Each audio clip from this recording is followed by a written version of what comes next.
All right. What's good? What's good? What's good? Good morning. Good morning. Good morning. Good morning. Hope you are well. Gilbert Jimenez in the building. What's going on, brother? How you feeling this morning? Gilbert Jimenez, what's happening? DH, what's good? Dwayne Ellen, what's happening with you, sir? Adrian Molina in the building. What's that? What's up? Big Keith, what's happening? Marquis said, what the hell is spin to the block? Spin the block is when you I have no idea, dog, what that is. Spin the block is when you're trying to say, look, dude, I'm gonna ask for so much money. Hold on, man. Hey, bet the under today. I showed up on time, man. Hold on one second.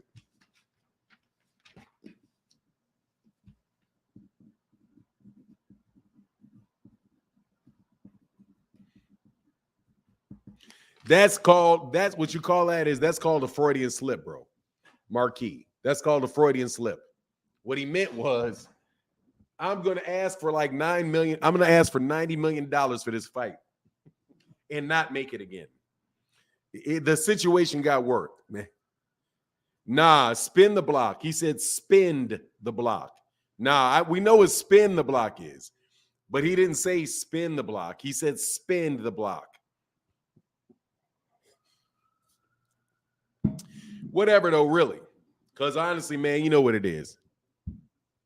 Marquis said, I know what spin is. He said spend. Yeah, he said spend. Look, man, here's the thing, though. I want to talk about something else. It's called literacy. You know what it is, man. A lot of these guys do that stuff. I ain't tripping. You know what I mean?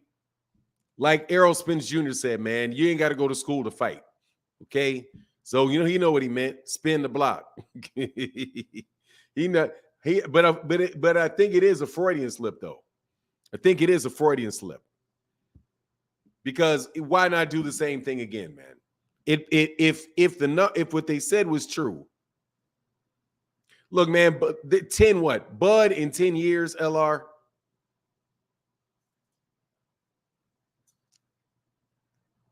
Fanon always spin the block every day on YouTube. 100, 100. I don't know what that means. Is that an insult? Gat it up TV. I spin the block. I keep coming back around and around and around. Maybe. If I don't know if that's what you mean. Spin the block. Yeah, I'll spin the block. I talk about what people are talking about. Hey, man, it is just what it is, bro. You know what I'm saying? However, I don't really want to start with that conversation. I'll wait for some cats to get in, man. Say exactly. Build up the hype, leverage, get paid to fight another cherry pick. Yeah, I don't want to participate in that. And in fact, I want to actively try to shut that down if I can. Look, people, hey, for now, what's good? Live from Naptown. Good morning to all. Yes, sir. Good morning to you, bro. I said, nah, it's a good thing, bro. Hey, thank G Tatted Up TV. Thank you, brother. I appreciate that, man. Thank you, brother. Thank you, brother. Thank you, brother. I appreciate that. Because I do spin the block, but I've been talking a lot about Errol Spence and Terence Crawford and stuff. So, there's a whole lot of people that just don't want me to talk about it. But at the same time, everybody wants to talk about it. So I'm just not allowed to talk. According to them, I shouldn't talk about what people want to talk about. Crawford said, spin the block, so he's still going to make it difficult trying to get a huge payout. Yeah, that's the Freudian slip right there. Exactly. You want him to spin the block. You want them dudes to come off ridiculous amounts of money for you to fight when they could just say, let's go lose somebody else some money. Just go lose somebody else some money, bro. We're not interested. I'm not interested in losing money on you. At the end of the day, bro, hey, thanks, G Tatted Up TV. I appreciate the explanation, man. I appreciate the explanation. But can I talk about something? Hey, thank you, G Tatted Up, brother. Thank you, man. Can I talk about something else, man? Real quick. What's his name? Jose Ramirez is the softest dude in boxing. Jose Ramirez is absolutely ridiculous. This man is going to skip out on this man is going to slide out of another championship fight, man. He's going to slide out on another championship fight. He ducked. He did not. They did not keep their word and give Regis Prograis a shot at that WBC belt when Regis Prograis was originally supposed to fight for the WBC belt. When he fought, I can't remember who they fought, but like the time that Jose Ramirez beat Amir Imam, it was like this WBC tournament. And what's going on? Lamar Jones in the building. And he passed up on that fight. They sold him out, so he had to go try to get a WBA belt. So he got the WBA belt. Now he's back and just won the WBC belt. And they order a fight between him and Jose Ramirez, and he turns it down because he wants 50-50. Bro, you don't deserve 50-50. You don't have a belt. And neither one of you guys are draws. And if it goes to purse bid, dog, he's going to get the money. So it is what it is. And Jose Ramirez says, Regis Prograis said, look, man, if it was me, I would take the purse split. Nah, man, get away, man, go away, bro. See, they don't tell me these cats ain't willing to do. See, he's got Crawforditis. That man got Bud Crawforditis. I told you that type of stuff was going to rub off on fighters that got no business doing that stuff. If I don't get 50-50, I'm not fighting. Dude, he's the champion, you're the challenger. He's the champion, you're the challenger. And you're not some big draw, okay? And if it goes to purse bid, bro, no. 60-40, come on, man. Who are you? You trying to dip this man. We'll go 50-50 and the winner gets 10%. No, bro. No. That sounds like you just don't want that fight, man. You're not Gervonta Tank Davis, bro. I heard T.O. is next in line for Regis now. Yeah, good luck with that, T.O. Yeah, please let that be T.O. Let that. I hope so. I hope so. I hope Teofimo Lopez is next for Regis Prograis. I hope he's next so that we can forever be done with Teofimo Lopez. Or Teofimo Lopez can be back. Hey, Marquis said, spin the block for now. You know that, bro. You know that, man. He want that man to spin the block. Give me all your money. Softer, yeah, softer, as soft as Jaime Munguia. Yeah. Jaime Munguia, I think it's his, that virus is spreading, Dark Truth. That virus is spreading, bro. That I'm clearly the B side, but I want 50-50. man, y'all, man, some of y'all real wild with that stuff, man. Anyway, Regis will be charged with aggravated assault with a deadly weapon. Hey, man, not if Bud wasn't. Not if Bud wasn't. If Bud ain't charged for them gloves, bro. You said you called it for now. What is that? What is that, oddly gifted Bully Kennels? What did I call? What the obvious one that they were going to immediately start cloud chasing Errol Spence Jr. again? Yeah, the thing that got the dog. Seriously, man. I thought didn't somebody just say he re-signed with BLK Prime? How are you going to get that fight if you sign if you want to go again with BLK Prime? The answer is going to be no. Unless they come off $50 million for Errol. It's going to cost him $50 million to Errol to get him over to BLK Prime, bro, for that fight. $50 million. Okay? That was obvious. That is obvious. Just like I told you, they were going to concoct some pay-per-view number around 150,000, some highly believable, close to his other numbers type of deal. You know what I'm saying? 120, 100. Say they're going to say that. They're going to say something up around there, even though everybody named Mama knows that's not true. But whatever, man. Terence Crawford is a great fighter. Yeah, that's obvious. It's obvious what that is. Hey, Terry Schmoot in the building. What's going on, man? Hey, Carl Horton said, morning, Fanon, you New Sports Center. I mostly watch you on my big screen. There's no chat. Hey, man, I'm sorry about that, bro. Got to get on your phone, man. Got to do it on the computer. You know what they say? Got to do it on the computer. Funny thing is, Bud didn't call out EJ in the ring after his flop, but want to tweet about him, man. Dude, they're selling it, man. They're selling it, man. They still got damage control to do because they damaged themselves very badly. So you damage yourself very, very badly. Your damage control is going to go on for a while. And Bud probably thought he was the puppet master. Look, me, I'm going to throw this out there. Everybody's going to talk about it. Yeah, everybody's definitely going to talk about it. Terry OG said no picture. What you talking about? Texas OG? Texan OG, what do you mean? They don't want Boots either. No, they don't want Boots. Nobody really wants to fight Boots, man. I don't believe that they're not going to go. Let me put it this way. They not, oh, you're still, hey, thanks, brother. Hey, Terry, Stone Alone, thank you, brother. I appreciate that, man. Sorry that is occurring. I appreciate your support, Stone Alone. Especially yours, bro.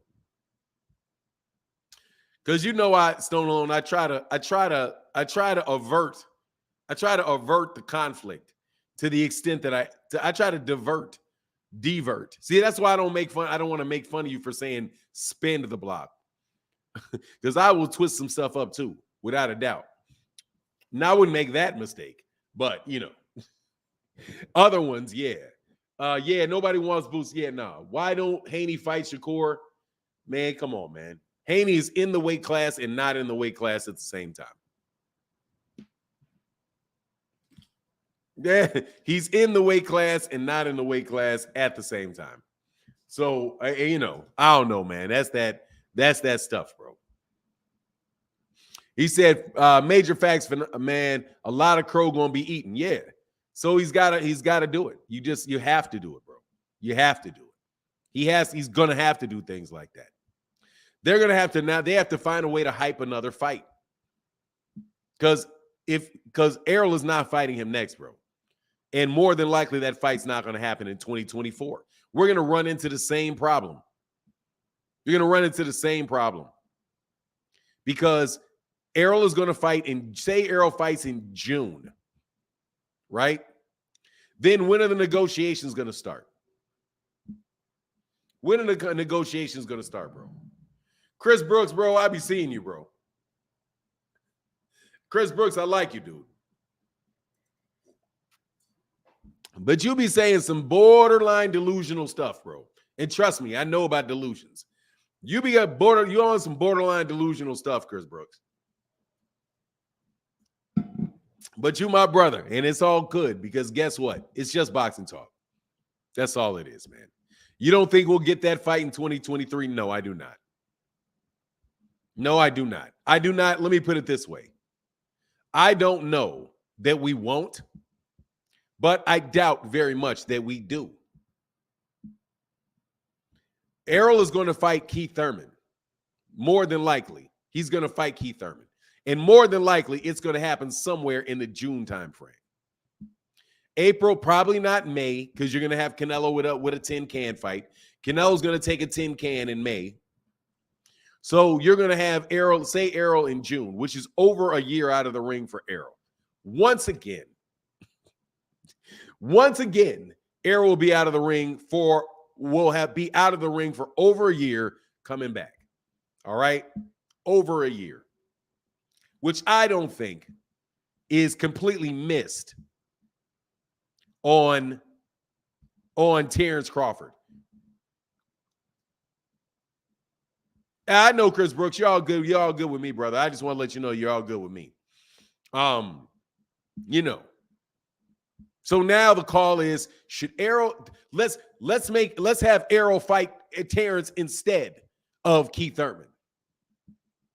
So Errol sits out a year and a half, but Terence Crawford got him one in. You know what I mean? So Terence now is the one that has been in the ring and has been in. No, bro. Like, Errol's going to fight Keith Thurman because it was ordered and because he'll make some money. And let Terence Crawford go try to build his name after that flop. Go rebuild your. See, that's me being spiteful. Y'all will call it biased. I will call it me being spiteful, in my opinion, because I see what's going on, man. I see what's going on. This is, if he got paid $10 million for that fight, which I do not believe he did, but assume that he did for the sake of, for the sake of it.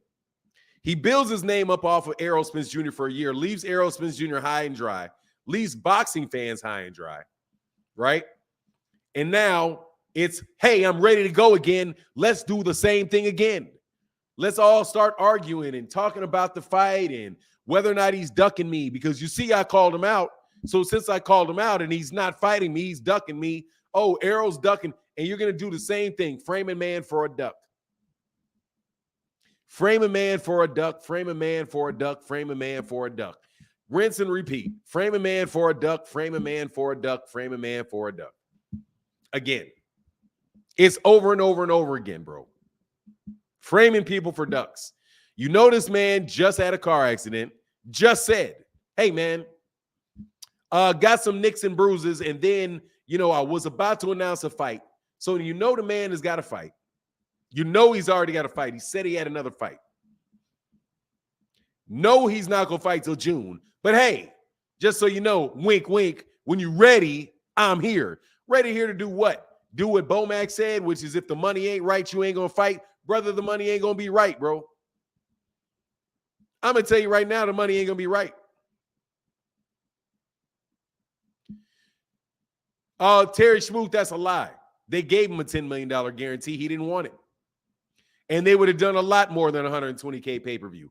Even the fact that you trolled like that, Terry, I will bash the trolling because I know you don't believe it. But God dog, even if that stuff is true, no way. That man left about that man left about $20 million on the table, bro.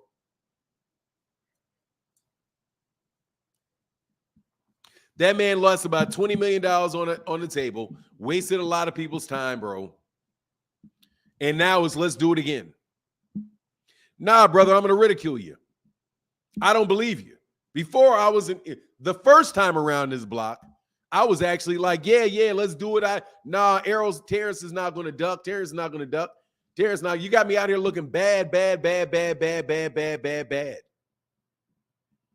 Fahim Sator. And I'm still not happy because I pride myself in mashing people on debates.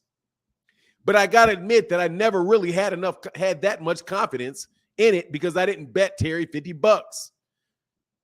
Okay, I mean, I didn't bet Fahim $50 like I got him on betting in favor of Terence Crawford fighting Sean Porter. You don't know what he left on the table. Man, shut up, dude. I'm not in the mood. If I knew what he left, first of all, it's opportunity cost. I have a good idea what he left on the table. I have a good idea. Very good idea. You don't know. Well, you don't know what he made then. You don't know that he ducked then. You don't know that he'll fight him next then. Okay, well, let's go through the long list of stuff that people don't know. Okay? For 9, did you ever watch the ESPN interview? Yes, I did. Which one, Cam? I watched a bunch of. Hey, shout out to Ellie Seth back in ES News.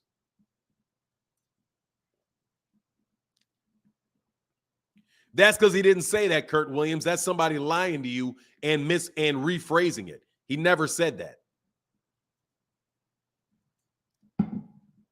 Leonard Ellerby never said that, Kermit Williams. That's somebody lying to you, bro. That's somebody lying to you. Go pull up. Tell me when he said that, where he said it, who he said it to, bro. Your mama sounds like no. You sound like a woman scorned by Bud. If that's what you think, bro. If you think this sounds like a woman, Doug, if you think I sound like a female, that says more something. That says more about you than it does about me, bro. My pronouns are he, him. Look, look, bro, you one of them pronoun peoples, huh? My stuff is he, him. And ain't nothing about me sound like a woman, bro. You sound like a woman scorned. You sound like a butthurt Bud fan that's embarrassed by him and don't want to fess up, bro. Anyway, My pronouns are he, him. Hey, my man T. Orlando Pearson, what's going on, brother? He said, I will never buy a duck fight, even against Spence. Much love in that super chat, bro. That's severe.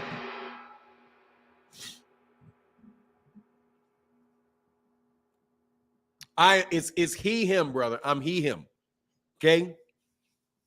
If I look like a female or sound like a female to you, brother, you need to go check that female you talking to. Okay? For surgical scars. Okay? And little pills of testosterone. All right? Whatever it is that they use or of estrogen. Yeah. Go check for her estrogen and scars where there shouldn't be scars. Whatever, bro. You sound scorned. Man, you sound like you're personally attacking me because you can't argue with you can't deal with the argument. Hey, Carl Horton in the building said Bud doing all that spin the block talk because he knew Errol Spence on the shelf until April, May, or June.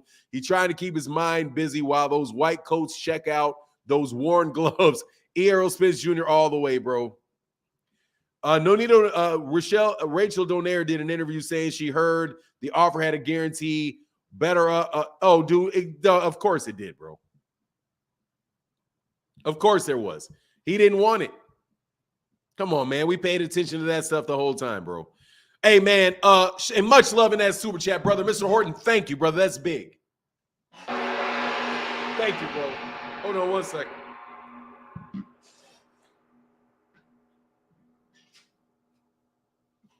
Thank you, brother. Man, look, Crawford fans, though, man, they know that fight ain't going to happen, bro. Yeah. Should we be asking for this fight? No. I'm joining. As a matter of fact, bro, I'm joining all the other cats. I'm saying, man, let's leave this alone. Even though I'm not going to leave it alone out of my mouth, you got me twisted. Because y'all run around making up too much stuff. So I'll be right here talking about it just so you know, hey, man, that's made up. But back to what's made up, bro.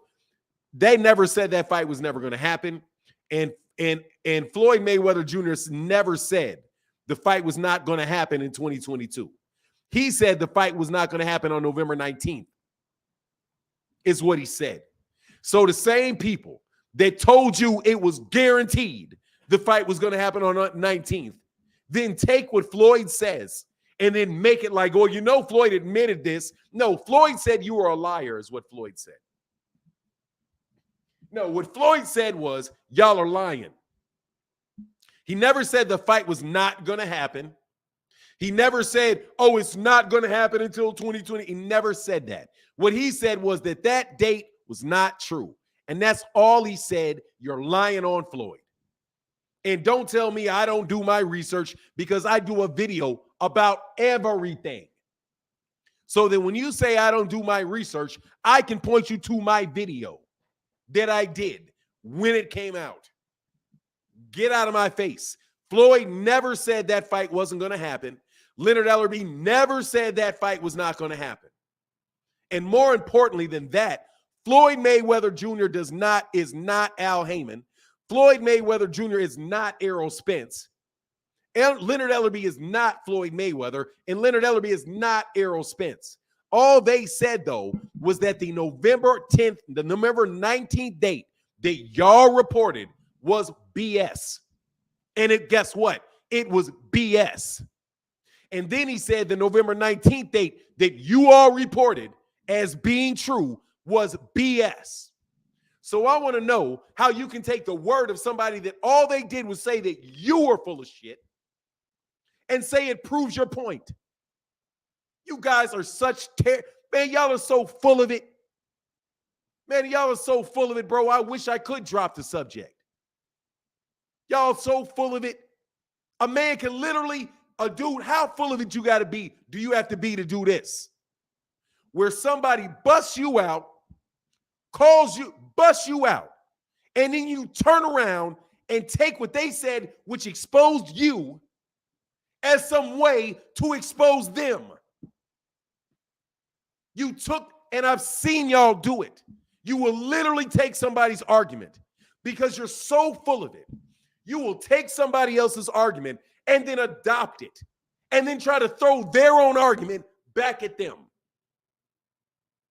with a little spin that makes you look good, because you're liars. You're flat out liars. Flat out liars. Floyd Mayweather Jr., all that man said was that that date was not true. And when you hear that that fight is made, you'll hear it from Fight Hype or from him. That's what he said. He never said that that fight was not going to happen to 2023. He said it's going to happen later in the future. Guess what? December 16th is later in the future than November 19th. But again, the only reason he said it was because Mike Coppinger put out October. And then Mike Coppinger put out November. And he went straight at Mike Coppinger and said, if that is the case, show me the receipts. That's what Floyd did. You're lying on Floyd. And you're taking Floyd, making y'all look like liars, and trying to turn it around to make Errol's team look like liars. You guys will say anything as long as you got somebody around you that forgets or didn't do a video about it, because I did videos about it. I know the articles. I know what happened. Remember me? Oh my God, you're always hating on Bud. You're always hating on Bud. Every day's a Bud video. You know why I do a Bud video? I do a Bud video so I can document it ahead of time, so that for my own self, I know exactly what happened every step of the way, because I have a video every step of the way, and thousands of people saw every step of the way, every single solitary video. You guys need to stop lying so dang much, man. Stop lying.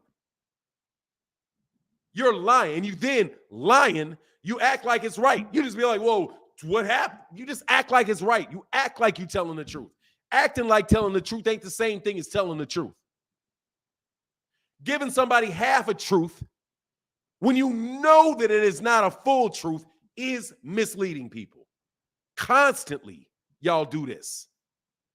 Constantly. Hey, Fanon, I've been saying this for a while about Bud leaving money on the table. Broke my calculator as soon as I heard 35%. Salute to the chat. Bro, look, man, that man was going to get no less than $20 million out of that. That man was going to get no less than $20 million. Mike Coppinger was the first with that date. Of course he was. I don't know if he was the first with the date or not. I heard it before Mike Coppinger. No, I heard that date. I heard that date. I did a video before Mike Coppinger did it about November 19th. November 19th was running around all over the place, bro. November 19th, first of all, I heard it before anybody did a video on it.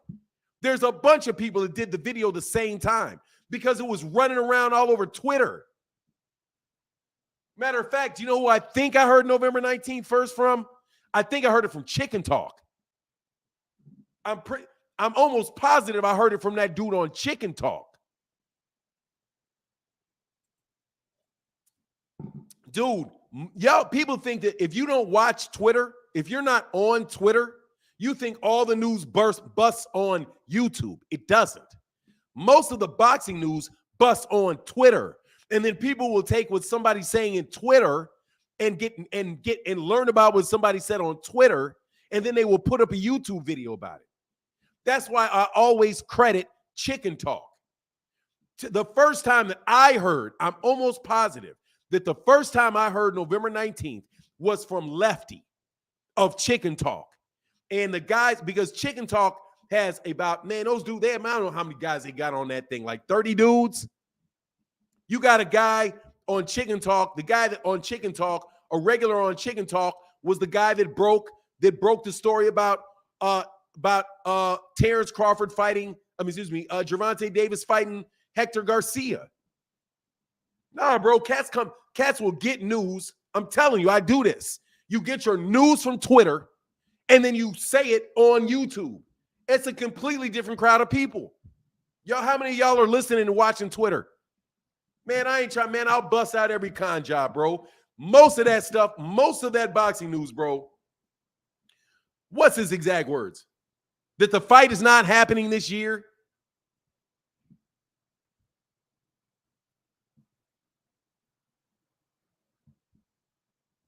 Anyway,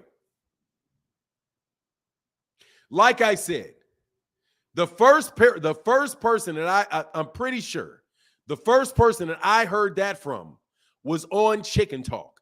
Lefty on Chicken Talk. It may have been Tay Jones, who does most of his stuff. He's got a YouTube channel. It was on Twitter, but I'm pretty sure that the first people to talk about it was Chicken Talk.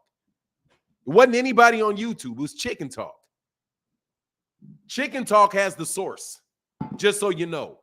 Chicken Talk has the source. Chicken Talk has a bunch of sources because there are a bunch of people, bro. There are a bunch of people who you know are connected to these people because these people are always on their show.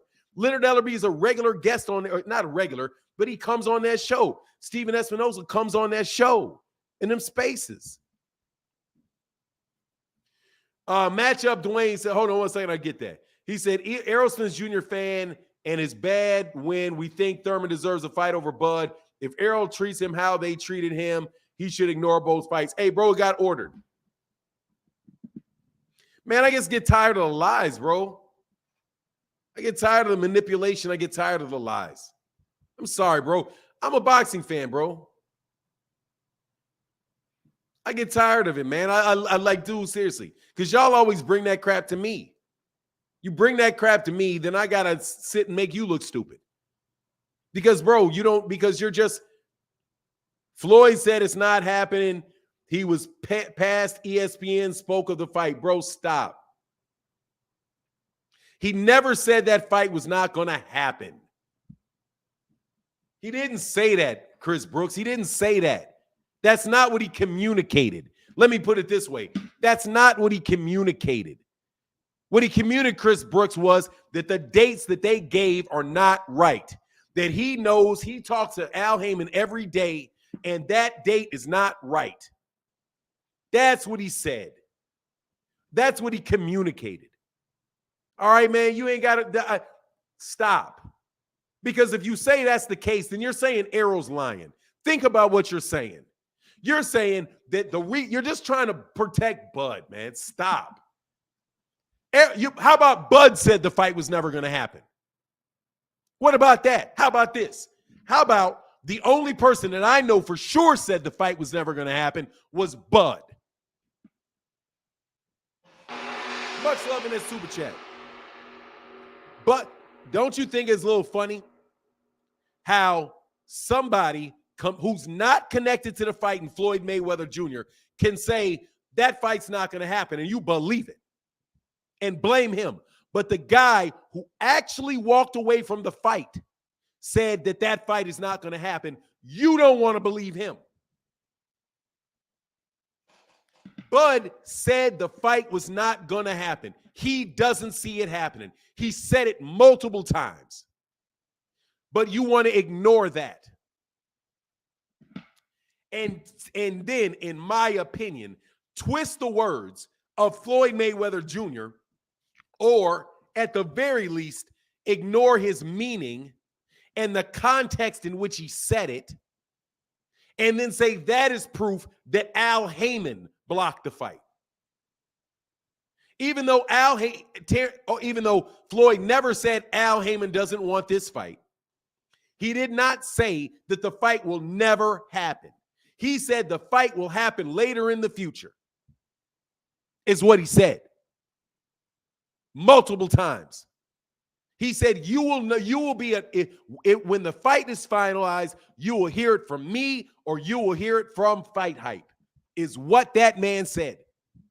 But for some reason, you can find a way to blame Errol for that, because that's what you're doing. When you say it's his manager, you're just trying to save face with Errol Spence Jr. fans. But you ignore the fact that Terence Crawford is the one that said the fight was not going to happen. He's also the man that turned down the fight. Y'all got some mental gymnastics like, Wow. You guys got some mental gymnastics going on like, wow. How do you blame the guy? How do you not blame the guy that said it wouldn't happen and turned the fight down? But you want to blame a guy that you ain't never heard a word leave his mouth based on something that somebody unconnected to the fight said, but honestly didn't even say. Because all he was doing was saying that the people that reported that the fight was done were wrong. And he was telling the truth. And the reason that I know that is because I did videos about it when the October date was given, and I did videos when the November date was given. And when everybody was so convinced that that fight was done, and I said, that fight is not done because I'm waiting for the shoe to drop. You can go back to my tweets on Twitter, and I said, waiting for the other shoe to drop for Floyd Mayweather Jr. to come out and say that this fight is not done. And when Errol Spence Jr. yawned at y'all and said that when you said the fight was done, remember this one? Remember when Errol Spence Jr. yawned? Remember when he yawned? When all those dudes came out with those reports about how that fight was done and Terence is signed and all of that, and Errol Spence Jr. yawned, what did y'all say? Y'all said, oh, he yawned because he's saying he can beat everybody in the division and y'all are all boring to him. Are you what? Oh, Fanon, you just old. You don't even know what a yawn emoji means. Man, will y'all stop lying? Man, stop lying. Okay, just stop lying. It's time to stop lying. The man said the man said that the fight wasn't going to happen. The man walked away from the fight. The fight didn't happen. And now he's saying, spin the block. So what? He said, I'm hunting for big fish. Now he might as well go back to Dubai and jump back in that ocean and say the same thing. Man, get out of here, man. EJ fans, let me tell you something, bro. When we think Thurman deserves a fight over Errol, no man's. Thurman wants to fight, bro. Bud does not want to fight. If Errol treats them how they treated him, he should ignore both fights. Why? Why should he? Why would you duck a fight just because somebody ducked you? If Errol Spence Jr. wants to fight that dude,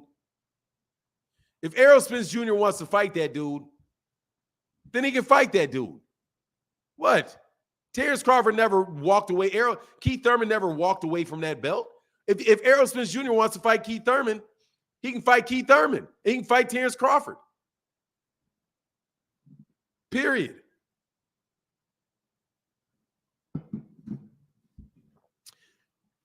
Hey, say, you're right, Fanon. I watched all those videos. That's why I'm saying watch the videos.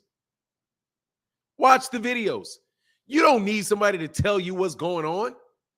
You can read the video. Dude, watch the videos. Watch Fight Hype. Watch Fight Hub. Go if you want. That's the benefit of a channel like mine. I'm telling you, I am a boxing forum. So I'm going to read all the news. I'll read all the news. I'll know what's going on. Unless I missed something, you can tell me to go check something else that I missed. And then we can get back and we can talk about it. But bro, do not tell me that is what Floyd said, because that's not what Floyd did. That is not what Floyd said. It's not what Floyd said. What Floyd said was that fight is not done yet. That's what he said. That fight is not done yet. When that fight is done, we will tell you. That's because you all said that fight was done in October. It was done for October. Then you said it was done for November. And Floyd said, no, it's not done for November. And he went at it with Mike Coppinger. He went at it with Mike Coppinger over the subject. That's who he was responding to. That's who he was talking to. Because he said, no, Mike, you're not right. That's not right. If you got inside sources, show them. And the reason he brought up Al Heyman is he said, bro, what are you talking about? You think you got inside sources? Dude, I got Al Heyman on my phone. I can call Al Heyman. I talk to Al Heyman every day. I know that November 19th is not done.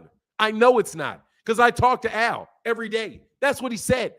He even cited his source, unlike something you guys don't do. He cited his source. And so don't try to frame it as if he let everybody know that this fight wasn't. Well, why didn't y'all tell everybody?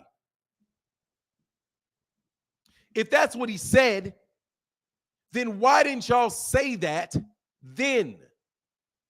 Why didn't you say it before he said it? Why didn't y'all say, oh, this fight isn't going to happen until next year. Bud needs to go look for another fight. That ain't what you said. You guys, that's not what y'all said. Y'all said the fight is done. The fight is done. They just waiting on Errol to sign. What you doing, man? Come on, Errol, sign the deal, sign the deal, sign the deal. That's what y'all said. Now y'all got this revisionist history going on, man. Dog, I'm not going to let y'all, or at least over here, we're not going to be revising the history, bro. We're not going to revise it. We're not going to forget what people said when they said it. And conveniently, when it winds up that they were not right, now there's a reason for it. But the reason still justifies what they want to accomplish. It's a miracle, isn't it? It's like the truth is Play-Doh. It's like the truth is Play-Doh. You can turn it into anything you want. Oh, here, let's turn it into Errol Ducks. But look, we can't say Errol Ducks. So let's say Al Heyman didn't want the fight. Man, what's the difference between Al Heyman not wanting the fight and Bomac not wanting the fight? Nothing. They're his manager. It's not his promoter. Y'all won't even call that man his manager. You keep acting like it's his promoter. It's not his promoter. That's his manager. That's his advisor. He's not a promoter. They went to court and they threw accusations about him being a promoter out of the window. And you guys all know this, but you still act like that. Anyway, man, like I said, whatever. I told you, wait till the fight's over. The conversation is going to begin again. The conversation is going to begin again. This is no different. This is, Sammy said 3-fight BLK Prime. Will the Spence fight still happen? Hold on, man.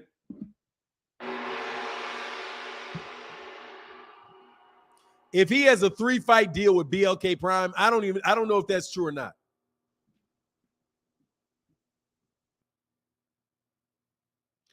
I don't know if that dude.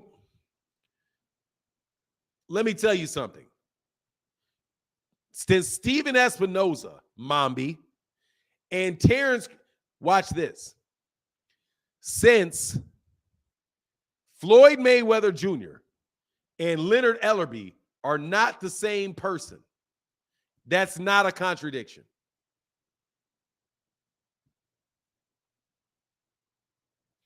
I said what? You said that. I said what? I told you I didn't think that the fight was going to happen. I told you because of Bud. If you mean I said that I didn't think that fight was going to happen at a point needing to walk on, you're right. I did say that. I said that because that's my opinion. And I was right. You all said that the fight was going to happen. Oh, it's November 19th. We already know. Bud accepted all terms. Dude, I should go back, dude. If I want to actually go back through, I got all this stuff in my comment sections, man. I got all this stuff in my comment section, man. All of it. All of it. I told you that fight, he did not accept that fight. I knew that they did not accept that fight. And I didn't need any inside sources to tell you that he didn't accept that fight. I knew it. All I said was, this is a PR stunt to deal with the fact that Ness from the Boxing Voice had reported that it was what was it? You are going to something like that. You're going to fight. You're going to basically tell him to sign, or I'm gone. That's what he said. I think that may have been the first time November 19th came out. Might have been Ness. When Ness said, it's November 19th. If you don't sign for November 19th, I'm leaving. I'm going to find. Oh, that's what he said. That's where November 19th came from. November 19th came from Ness. Because Ness of the Boxing Voice said, I'm fighting on November 19th against somebody. It's Bud or somebody. And then after that is when all that stuff broke, bro. That's who said November 19th. The person that bust November 19th, that date, was Ness of the Boxing Voice. It's Ness of the Boxing Voice. And it was the live streaming that he did where he said that Errol is going to be fighting November 19th with or without Errol Spence Jr. And after that is when everybody started talking about November 19th.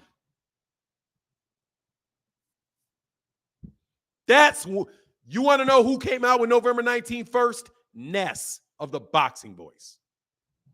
Ness of the Boxing Voice. And after that, everybody did videos and dropped videos about November 19th, bro. And that's when all of the smearing started.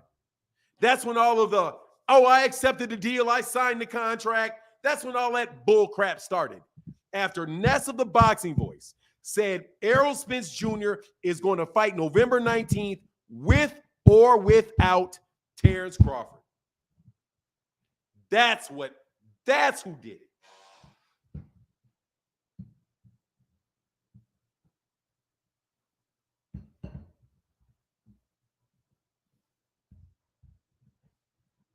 Yep, that's who did it.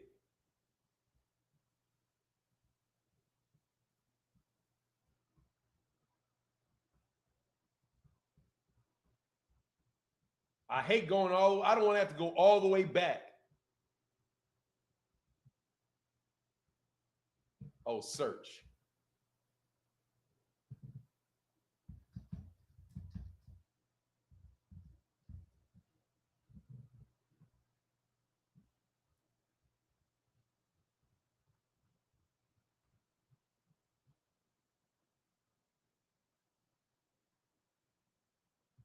Four months ago, sources, Errol Spence, Terence Crawford nearing completion for November 12th or November 19th. And before that, Terence Crawford, they've offered him a 3-fight deal.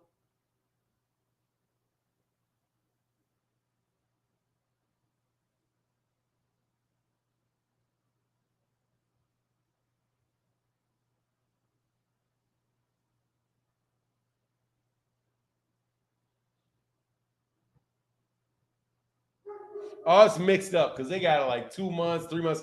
I can't find it like that. I hate that. Yeah, but anyway, yeah, that was the date. That's who did it. That was the first time that it was. It was the Boxing Voice that did it.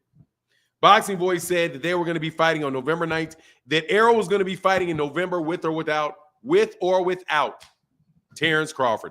And after that, that's when all that PR stuff came out. I accepted the fight. We signed our deal. And then I said, hold on, man, you couldn't have signed it. And then a bunch of you guys came to my chat and was like, Fanon is such a hater that even when the fight happens, Fanon's going to say the fight's not happening. Nah, bro, I'm telling you, he didn't sign that fight, bro. I'm telling you he didn't. And why do I know he didn't? He didn't sign it because it's contradictory. You can't be waiting for edits to be made and you sign the deal at the same time, bro. But Bernie the Boxer said he signed it. Man, Bernie the Boxer is misspoken. Is what he is. At the very least, he's misspoken. They did not sign as now evidence to be true. But I'm biased, though. But anyway, back to this. Hey, much love in that super chat. Said 3-fight BLK Prime. Will Spence fight still happen? Not if he signed with BLK Prime. How you get a 3-fight deal when you may lose? And you think Errol's going to be tucked over at BLK Prime? Why would he do that? No, he's not. That's just clout chasing, bro. No, I mean clout chasing. I'm sorry, man. Hey, one of Yahoo Los Angeles. What's going on, brother? And again, thank you to everybody that supports in the Super Chat and the Cash App. And Merry Christmas to everybody, man. I don't know about the nonsense. We want to see Bud versus KSI. I really hope Errol moves on from Bud. I do too. I want him just, and not because I don't want to see the fight. I do want to see the fight. I do want to see the fight. Somebody asked me that yesterday. I'm not going to answer that question when you ask me it because you're annoying me. AC said, Ness had a reliable source, and November 19th was absolutely the date picked for Spence to fight. Bud was given that date, but never signed. Stanionis was the backup, but Spence turned it down. There you go, AC. But they didn't have any budget for the fight. He was offered it in November 19th, but they didn't have the budget. Why would they offer you a fight if they didn't have the budget for the fight? Man, seriously, man. Like, you guys put me in a situation. You put me in this situation. I just want to let you know. I've lost a lot of friends being in this situation. Not friends, but you know what I mean? Like, I want to go out of my way not to be like this beefy, like dudes that are involved in beefs and all of this clown stuff that goes on. But man, y'all got to stop trying to manipulate people, bro. This ain't any different than that Devin Haney stuff, man. The only thing with the Devin Haney thing is that there was literally no reason to do it. Literally no reason to do it. Ain't nothing wrong with Devin Haney or with how Devin Haney's moving. But you ain't got to frame people for ducks. Act like a man can make a fight that he can't make. You know the man can't make a fight. You know he can't. So why you acting like he can? Still, it boggles my mind, bro. JT, you know I got to stick it. I saw that was for that's for Star 007s and Quincy Carter, who I know you up in here, bro, under another name, bro. I know you're here, Quincy. Don't act like you ain't here, Quincy. Come on, man. Be a man. Be a man about it. And go ahead and stick your head up in here, big. Come on, man. Anyway, Showtime cleared their schedule for this fight, and people think there's no money. Wake up. No, they didn't. They didn't. They were just broke. So they were making fights for people. They didn't have any money is the reason the fight didn't happen. Even though they said that they offered him a fight for November 10th, for October, and they offered him a fight for November. But they didn't have any money is the real reason that fight didn't happen. And why didn't anybody get any more fight dates? Well, they said it was because the Terence Crawford and Errol Spence Jr. fight held them up. That's what they said. Oh, brother, you know that ain't true. I don't know that's not true. I know that's what they said. Oh, but all they doing is they just saying that. They just saying that because, you know, they got an NDA. They only said that because they got a non-disparagement agreement. You say NDA, but you mean NDA like non-disclosure, but you mean a non-disparagement clause. You got a non-disparagement clause in there, and they can't say anything bad about him. If they can't say anything bad about him, then why can they tell you that they didn't get the fight because of no budget? Man, come on, man. Yeah, they was window shopping. What's going on, Letitia? What's going on with Letitia Crawford in the building? Blessed 365. Your boy's still getting cooked. Anyway, Tim, for now, the fight must happen to quell all the daily dang chatter. They got to get this fight in the ring because good grief, the constant back and forth isn't going anywhere. Best man wins. Nah, bro. Well, let me put it this way. Yeah, you know you're my girl, Blessed 365. You know what's up. Anyway, we'll disagree. We'll disagree on some stuff. This one being a big one. Okay? Anyway, God doggo had some more coffee, man. Wish I had some more. Hey, man, let's see what the likes are. Hey, much love to y'all that supported in the super chat, but let me check these likes and dislikes See if we can get these likes up, man. Shame these cats, man. 206 likes, man. We know y'all can get the likes up, man. You know? Hey, Mick Sim said he would have to make more money fighting Errol, but he chose to take an easy touch. Listen to this, Mike Timms. How much is it going to cost him? How much if he made $10 million, if he fought $10 million fighting David Avanesyan on that channel, how much do you think Bud is going to want? How much do you think Bud is going to want for Errol over there?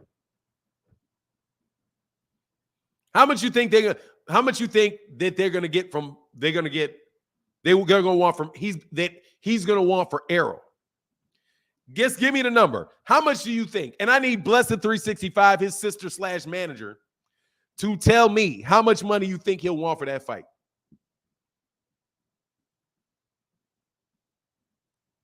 Oh, no, Nico Nelson said they didn't have the money for that fight because Bud wanted $20 million guaranteed. So, okay, Jeff, so he wants $25 million. So how much you think Errol's going to want? Jeff Campbell? How much you think Errol's going to want? I can crack jokes, Bless Three, with you just like you. He said, hey, Fanon in the chat, smash NY, just some color. Thank you, brother, for that color in the chat, bro. Thank you for that color. 55 million. 55 million. There you go. I think that about 50 million. About 55 million. So you think they got 75 million for that fight? I want 75 guaranteed. They're gonna spend $100 million on that fight? Because you know Bud is gonna want 50-50. So, hey man, I'm getting no less guaranteed than he is. So Bud's gonna want 50. Errol's gonna want 50. So Bud needs 50. That means you got $100 million sitting over there, bro. You got $100 million sitting over there? Okay. If you got $100 million over there, look, man, we can skip to the chase. Go get Deontay Wilder, AJ. Go get Deontay Wilder, AJ. What about the gloves, bro? He's going to get investigated, man. You know what I mean? We'll see. I'm going to talk more about the gloves when they get past where they are with them gloves.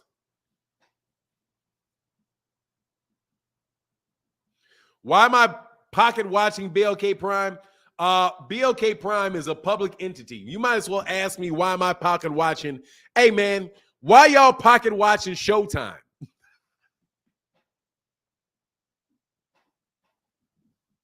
Hey, man, why you pocket watching Showtime? Why y'all pocket watching DAZN? Why y'all pocket advertising? Hey, man, if you don't want people to pocket watch, don't pocket advertise, okay? Don't advertise your pockets if you don't want people to watch your pockets. If you make a television show about your pockets, then people are going to be watching your pockets. Like, you're like, hey, everybody, look at my pockets.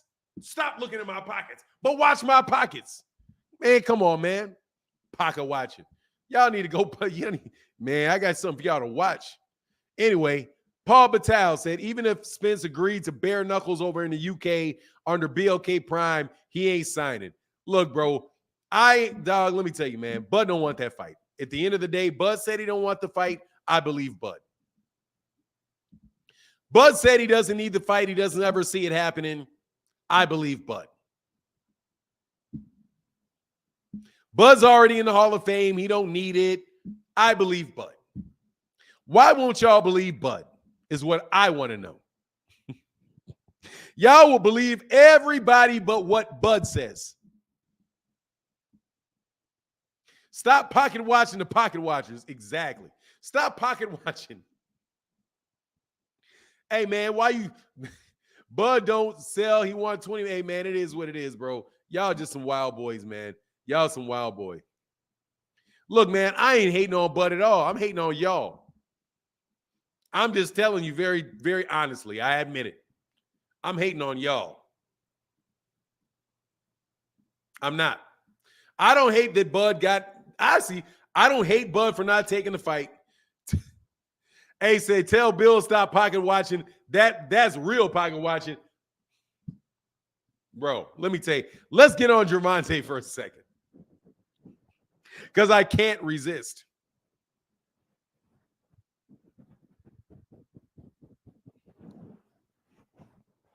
Nah, I can resist. I'm going to leave it alone, bro.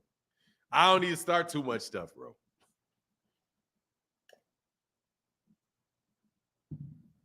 I ain't going to start too much stuff.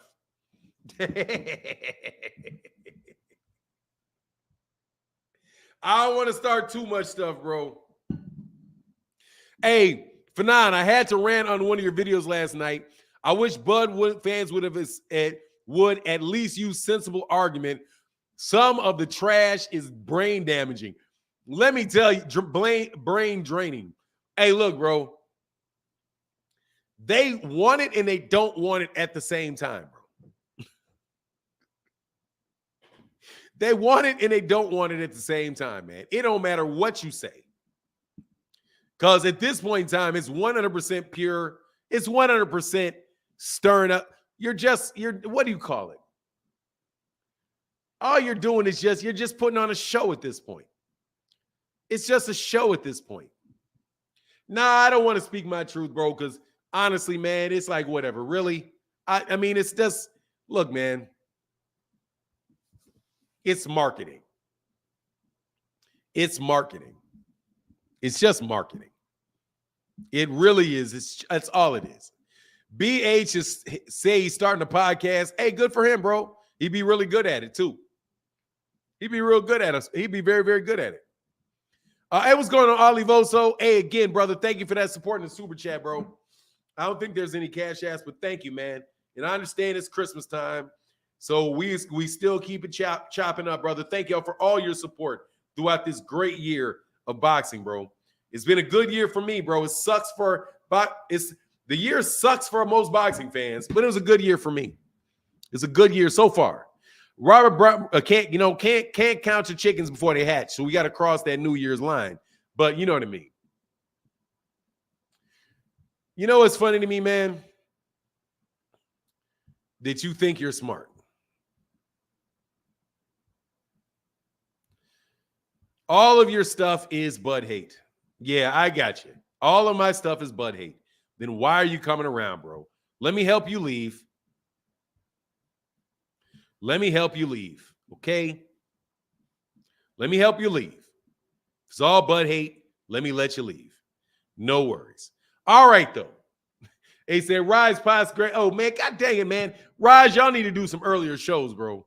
Because I'd be crashed at those times of those shows, man. Bud talking all this, spin the block like he wants to fight, but he had to fight and went and fought a bum. Errol needs to spin on and give us good fights. Exactly, bro. And Errol didn't respond to it. Like, whatever, man. Yeah, sure. Sure you do. Sure you do, man. Sure you do. Let me go ahead and just, yeah, okay. Yeah. I got you. Yeah. Sure you do. Yeah, sure you do. Yeah, sure you'll be there. So we can start this negotiation again. Because that negotiation was a lot of fun. No, bro, here's a contract. That's it. You're going to get $5 million flat fee. Because now you're stuck. I'm going to tell you what I'm going to offer you. $5 million flat fee. Because that's twice as much money as you earned in your last fight. Take it or leave it. Take it or leave it. And I mean this week. Take it or leave it.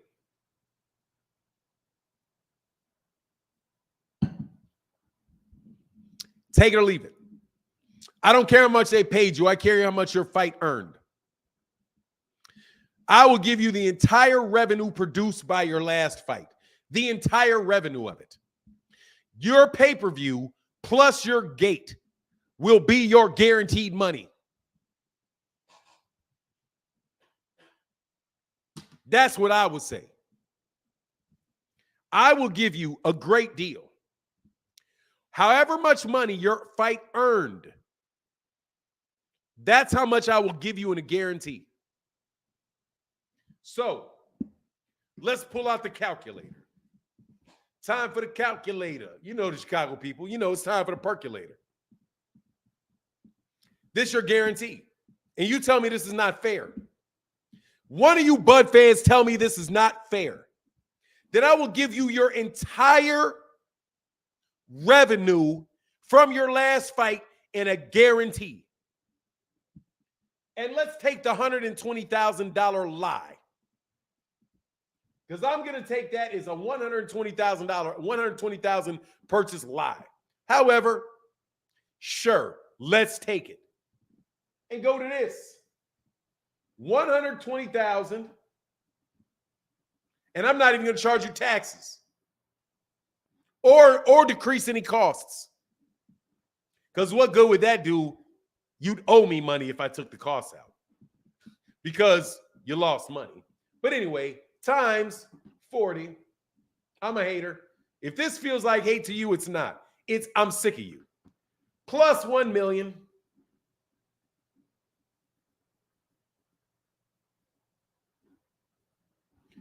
I'll give you $5.8 million guaranteed, and then that is it. No back end, no nothing. Your fight generated $5.8 million in revenue. I will pay you $5.8 million in guaranteed money. Because I don't want to lose any money. Even though, because that's more than you're worth. That's more than you're worth. Now, will somebody like to tell me how that's unfair?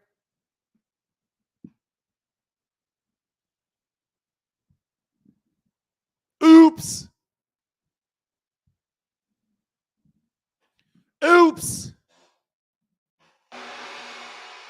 Much love in the super chat. To my man LeVar Aiken, said another porter just reported that Crawford went on Twitter last night and said and asked Spence if he was ready to spin the block again. Is that true? Yeah, that's true. Yeah, that's what we're talking about. That's 100% true. Much love in the super chat. Yeah. He said, I'm ready to spin the block. And that's what I'm talking about. No, bro. I would say no. Or, hey, I'll be back. After I get this payday after I fight Thurman, no joke, because Thurman's going to accept the fight. To the guy that said that he deserves the fight more, the only difference is that Keith Thurman will take the fight. Keith Thurman is not going to jump out there talking about 50-50. Nah, bro, I'm not even taking costs out. Let's not forget that Black Prime had to pay 5% to Nebraska for all the pay-per-view revenue. No, I'm not taking out in the costs. I'm giving you the best deal in the history of boxing.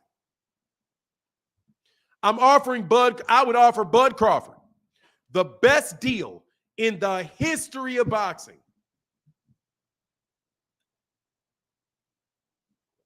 In the history of boxing.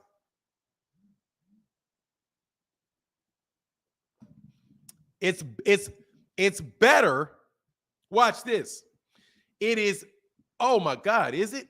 Yeah, it's better.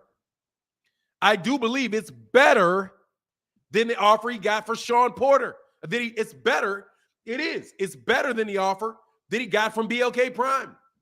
When you want to look at fairness, it's better. And I'll explain to you why it's better. Kamal Oz said, the Z-side Bud call out is smoke and mirrors. He burned Errol in the PBC, bragged about it, and now calls for an intermediate fight, knowing Errol has a tune-up, a fight lined up, which will be bigger than amnesia. Man, Errol could fart bigger than amnesia. Much love in that super chat, bro. But let's tell you why, bro. Come on, Oz. Much love in that super chat. Thank y'all for keeping the color alive in the chat. You know what I mean? Thank you for keeping the color alive in the chat. So watch this. Sean Porter, and those guys did 135,000 pay-per-views times 70. That's $9.45 million, right? Give them a gate of $1.5 million. I'm telling you. These people do these things. 1.5 million. So what is that? That's $11 million. That's $10,900,000. It's $10,950,000. Right? Let me tell you, watch that. So Franco Harris passed? Oh man, what? God, dog. Not Franco. Franco died. Franco Harris died. Hold on a second, man.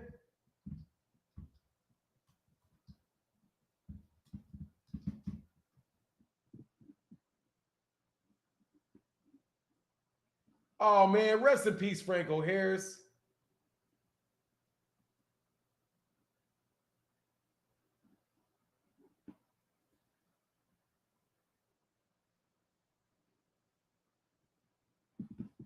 Man, much love and respect to my man, Franco Harris. Hold on, bro.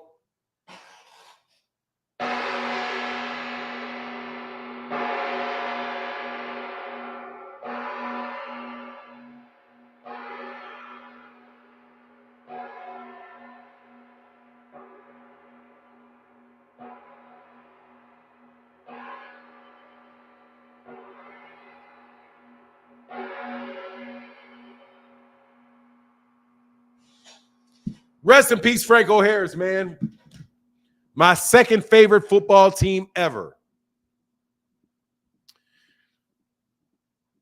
Yeah, I agree 100%, Kamal Oz. I agree 100%, Kamal Oz. 100%, bro.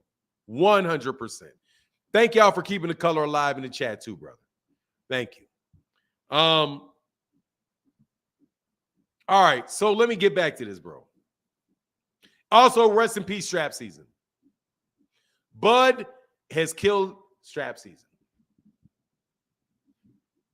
Bud said he's going to end strap season one way or the other. Bud season was killed by a duck. Strap season was killed by a duck. We would have never thought that possible. However, G Money said Crawford needs to stay away from Charlo, man. Bud ain't going nowhere near no Charlo. Let's not pretend, okay?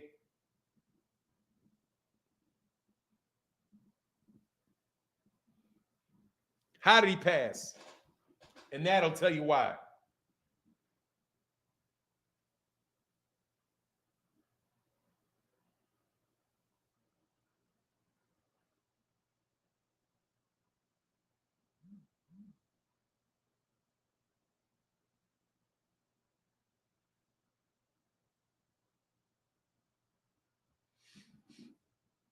Aaron Muhammad. So anyway, I got to go back to my math real quick. Said next offer to Bud would be 2 pairs of gloves and 2.5% of the back end. Then he would make him pay all the promotional costs like a boss. Hey, man. He want approval of expenses and ain't paying for nothing. He want approval of expenses but ain't paying for nothing. He wants all the control and none of the responsibility. Anyway, let me tell you why what I said is the fairest deal ever. So, $9.45 million plus, because that would be the pay-per-view. He did 9.50, right, in pay-per-view. He got paid less than his pay-per-view. Plus, he got a cut of the back end, right? But he got a cut of the back end. So what did he get? He wound up getting less than that because he got $6 million guaranteed. So he probably didn't get any of the back end. Honestly, he probably didn't get any of that back end. Any of it. Why? Because they would have lost money. He's not going to get any money if they lose money on the fight. And seeing as they paid $5 million to him, or was it $5 million to him and $5.5 million to him and $5 million to oh, no, who was that? That was Amir Khan. They lost money on Amir Khan. They lost that money on this one too. So he probably didn't get any of the back end because Bob Arum lost money. So he's not going to pay him off the pay-per-view because they lost money. So he say he got $6 million out of the $10 million that it made in revenue. That's not matching the revenue of your last fight. So if he gets paid, yeah, he got 70% of zero because they lost money. They're only going to start paying out of they're not going to pay him out of that if they lost money. They gonna want me, you've already made $6 million. You want me to lose more money? No, thank you, bro. You know what I'm saying? Bob's not that dumb. Bob's not dumb. So he's not going to do that. So that's actually a better deal than he got from BLK Prime. Because the BLK Prime said that they were going to pay you, that they paid you what, 10 million? And your fight earned a little over 10 million, even though they lost money because you did get pay-per-view. So the revenue is 9.4 million, and that plus whatever was given, the site fee and whatever's paid by so it's about what and what. In this one, they're going to do a little bit better than that. So since your last fight, and he said they paid him 10 million, he probably gave him 2, but whatever, say they gave him 10.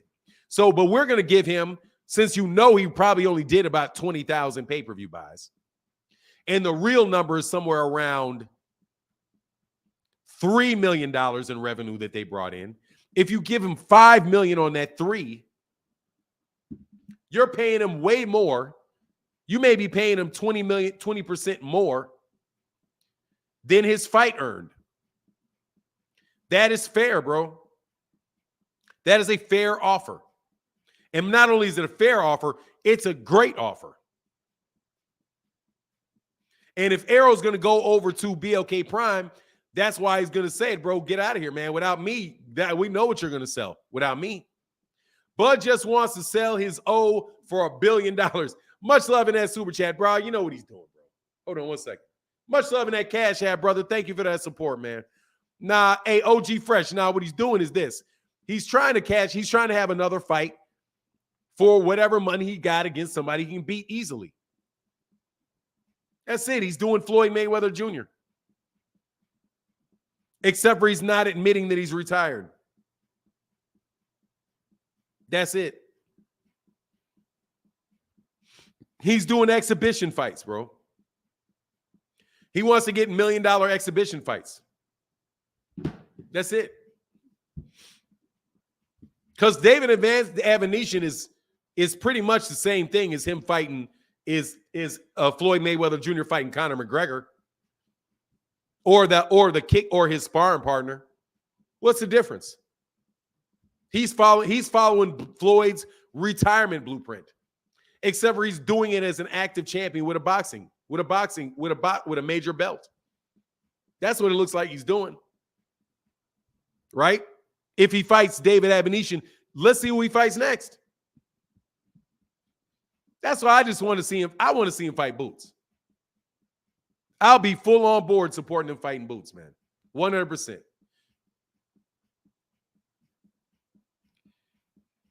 OZ Boxing. What is it? What is that? OZ Boxing? Much love. Hey, thank you. And Aaron Muhammad, brother, thank you for keeping that color in the chat, bro. Means a lot. Thank you, brother. Thank you so much. Especially during this Christmas time thing where I know everybody's shopping and working and doing all of that stuff to get stuff right for their family, bro. That means a lot, bro. Thank you. Yeah, Floyd made a lot more money, man, but that's pretty much we'll see who he fights next. We'll see who he fights next. I'm telling you, they're going to spin the block, all right? Bud is going to spin the blocks. Bud just spin the block.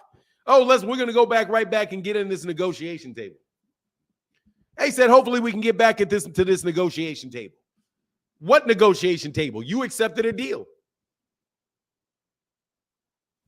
There is no negotiation table.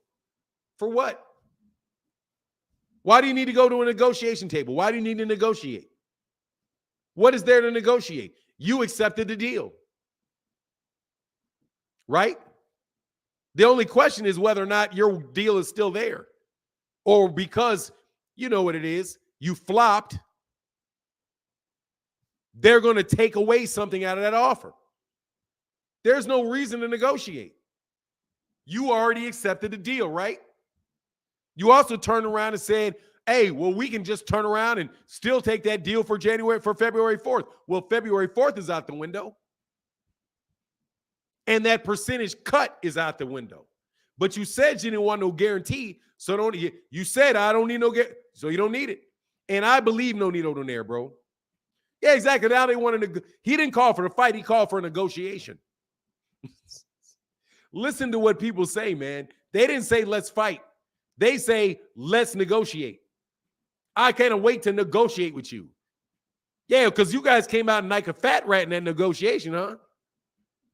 Yeah, hell yeah, man. We made out like a bandit in that negotiation. Errol got screwed in that negotiation. Think about it.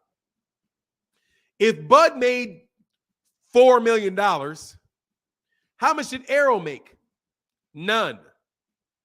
So Bud is up $4 million on Errol in that negotiation any way it goes. Because Bud didn't tell Errol that he wasn't going to fight him, so Errol could get a fight for December as well. He stole the opportunity. He stole the opportunity of Errol getting a fight. To me, that's opportunity. That's an opportunity cost that Errol missed out on. Errol could have taken another fight. Errol could have got another payday. He absolutely positively could have got another payday. So he actually cost Errol money. Errol's not going to get paid until June. Right? Nah, bro. Yes, if it was me, yesterday's prices ain't the same price, bro. You're not a big draw, bro, and we don't care about your PR. I need to see from BLK Prime. I need to see your pay-per-view receipts. I need to see them. I need to be able to validate them. Show me what these are. If they look any way suspicious,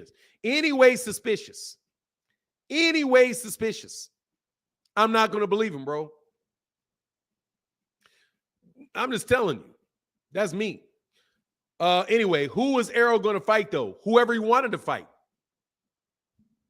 He could have fought anybody he wanted to fight.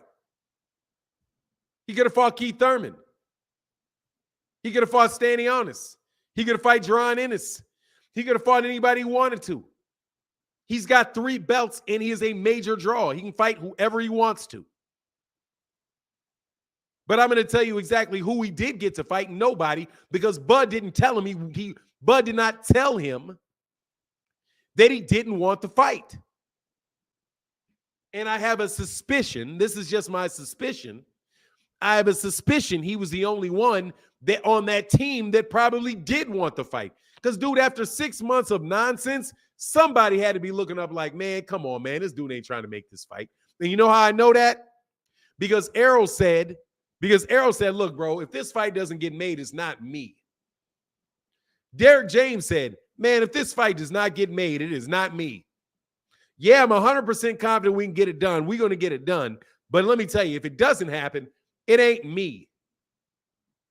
And Jay Iceland, before any of that stuff happened, all that's tweeted, people's arrogance, talk about people's arrogance. Anyway, Carl Horton said, gotta go. Thanks, fan. You the greatest. Thank you, brother. Hey, man, I'll get with you, Carl Horton. Hey, again, thank you so much for your support in the channel, bro. LeVar Davis said, what up for non-facts? Yeah, I mean, it is. It's facts on facts on facts and racks on racks on racks. But anyway, man, like I said, I just wish that we could really could get past this without knowing the second that people get past it, that they're going to jump on this. I'm telling you, these people are not going to stop. They think they're smart, and they are smart. They're going to try to play this and get in a situation where everybody's talking about Errol and Terence, and then at the end of the day, they're going to take that information, that all the conversations, they're going to muddle them up and call Errol a duck. Because look, bro, here's the thing. If you don't think Al Heyman is going to make the fight and Al Heyman is stopping the fight, then why you want to negotiate with Al Heyman again? If Showtime doesn't have any money and they're going to be out of business next year, then why do you want to negotiate with them again? Why do you want to negotiate with them? Because they can't make the fight because it's Al Heyman, right? See how you can literally take what they say and you know they're full of it. You know you full of it.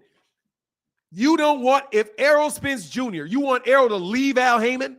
That's what needs to happen. Errol needs to leave Al Heyman. That's what you're going to negotiate? That Errol Spence Jr. leave Showtime because they're going broke. Leave Fox because Fox is not airing any fights. And leave Al Heyman so that he can go fight Bud on BLK Prime and sign a multi-fight deal because there's rematch clauses. You think that's going to happen? Come on, says Z-Side Bud costs BLK cost PBC and Showtime money and dates, held up the entire roster, but Duckford thinks he can go right back to where they were before. Nuts. Dog. Only reason he can do it is if Errol says he can do it, bro.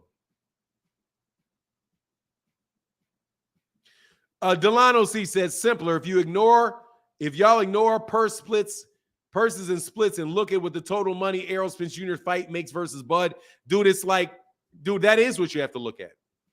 Sean Clark said, you missed my super chat, brother. I'm sorry. Let me slide back up, man. That's hard to do, to miss that. Sean Clark in the building. Much love, bro.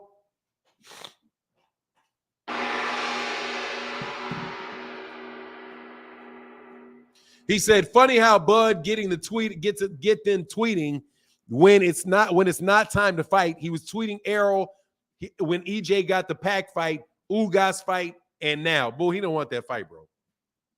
Sean Clark, man, look, man, we can even get off Bud, bro. Turned on my YouTube the other day, and they said Tank was ducking Devin, and I said, wow. Dude, they're clout chasing Tank. Period. That's clout. Cats been, dog, look, he has the fan base, bro. They want his fan base. Man, please. They just want his fan base, bro. That's what they want. They want his fan base. So they attack him.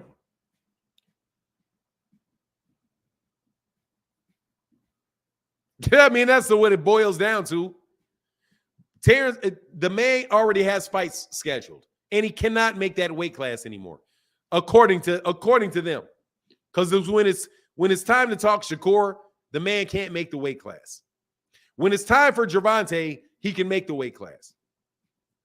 When it comes to Shakur, you already have a fight. When you got a fight with Gervonta, the fight doesn't matter. Right? Tell me that's not the truth. For 9, it's close to being official. So who you got March 4th, Fury versus Usyk? Who is the A side with the bigger payday? Honestly, the A side with the payday in that particular one is Tyson Fury, obviously. And then the second thing is, who do I have? I don't know. I'll watch the fight. I don't know. I'm not going to underestimate Usyk. I'm not going to underestimate Usyk.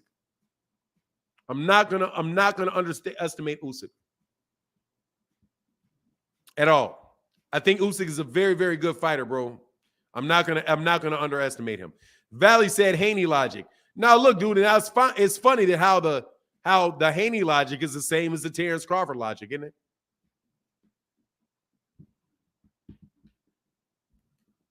See, it's not. See, the truth of what it is that it's illogical, and it is biased. That is what it is. It is bias. Unfairly prejudiced against Gervonta. Unfairly prejudiced against Errol Spence. Because your standards change. And you're making stuff up out of whole cloth. For 9, the Haney logic and the Duck logic are oxymorons. Oh, that's true. I get that. Yeah, they are. They are. Like jumbo shrimp. Two things. Yeah, Haney and lies completely illogical, and duck logic completely illogical. It's just flat out illogical. You know what I mean? It's just not logical. It is your desire. It's based on what you want to see and what you want to have happen. And then ultimately, you're going to, whatever you want to have happen, that's where it's going to come around to. And watch this. Here's the smoke. I got 658 people in it. We have. There's 658 people of us in the building. Hey, y'all, can y'all hit that like button? About 300 people didn't have it. I would absolutely love to get somebody this morning. So let me put this in here. It's the holidays. Let me put a link in here. Would love for somebody to tell me how I'm wrong. Last time, sorry for non. Can I get a wrench? Oh, hold on, man. Let me check you out,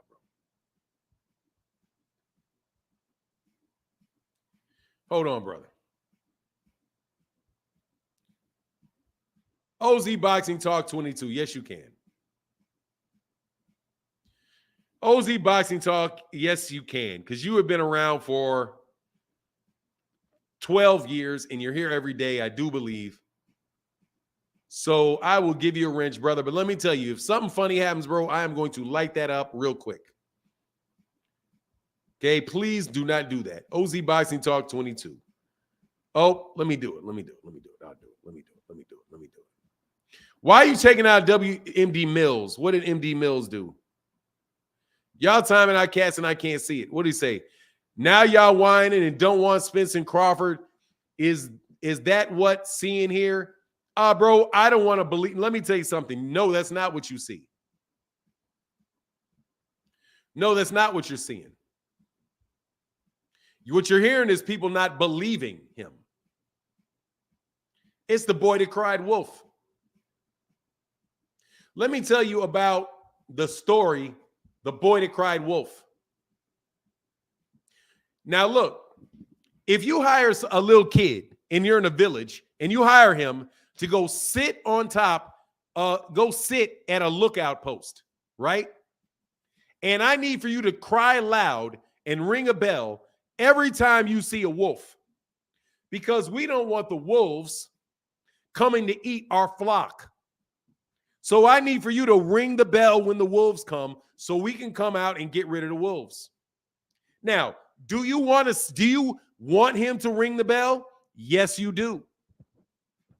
So when he rings the bell, you jump out and you ran out, and everybody's all right, we found the wolf. We got the wolf. Now we can find the wolf that's killing our sheep.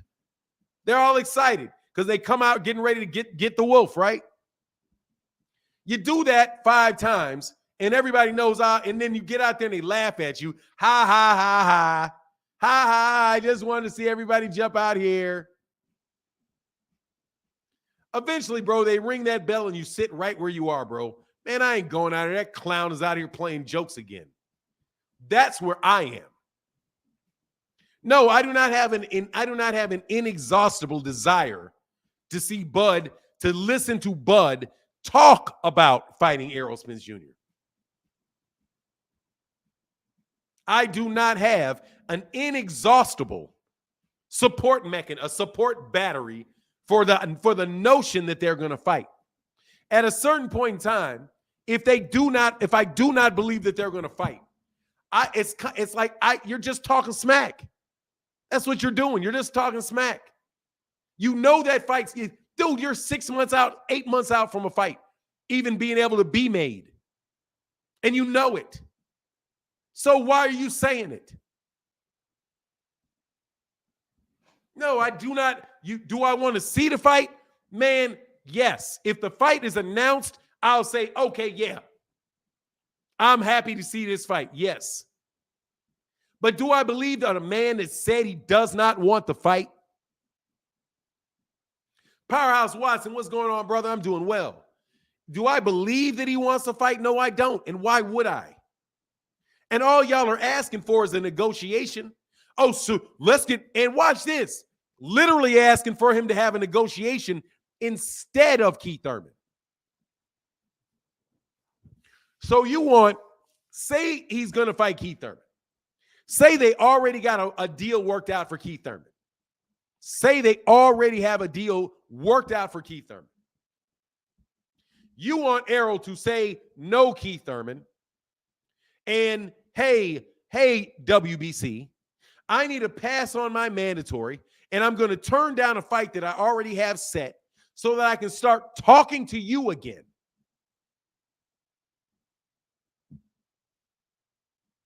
No. How about that? No. So we can start negotiating? No. No more negotiation. The negotiation is over when you ghosted me. He doesn't deserve a negotiation. They would be stupid to negotiate with him. Why? Number one, you already said you accepted the deal. You already said you accepted it. We already went through an entire negotiation. And after that, you still ghosted us. So why would I negotiate? Even if you didn't, why would I negotiate? You already accepted it. So there's no need to negotiate. All I'm going to tell you is the date. That's it. The date. And what it's going to be. That's it. And I'm slapping you. But anyway, if that's what they wanted to do, there is no negotiation. There is no talk. For what? Free YSL? Who is YSL? I don't know who YSL is. And again, man, thank you to everybody that supported in the Super Chat and the Cash App. It really is what makes the channel go. So thank y'all so much for your support, man. It is literally the biggest part of the channel. I don't even care, bro. Relax, bro. Chill, enjoy your life, bro. I'm enjoying my life, man. Are you kidding me? This is fun to me. No, I'm perfectly fine. You chill and enjoy your life. I'm perfectly fine. Anyway, Yves Saint Laurent, free wires. I don't know what it is. The way Bud was more disrespectful than Bob ever was. Look, man, here's my thing. Don't talk about it, be about it. Don't talk about it, be about it, bro. Yeah, so much fun, very entertaining. Bro, it's fun to me. This is a little irritating, but bro, it's in the middle of a long conversation we had, and I'm not going to duck out the conversation. I'm not ducking it. And on top of it, bro, you're not going to build a narrative. I really didn't understand that at first, bro. Cast out about starting narratives, because, dude, I don't start narratives. Y'all got a narrative going. Y'all are literally trying to script out. You are literally trying to script out what's going on in the way that you guys are talking about this stuff. Anyway, yeah, come in here telling everybody to chill is immediately a timeout. You chill or exactly, bro. I mean, like, telling somebody to relax, like my wife always says, telling somebody to relax is not relaxing. You're going to irritate somebody. When you try to try to literally insert yourself in my mind by telling me what I should think. Nah, bro, that's not good. That's abrasive. You know what I mean? When you have Voice of God Boxing said, when you have facts, you don't need to fabricate a narrative. Look, man, listen to the new one, though. Be very careful. Let's start negotiating again. Why would anybody want to negotiate? You already agreed. So there's no negotiation needed. And then let's not fight Keith Thurman. No. Fight Keith Thurman. Fight Keith Thurman because Keith Thurman is a payday and a qualified fighter, a former champion. As good a fight as Sean Porter was for Terence Crawford. As good, better fight than Amir Khan was. A better fight than Kell Brook was. A better fight than Jose Benavidez was. A better fight than Jeff Horn was. A better fight than Julius Ndungo was. If Errol Spence Jr. beats Keith Thurman, it is better than every win on Terence Crawford's resume. And tell me I'm lying. And that's with him being a shot fighter. Even if you say he's shot, it's still a better fight than every fight Terence Crawford has had at welterweight. Easily.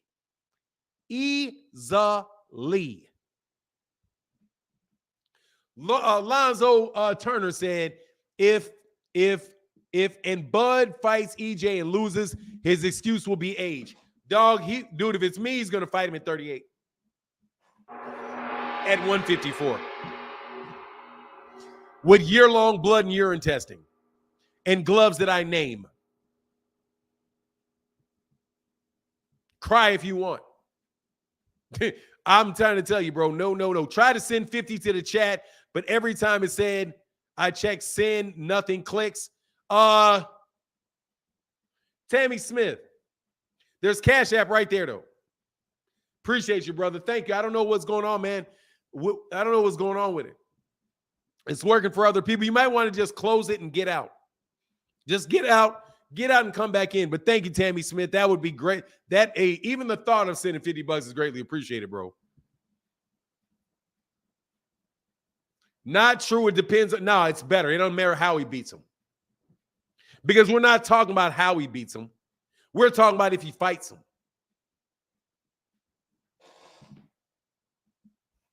We're talking about if he fights him. You're not going to be able to judge it till after the fight.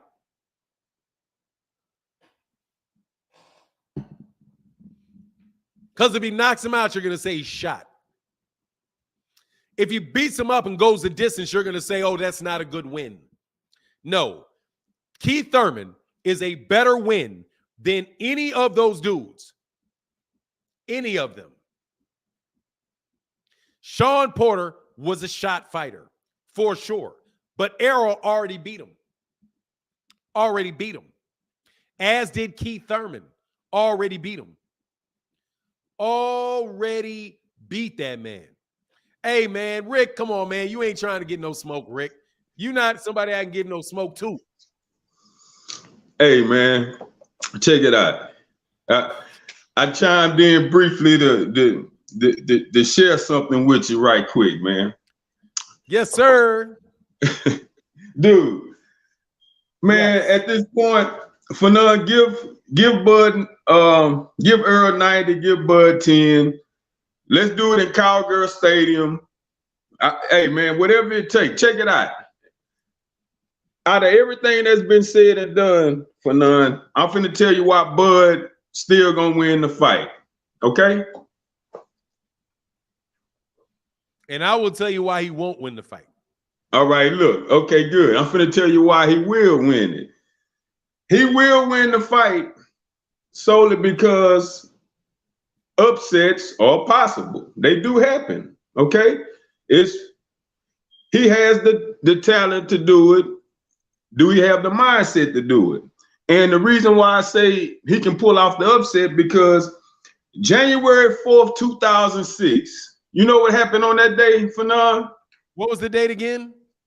January 4th, 2006.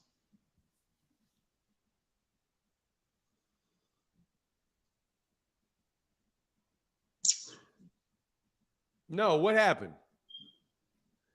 That was the 2005 Rose Bowl. That was the national championship between Texas and Southern California. Southern California was the equivalent of Errol. Errol got 3 belts. Southern Cal had 2 Heisman Trophy winners, and they had the top-notch head coach. Where Texas only had the WBO belt, Vince Young. So USC was on a 34-game winning streak. They both was ranked 1 and 2 all season long. And they finally met up in the championship game. And USC, Errol, was the favorite. Texas, Bud, was the underdog. And it went down to the 4th quarter. Vince Young had to run in to win the touchdown. 4th down. So, hey, man, upsets can happen for none. That's why I'm still riding with Bud to pull off the upset. Okay, and let me tell you why. Absolutely, that will not happen. Because Bud's not going to fight him.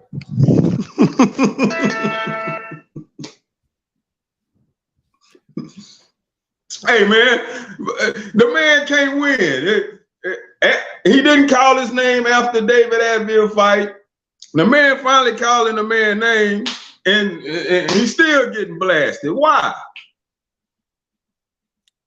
Because he ducked.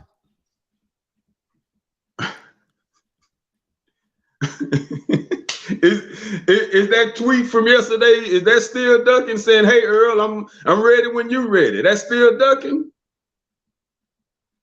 Is it still ducking? Yeah. I don't know what that is. He said what was it when he said, "I'm looking for fish in the middle of the ocean"? Well, hey, you know what that is? That's talk. That's talk is what it is. I agree. Saying we're gonna beat him. Look, bro, as far as the fight, actually, who will win the fight? I got to be honest with you. I think that's a ploy, bro. I'm not going to predict that man's winning a fight, losing a fight, none of that stuff if you ain't gonna fight. That is like having a conversation about who's gonna win between Aaron Pryor and Sugar Ray Leonard. Because Aaron Pryor did not fight. Sugar Ray Leonard did not fight Aaron Pryor. So that's just what it is, just like Bud said. Because Bud brought that up as an example himself. You know, it's just one of those great fights that never happened. See, I believe Bud.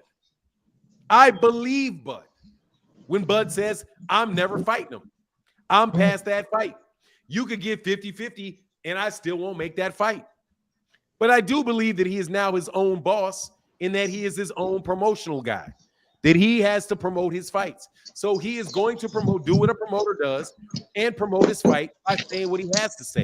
But at the end of the day, it's going to come around to what it's going to come around to. He's not going to fight Errol Spence Jr. I don't believe him. Or I don't believe he will fight him because I believe him. Unlike Bud fans, I actually believe Bud. Because the most consistent thing that he said and done is that he's not going to fight Errol. He said he's not going to fight Errol. He kept his word. He didn't fight Errol. So I believe he's a man of his word because he says that he doesn't want to fight Errol more often than he says he does. He said he doesn't need it. I'm in the Hall of Fame regardless. But he will put on that promoter hat now. And that promoter hat needs to get more money for another cherry pick fight. So how do you do that? You do what all the other promoters are doing. You attach your name to somebody you're not going to fight by talking about the fight and never making the fight. Like all kind of people have done.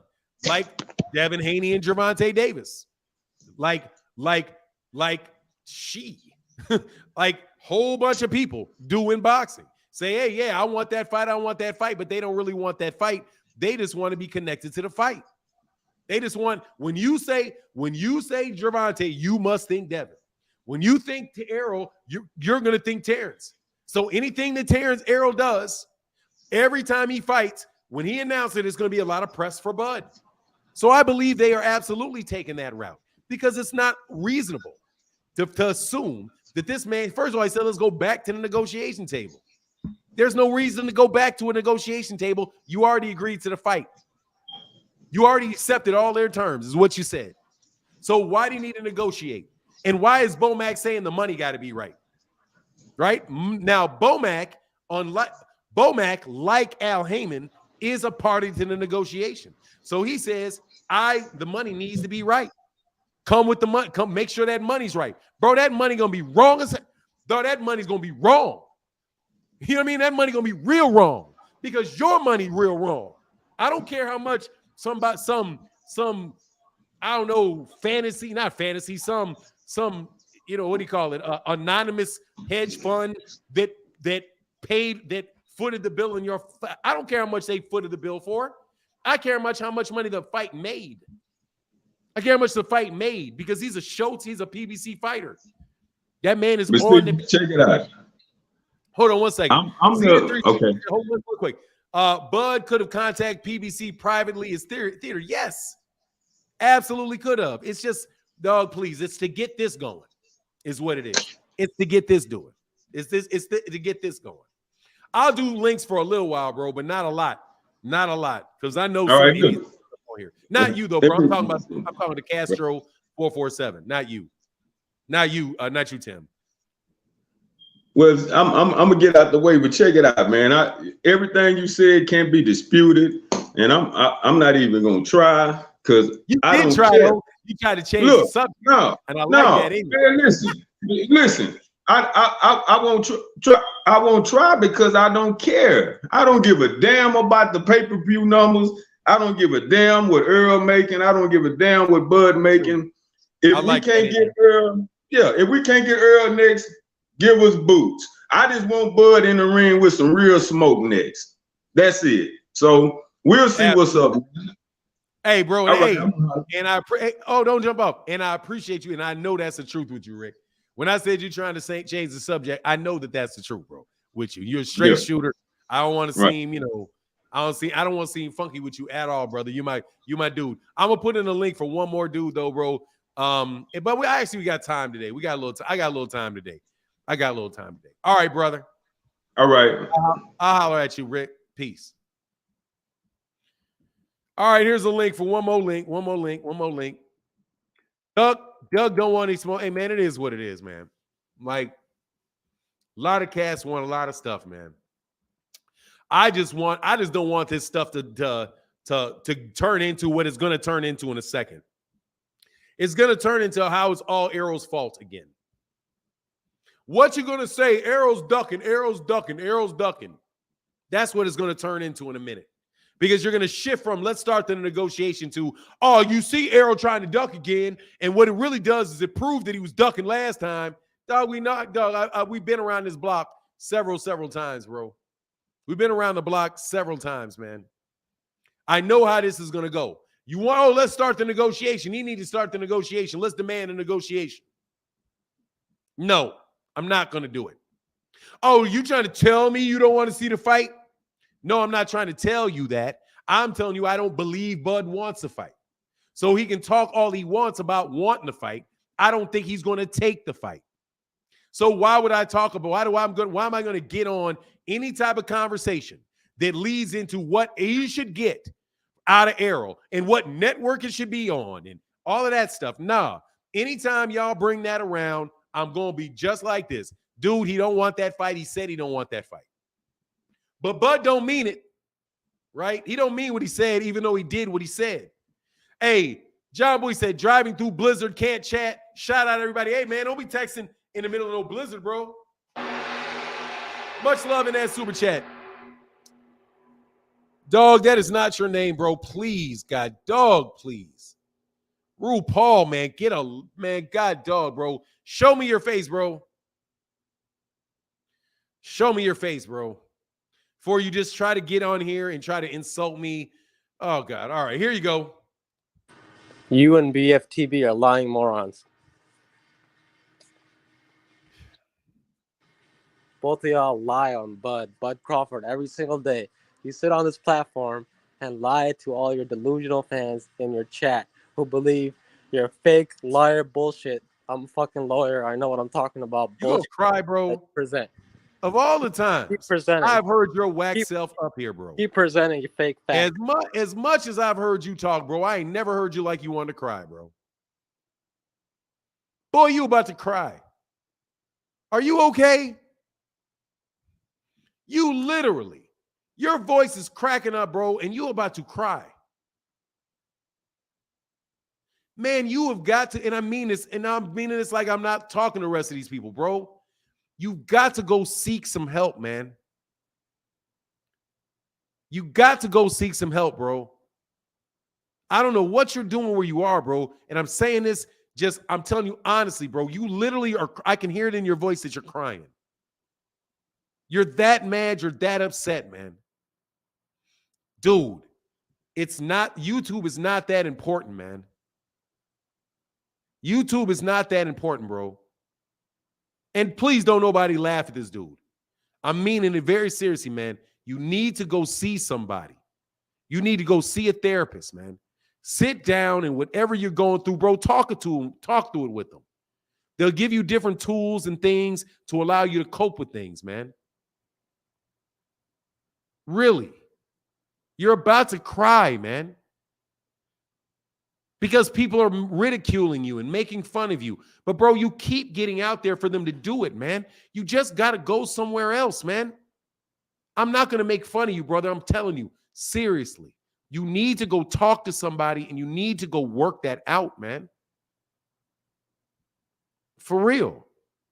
Before it goes bad for you or it goes bad for somebody else, man. RuPaul get a bag of dicks.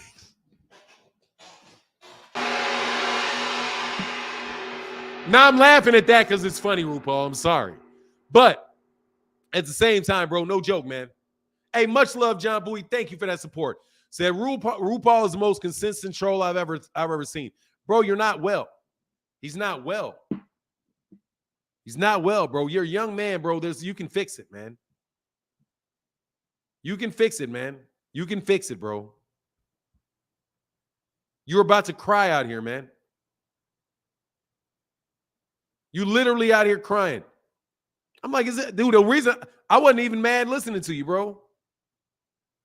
I was like, you're crying. BFTB is lying. And you're lying every day. And God, dude, seriously. Think about it, man. You crying. Stop, man. Just go home, man. Just go home. I don't want to ridicule you, bro. I don't want to talk. I won't even call you RuPaul if that's anymore. King. I'll call you King. King. Relax. Put your computer down for a little while, man. Go walk the block a couple times, man. And just assess your feelings, bro. Because it's not that. It's too much, man. It's too much. Okay? It's way too much. I mean, for real, trembling. Your voice was trembling, man. Anyway, here's a link, bro. Please do not click that link again. That you were probably the guy asking for the link, right? I know. If he might have done him dirty, RuPaul likes the punishment. I'm sure he did do him dirty, bro. He would have really did him dirty with that. I'm sure he did. I mean, God dog, man. The man is masochistic. You know what I mean? Like, come on, bro. Hey, you still got it. You're still on him crying 6 minutes later. Dude, the man was not on here 6 minutes ago. Shut up, bro. What are you talking about? Get out of here, man. Goodbye. I'm not on him 6 minutes ago. Man, that thing is not 6 minutes ago. Go away, bro. Please let RuPaul talk, and I mean it. Why would you go to BFTB if you know? Hey, anyway, that's him, bro. Let's get back. If anybody else wants to chop it up for real, hit the link button.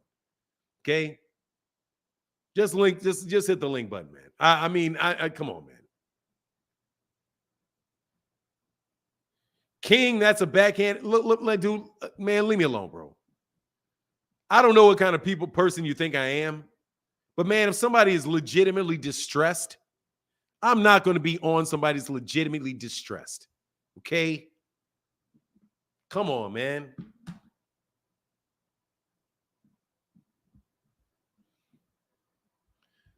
I bet. Thank you, brother. I'm not. Come on, man. The man is legitimately disturbed. The man is legitimately distressed. Leave him alone. Oh, here you go. Aaron Muhammad in the building. Much love, brother. He said, hey, Fanon, is it just me or are Bud fans acting like he just didn't sell 100K, 115 pay-per-views on BLK Prime? 100 of those were family boys. Yeah, they are. That's because somebody paid for a press release to say that he didn't, bro. Somebody bought a press release to say that he didn't. Castro, are you going to hit the link or not, bro? Oh, God. Are you going to hit the link or not, Castro? Are you the guy? Or are you him? So I know I got to get rid of you. Okay? You said you wanted a link. I put the link in the chat, bro. Hit the link or don't hit the link. If Castro don't hit this link in the next 30 seconds, block him because he's king. Okay? DH in the building. What's going on, bro? My brother Fanon, what's going on? Man, I can't complain about nothing, man. Life is good, brother. Hey, Life is good. What's good with you, man? Oh, no, man. I'm just getting on here to say what up to you. Blessings to you in the chat. Everybody that continues to, show support. and hey, you dropped 2 good videos yesterday, man, explaining all that Crawford stuff. Man, he just clout chasing EJ name. He don't want to fight. If he wanted to fight, it would have been a happen. Point blank. Yeah, that's my thing, bro. Yeah. He don't want that fight. I think EJ is just gonna have to fight Thurman just to stay in the 147 to keep his belt. What I would like to see if Crawford, I feel he's going to fight somebody like Josh Taylor or Blair Cobb, somebody like that. But what I would like to see, I like to see him fight Boots. Hey, man, I would be ecstatic if he fought Boots, bro. Yeah. Hey, he said he was going. Boots said he'll come up there to Omaha fighting. So make it happen. Hey, hold on, real quick, bro. Go ahead. Let me get these 2 super chats that I missed. Because I went all the way back and I saw him and missed him. He said, one is Jason says he gets blasted because he does all of that talking, but doesn't sign the contract. He just uses Errol's name for clout as always. I mean, in this particular instance, I agree 100%, JC.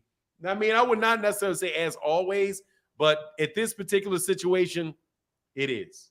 And it's obvious because he did it on Twitter. Let's look at that super chat, bro. And Zenith 360 in the building said, Bud's the favorite, Spence the underdog, Bud still duck. Yeah, that was the Rick Timms. My bad, Zenith 360. And let me slide back just to get the last one, make sure that I got him. Zenith 360 said he could have done that one, could have contacted them. I got that. I got it all the way back to Tammy Smith. So let me do this. Hold on one second, man. I'm sorry. And I see the League of Legends in here. Let me just make sure I didn't miss super chats, man. Christmas time is the super chats come in rare during Christmas time. Okay, I got it. And I got the last one was actually RuPaul bag of D's for Christmas. He gets a bag of D's for Christmas. Hey. Orlando Pearson said RuPaul is the most consistent troll ever. Yeah, because it's man. Terry Smoot is.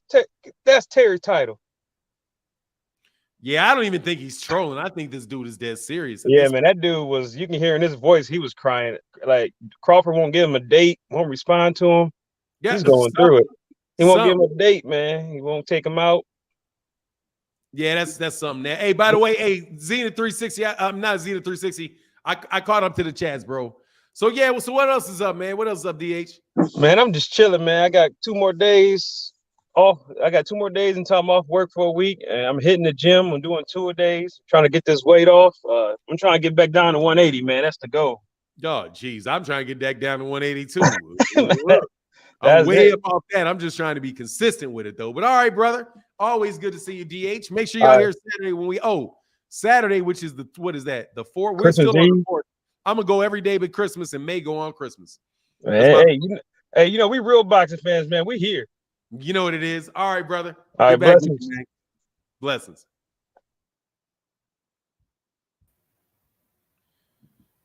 The League of Legacies. What's up? Hey, what's going on, Fanon, man? How's everything going? I can't complain, man. Life is good, bro. Can't complain at all, man. What's good with you, man? Now, I'm just calling to kind of help your audience out a little bit because you're a troll, but you're only a troll to people who don't pay attention to what you're saying. So it's funny to me when you do it. Like Devin Haney, for instance. Like everybody knows, and you've said it before, how he looks when he's weight drained. And so people kind of get all up in arms about it when you're like, he should go fight Gervonta Davis. But they're missing that you're saying he should do that because he called him out. So if you look like that and you're still calling the person out at that weight, then you're saying you're holding him to what he's saying. So just like stuff like that, it's just funny to me that people don't really pay attention to the things you're actually saying, and then they just kind of get all up in arms about it. Well, that junk is funny. They're saying somebody said that he's weight drained. That's why he should. Why he shouldn't. Like you'll say he should fight Gervonta Davis because he called him out. And people will say, well, that's unreasonable because if you see how he looks like he can't make the weight. They're saying that's Shakur, bro. So that's Shakur. So what they're saying is that he can't fight Shakur because he can't make the weight class. But at the same time, they're saying that he should fight. And I'm not going to continue this conversation for long, bro, because I don't want to do a lot of Devin Haney talk. But at the same time, and no, I'm not a troll, but I understand what he's saying. I'm not about to beef about that. I'm saying that they will say that he's available to fight Gervonta, but he's not available to fight Shakur because he can't make the fight. He can't make the weight for Shakur, but he can make the weight for Gervonta, even though Gervonta is at the same weight Shakur is. So I'm not trolling. I'm literally calling them a hypocrite because they are being hypocrite. There ain't no joke to it. I'm being that cannot be true. You cannot be the weight class in order to fight Gervonta. You can be at 135 for Gervonta, but you can't be in 135 for Shakur. Both of those things can't be true at the same time. Right. Yeah. So, and that's what I was saying. Like you're basing it off of him calling him out. I'm sorry. Just so you know, I'm not joking about that. I'm not trolling. I'm not joking. I'm being dead serious. You will literally hear the same people say that Gervonta is ducking Devin, which means Devin wants to fight Gervonta because you can't be ducking somebody that don't want to fight you. You can't duck a fight that's not there. So if Gervonta is ducking Devin, and you cannot at the same time say Shakur that Devin can't fight Shakur because he can't make 135. Because both of those fights are at 135. They can't be true at the same time. Right. I'm not trolling. I'm being dead serious. Both of those things can't be true at the same time. I'm not saying you're joking. I'm saying it's funny to me because I understand what you're saying because I'm listening to what's coming out of your mouth rather than just going off the emotions. Oh, yeah. Don't worry about it. Most of the Devin Haney fans are bots, with the exception of maybe like 30 of them. Most of that stuff is people that are like really, really associated with his camp or really, really closely tied to people that are part of his camp. One or the other. You're either really, really support channels that are literally part of his camp. So that's who you listen to and you're riding with your guys. And so, you're just kind of defending your team. Like a lot of boxing talk is kind of like football. Like, just because the other team's a lot better than you and you're going to lose doesn't mean you don't go out there and try your hardest. So what they're doing is they're just Team Haney. So since they're Team Haney, they're going to go in anything Coach Haney, right? Coach Haney says that Team Haney wants. That's what Team Haney's going to go get. Even if Coach Haney is not necessarily telling, it is wrong. You know what I mean? So is this what it is? They're part of their team. And ask them, are you Team Haney? And they'll say, yeah, Team Haney. Yeah, somebody it's kind of like a lot of... See, like Bless the 365. Watch. Haney time. Bless the 365 don't care, bro. Bless the 365 don't care. Bless the 365 is Bless the 365 is ride or die. So that's when the people talk about loyalty. They're being loyal. That's ride or die. Those people are, so when ride or die people are talking, you just keep smacking them upside the head until they get what they want. Because they're gonna ride until the end. So we just gonna keep, every time they keep riding at you, you just gotta keep slapping them. So the conversation just keeps coming up and up and up, and it gets worse and worse and worse and worse. Because they're going to support whatever these guys do. But look, I got to bounce off that conversation, though, bro. Thank you for coming by, League of Legacies. Make sure y'all come back again, though, okay? Definitely, man. Merry Christmas. Merry Christmas to you, bro. All right, bro, I'll get back. Chris Williams, what's going on, bro? Hold on one second, Chris Williams. A Compact Sports World says, class act. I I like both fighters, but I think Errol will win. I really hoping Bud would not duck. He did, and now he's capped. Yeah, it is what it is, bro. What's up in that super chat, bro? What's going on, Chris? Hey, not much, man. Hey, I think excuse me, my voice is a little bit gone. No worries. But I think Spence and Crawford could fight next because they already agreed to all the terms. So maybe when Bud says spin the block back, he said, "Hey, I'm ready. I just wanted to fight in 2022. I'm open for 2023." They're both looking to fight their next fight around April, May. So why not run it back? I don't understand what you're asking. You saying maybe he's serious? Yeah, maybe he is. Yeah, because let me ask you a question, bro. Go ahead. Let me ask you a question. If somebody told you, "Hey, man, I want to hire you," and you say you agree to your contract and all of that stuff, right? And then you're trying to hire somebody. You give them a deal, all of that stuff, and then when it's time to show up for work, they don't show up, and they say, "Nah, F you, I'm gone. I ain't taking that job." And they literally say, give you the finger. Now, would you go through that? And then they turn around when they get done with the job they took, and they come back, "Hey, man, I want to work for you now." What you gonna think? Yeah, but it depends are you gonna pass up a payday? If you're gonna pass up a payday for somebody that robbed you of a payday before, see, this is what I'm saying. If maybe Bud is serious, but I'm not gonna believe he's serious because he said he was serious last time. He said he accepted everything. Everything was good. Okay, everything is good. We're going to get the fight. Yep, I'm all there. And then you don't show up. You go fight somebody else. And after you do that, now you want to come back when I got another fight? Dude, but Errol's already negotiated another fight, according to him. So what y'all want him to do is you want him to turn down a fight that he already has to go back to somebody that ghosted him for the last fight. I would think, but if Errol did that, I think Errol would be a sucker. Personally, because Errol can literally go through the entire contract, get it all drafted, sign it, give it to him, and then all of a sudden, boom, he don't hear from him for a month. Be like, what happened to Bud? I ain't heard from him in a month. Well, he just announced that it's Amir Khan 2 on BLK Prime.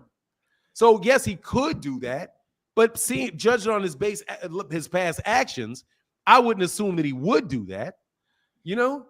Well, me personally, I don't think it's as complicated as that. That's very simple. That's not complicated. Okay. But go ahead. I'm talking about I don't think there's much of a negotiation for the Bud fight. I don't think there's much that Spence has to lose. Yes, there is. There's a lot. Number one, he's got to get the WBC to take away that mandatory that they put on him.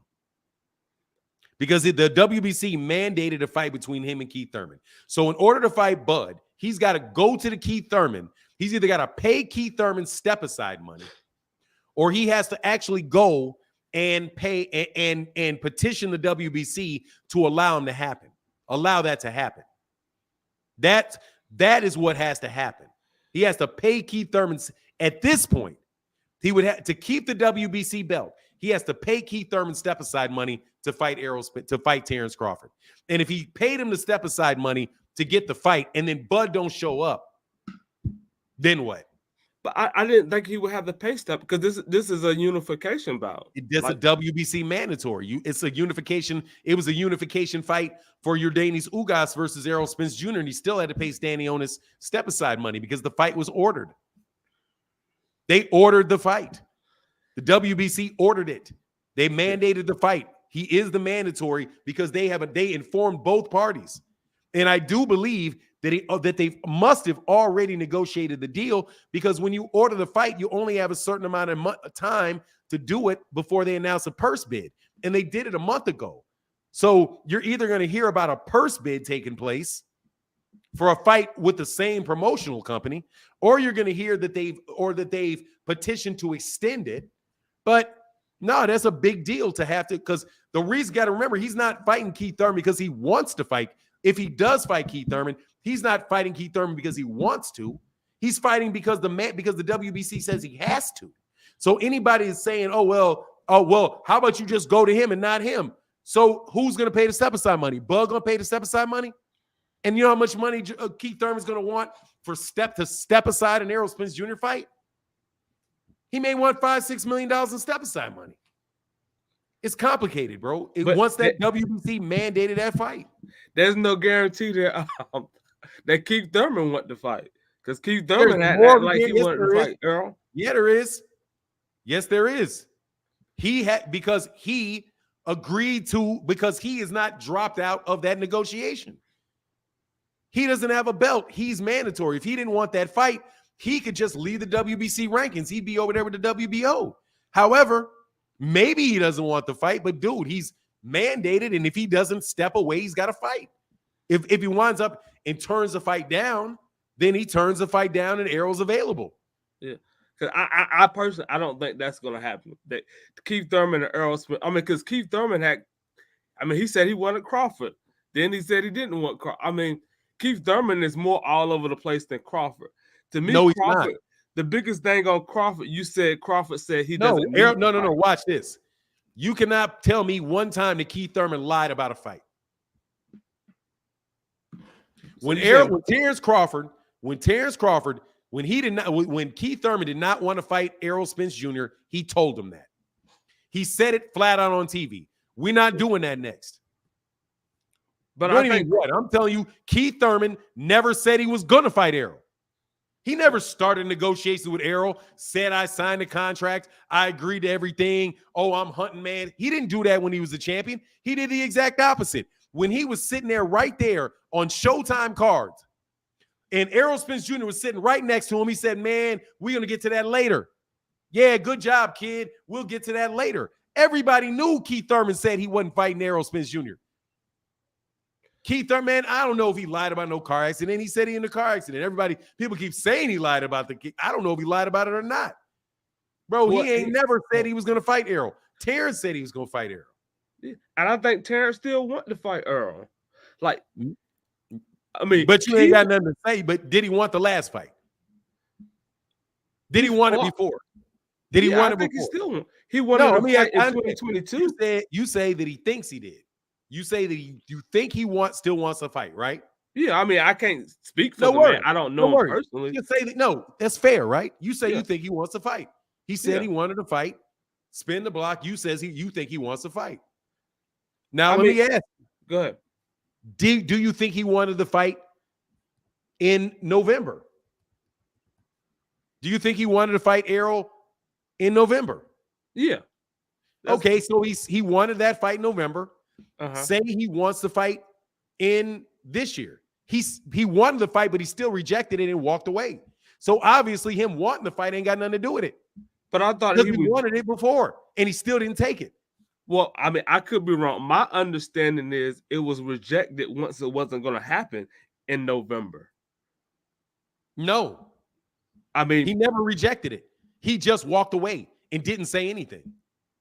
He never even rejected it. He just ghosted him. He never told Errol. He never went at the negotiation. He never said this negotiation's over. He never even did that. All he did is walk away and go fight somebody else that he said that they were negotiating to fight for months. The most realistic thing that it looks like he was just playing Errol the entire time. Or let me put it this way, there's a significant chance that he was playing Errol Spence Jr. the entire time. But I to say he was playing Errol, I think that's a big leap. Why is it a leap? If you say that you want to fight and you accepted everything, and then you don't, you just go away, and the entire time that you had said you accepted, you had already accepted a deal with somebody else. That seems to me like you were not telling the truth. You were not telling the truth to Errol because you didn't accept it, and you had already accepted something else.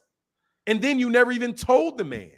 But look, man, I got to move on to the next dude, bro. All right, man. Peace out. Because I don't want to get it. I don't want it ever to be ugly, brother. I appreciate you for coming by, man. Thank you, bro. Appreciate you. Take care, Chris Williams. All right. And my man, Combat Sports said, class act. Oh, okay, I got you, brother. Thank you, brother, for that support in the super chat, bro. And And Zenith 3 said Bud refused to sign and they lost the November 19th venue. Yeah, pretty much. All right, bro. Oh God. This is only because you asked me for this most consistent troll. Yes, sir. Yo, Fanan, I think you're a victim of the Dunning-Kruger effect. And with the amount of preposterous and nincompoop, irrational It's nincompoop. opinions. It's I nincompoop. got you. Nincompoop, irrational. Excuse me. Can you explain that concept? I have just as much right. You think that I am suffering from a content. Can you Dunning-Kruger explain effect. what that is, brother? You can go look it up. No, I don't know it. Like the last time you left that in the chat and I told you what it was. If you don't know what it is, bro, shut up. I know what it is. It's then called, say what it is. Okay, so you think you're smart. I'm going to break it down for you real easy. But in reality, you're not. You actually lack competence quite a bit. And you're very irrational. Is it competence or intelligence, brother? Those are not the same thing. Your knowledge, intelligence, intellect, all of that. And that's all I got to say. Your voice is shaking, bro. I'm good. I'm at work, dude. Is your hand shaking too? Yeah. I'm good, man. Dude, so calm down, man. I got you. I'm not very smart. I'm telling you, man. If you got an opinion, everybody else got an opinion too. You can't not. I do. I understand. That's 100% correct, man. All right. If I have an opinion, everybody else got an opinion. That's all I gotta say. And I'm good, man. I'm good. I appreciate your help. I really do. You sure? Yes, sir. All right. Okay, man. Take a break. Take a deep breath, bro. Calm down, man. Hey, look into that for me. Thank you. All right.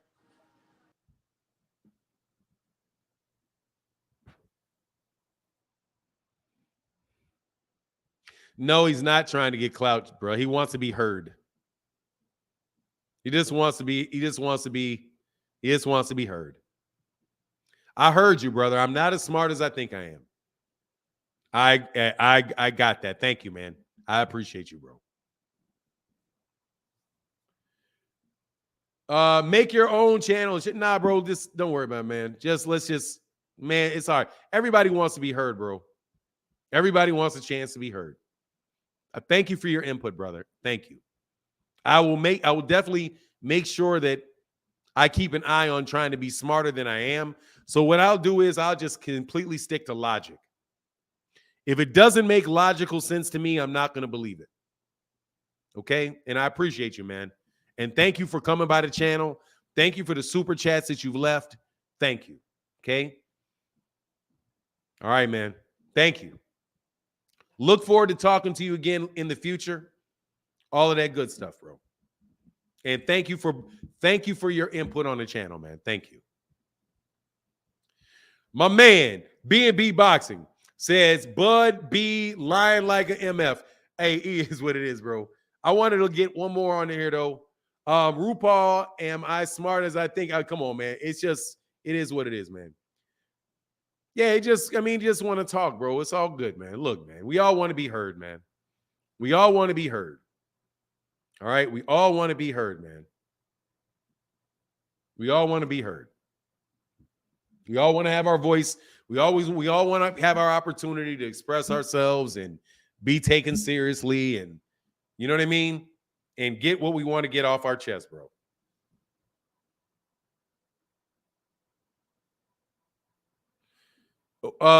Ain't no tune-ups, baby. And nah, bro. Ain't no tune-ups, bro.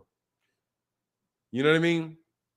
Ain't no tune-ups. But anyway, man, here's the link, man. We're gonna do one more, bro. And thank y'all for supporting the super chat and the cash app, brother. I know it's the Christmas time, but I really do appreciate y'all supporting the channel, man. Thank you. Zenith360 said, good point about Thurman. He's annoying sometimes, but he tells the truth. He's not going to drop out of no negotiations and be on BS. Yeah. He never said he was going to fight Errol then. That's a big difference. Errol said he didn't want to fight him anymore because he wouldn't fight him before. But Errol knew he wasn't going to fight him. Keith Thurman was never running around talking about he wanted to fight. Ever. Aaron Muhammad in the building said, gotta bounce for nine. Great live today, bro. Hey, thank you, brother. Thank you. Thank you, Aaron Muhammad. It means a lot, bro. Thank you, man. Fanon must watch content every day. Hey, thank you, Rod Walker. I appreciate that, man. I appreciate it. OZ Boxing in the building. Can we get the likes way up? Happy holidays, man. Yeah, man. Let's get the likes up, man. Hit them likes, man. Can we get the likes over 500, man? OZ Boxing in the building. Thank you, brother. Fanon equals Debo. Nah, not in that situation, man. Look, man. Dog, nah, man. Nah, man. It's a good, hey, man. It seems like a nice, honestly, it seems like a nice guy that wants to be heard, bro. You know, it is what it is, bro. Sometimes we want to debate, we want to win debates, we want to get out there and prove we cannot debate somebody and do all that. And it's what it is, man. You know what I mean? You can have one, bro. You can have one, bro. You can have one. You're right, bro. I'm not as smart as I think I am. That's why I try to stick with logic, bro. You know what I mean? And everybody does have an opinion. You're right. Just like me. Everybody has an opinion, bro.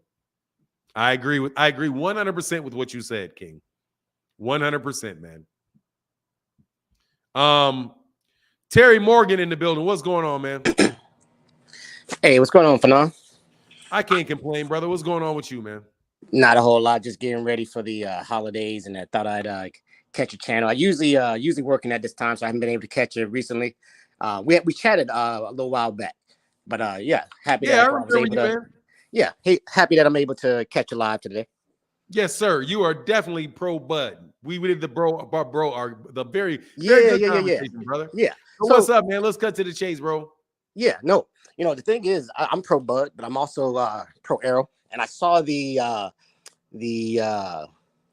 eventual meetup long time ago when as soon as Terence got up to 47. So I knew it was eventually going to happen. I grew up watching Bud, grew up watching Errol, like both. Hello? Whether it be Thurman mixed up in there. You broke up, bro. You broke up. Give me a second. Looks like I had a call coming in. Can you hear me? Yes. Hold on one second, though. Hutchman 1984 said, respect my brother. Merry Christmas to you and the fam. Absolutely, man. Respect to you and Merry Christmas to you and the family as well, bro. Much love and thank you for that support and that super chat. All right, so go ahead, Jared. Yeah. My point is, I just wanted to, I'm excited for the new year. Hopefully we get some good fights. Whoever fights, whoever. With the Bud stuff, like I said, last conversation, I was heavy pro Bud. Don't like the stuff that's coming out right now. Don't like what it's making him look like. To me, he needs to step up to the plate. He needs to make that fight. To me, I'm always a big fan of competition. If you want to be the best, you got to beat the best. So I'm a little shaky with Bud right now. But like I said, hopefully 2023, we finally start to see some good fights, whether we throw Ortiz in there, whether we throw. I'm a big Thurman fan as well. I was riding with Thurman huge, and I knew he was eventually going to have to see Errol down the line. I was wanting to see that fight. So if that happens, I'm excited about that. I'm excited about even throwing Victor Ortiz in there with Boots and anybody. Just good fights at 47. I think that's one of the most competitive divisions, and I think we need to open it up. But I just wanted to chat with you real quick. Nothing major. Just wanted to chat with you real quick. That's what's up, man. Yeah, hey, man, you ain't gonna get no argument out of me with that one, bro. I want to see the fights, man. I'm just like, look, I'm just not gonna go like, nah, man. I'm trying to call it like I see it, bro. I'll talk about what Bud has to say about wanting to fight, bro. But you know what I mean? It's like yesterday it was real. You know what I mean? Yeah. Like it is what it is, bro. But I appreciate you, brother. Thank you, man. For sure. And come back, man. It was nice. It was a nice conversation, bro. And if you really disagree with me, bro, we can still do that. I got to tell you, man, of a lot of the people that I talk to, bro, a lot of these dudes, a lot of the people that actually want to like really debate don't have much of a skill related to it. And you got some skills, brother. So I appreciated the conversation, man. Oh, definitely appreciated it, man. But no, I'm like I said, I still am a Bud fan. I just like his I like the perspective or the demeanor that he gives off. This tough guy. He was a wrestler, and I can connect to that. I can connect to that personality, that perspective that you approach the world with. And it kind of, I'm starting to feel a little shaky because, any great wrestler, any great competitor, you strive to be the best and you show everybody else that you're the best. You don't let money, you don't let all this other stuff get in the way. So I'm hoping that something changes in the near future. But yeah, I felt like it was a monetary situation at first, But then when a lot more things start to come to light, maybe perhaps it's not monetary. Maybe he doesn't have the same faith in himself as his fans have in him. I think he has a tremendous style. I think he does. I think he at times looked good during the last fight. He'll definitely have his work cut out for him when Errol coming forward like that. But again, you just never know until they get in the ring. For sure, man. I appreciate that 100%, man. All right, brother. Make sure you come back, man, when we do this again, man. And thank Most you for definitely. being a supporter to the channel, Terry. Merry and not Christmas. letting our Happy disagreement. holidays, man. Yes, brother. Not letting our disagreement, like really make it anything uncomfortable. I appreciate man. you. I argue every day for a living. I I argue with people, brother. I'm a consultant, and again, my job is to tell people that they're not doing great. So, are you talking management consultant or what kind of consultant? Yeah, well, teacher development. I work with schools and districts, and I support their increased productivity. So whether it's improving teacher quality, whether it's improving leadership direction, my work typically identifies where what's the root cause. So we do a lot of root cause analysis, and then we set them up to build capacity at the school level. So I'm not always there every single day trying to hold their hand. But yeah, again, my job is to basically tell people that what they're doing is wrong. All right, so you're you're basically like a consultant, a management consulting in the school sector. Yes, sir. Yep. Okay. Yeah, that makes a lot. Okay, that's what's up, man. Hey, it takes a bright guy to do that, man. And honestly, man, so when we talk about some of the business side and what's necessary to actually transition from being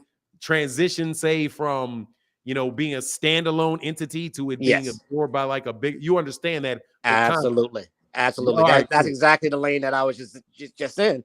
I was riding with a consulting firm, doing heavy work, very little reciprocity. So I stepped out on my own. Now I know what it's like, those contracts, the addendums, the contingencies, all of that jazz. And so I'm learning as I go. Didn't have an MBA, just had a few degrees in education, but learning as I go. No, man, there's some good stuff. There's some really good stuff too, man. You should read a book. It's about it's more like information related, but get things get a PMP. A PMP would be really good for that, man. You know what I mean? Mm-hmm. Or because you're working with teams and organizing them and trying to get them from the transition from their current state to their future state. Bingo. Yeah, it takes a lot to turn a group into a team, and that's absolutely. That's the issue that we tend to run into is it's a bunch of singular bodies working toward a goal. When we synergize, you get so much more out of it. Yeah, absolutely, man. Yeah, and those are the type of certifications though. If you don't have an MBA, having a PMP or a Scrum, which you can get, those type of things are. I did a little work in some Scrum. We do a lot of our sprints. We try to use Scrum but again, I have never been certified in it, but I do know folks that have that level of certification. But get the certification, bro. It's not going to take too long. You're a bright guy. Yeah. All right, brother. I appreciate that. All right, take it easy. Man. Peace. Matthew Thomason. Hey, man, that's what's up, brother. Congratulations to you, man. Congratulations to you, bro. Really, really, really get that Scrum, bro. Get that Scrum's worth a lot of dough, especially if you're doing that in the educational sector. Hey, Matthew said, it doesn't matter if you like a fighter or not. We must stick to facts, not just a bunch of opinions you can't verify. Hey, man, opinions are opinions, bro. We can have opinions, but the opinions got to be based on the facts. You know what I mean? And logic. People talk about opinion, they talk about facts, but they leave out logic. If it does not make sense, bro, don't believe it. Logic is where your opinion and facts collide. If somebody gives you facts and gives you opinion off those facts, but their conclusion is illogical, it's the analysis of the facts and the application of the facts that are the problem. They will say to you things that are factually based, but they're illogical. I'm telling you, this is a fact. They're going to pay Bud $10 million. Bud said he got $10 million. But it's a fact that they only made $1.5 million on the fight. That's illogical. Either they made more, they thought they were going to make more money and they were dumb, or they didn't pay that much money, or he already has It already has something else associated with that. But anyway, Dale McCray said, I feel sorry for this guy. He sounded really lonely. I hope he finds some peace in his life. We're here for because we support Fanon. Sorry, King, you're going through it. Merry Christmas. Yeah, bro. Merry Christmas to you, King, bro. Merry Christmas. And if anybody can put like a Christmas presents in the comment section for King, it would be good. Because, bro, no doubt, brother. I don't mean you any ill will, man. I know you meant lonely. That's why I read lonely, bro. Because of logic. See, Dale McCray, you didn't have to tell me that you meant lonely and not lovely. Because of the logic. It's not logical that you meant lovely. Because you didn't see his face. It was only logical that you meant lovely. So even though the fact was there that you said lovely, I knew that you meant lovely because of the context used. It was illogical for me to believe that you meant lovely, even though the fact was there that you said lovely. See, that is what separates this ape, right, from other apes. Actually, not even that. That's what logic. Greater skills with logic. People understand, bro. It's not your memory that separates you from chimpanzees. It's your logic. Logic allows you to control your emotions because you weigh your emotions against logic. Is it smart for me to eat the face of somebody that's been feeding me? No, it is not. So you will immediately cut off the notion that I need to eat your face because you don't give me a banana and you give your daughter a banana. Right? Even though a chimpanzee can memorize way more than you can. Right? It's logic. So connect your facts and your opinion with logic. And if somebody tries to sell you something that is illogical, I think you may be missing something, brother, because that's illogical. Well, human beings have wings. I've never seen it, but they say, oh, well, this professor says that there are human beings with wings and they can fly if they push off the ground high enough. I don't believe you. Jay Milt's in the building. Said, Merry Christmas, Fanon, to you and yours and your chat family. 5 of the world's best, what's it say? 5, oh yes, Mustard said 5 for the world's best boxing talk, 5 for the best chat family. Oh, thank you, bro. Much love and that support. Thank you for that support, bro.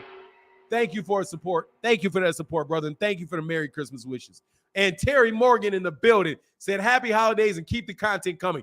Hey, thank you, Terry. That absolutely is greatly appreciated, Terry Morgan. Thank you, brother. Much love in that super chat, brother. And it's also nice to see, bro, that cats be just, dude, things can, man, anyway, you know what it is, bro. You know what it is. Beyond the Ring with Onita and Rachel. Yes, listening. Who's Beyond the Ring with what? Is that really them or y'all tripping? Hold on, bro. I'm going to be seriously honored if that is the case. Hold on, man. Let me make sure. Ain't nobody out here lying on Onita or Rachel Donaire that they out here slumming.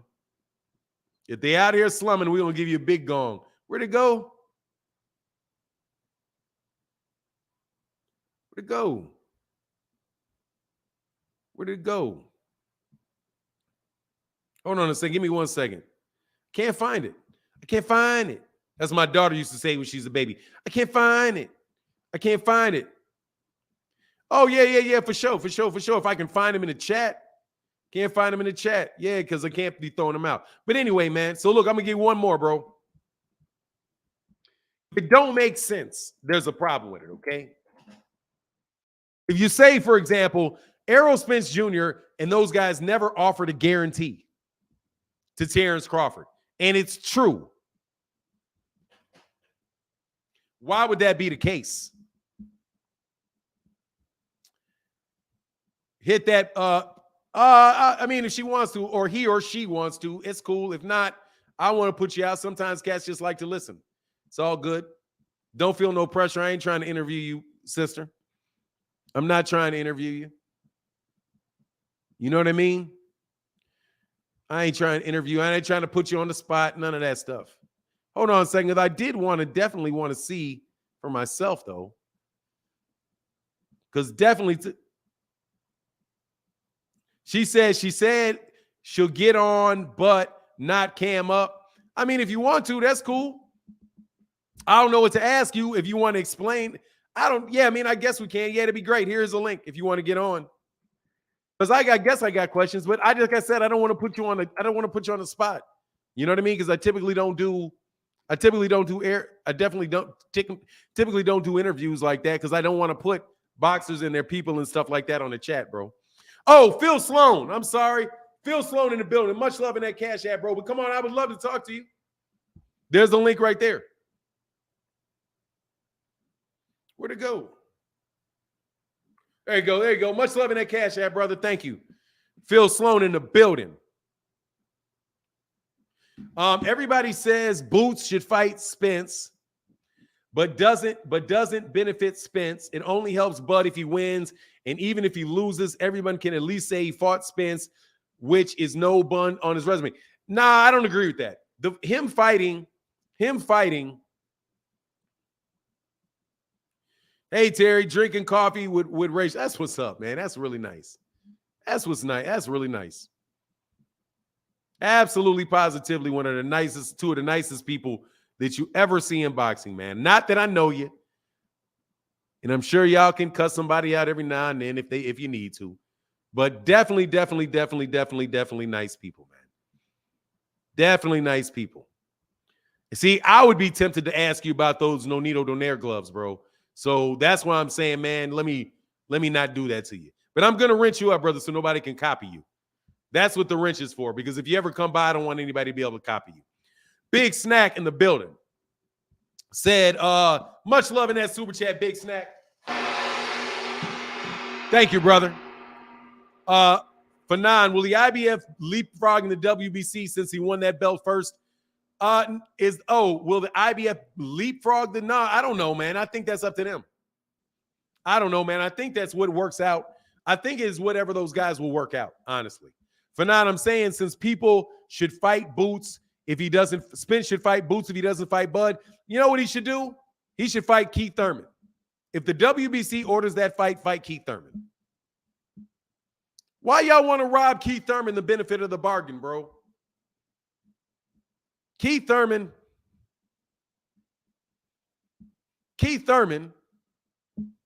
Why can't Keith Thurman get the fight? I don't get this. Why can't look, bro? If he fights Keith Thurman, I'm happy with it. If he fights Errol Spence Jr., fights Terence Crawford, I'm happy with it. If he fights Jerron Ennis, I'm happy with it, bro. Oh yeah, bro. Yeah, you got a wrench, bro, because ain't nobody gonna steal your name, bro. Because you got Beyond the Ring with Nonito and Rochelle and Rachel. It's Raquel, right? Raquel. I don't want anybody trying to steal your name, bro, and jumping up on here trolling with your name, man. So I got to get you the wrench. So if somebody, you know what I mean, it's like that. That's how that happens.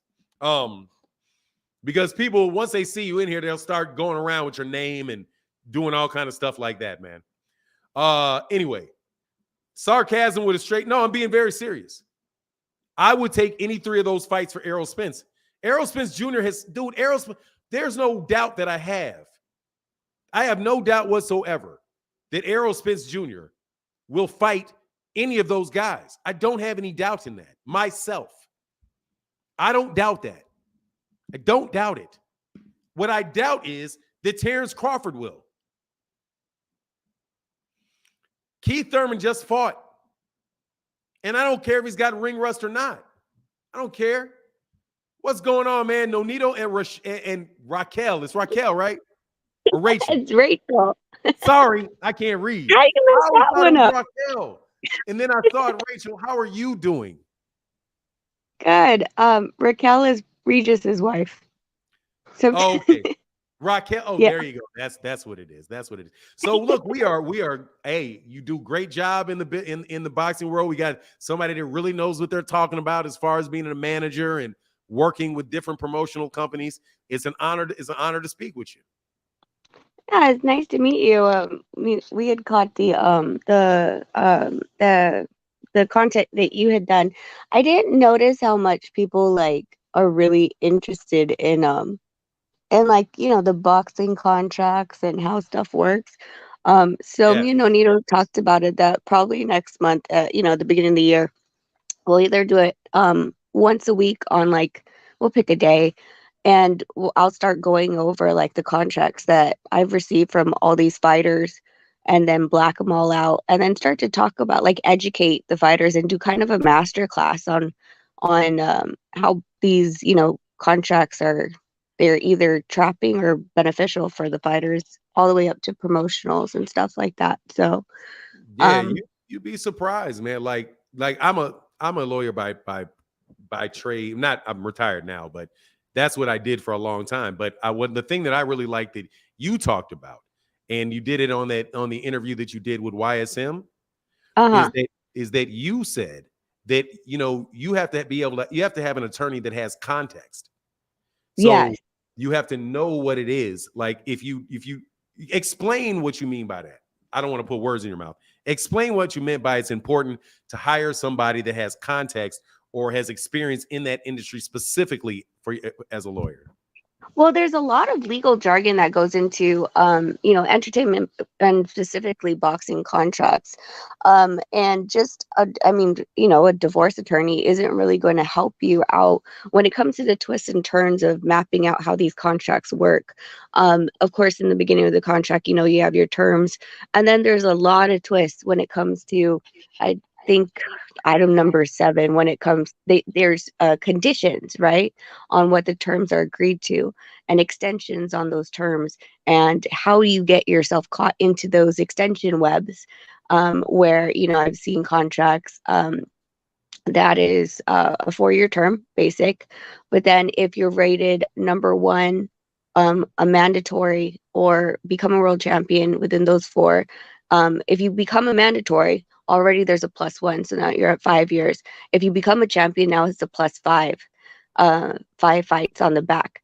And then so you go in this cycle of, continuously doing this until there is a, depending on where you sign your contract, if there is a, what is it called? Sorry, I haven't had my coffee. My, No worries.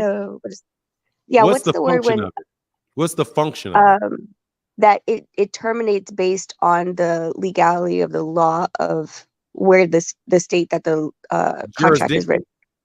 Yes, the Jurisdiction? jurisdiction, but it could only go for as long as the contract is allowable by law.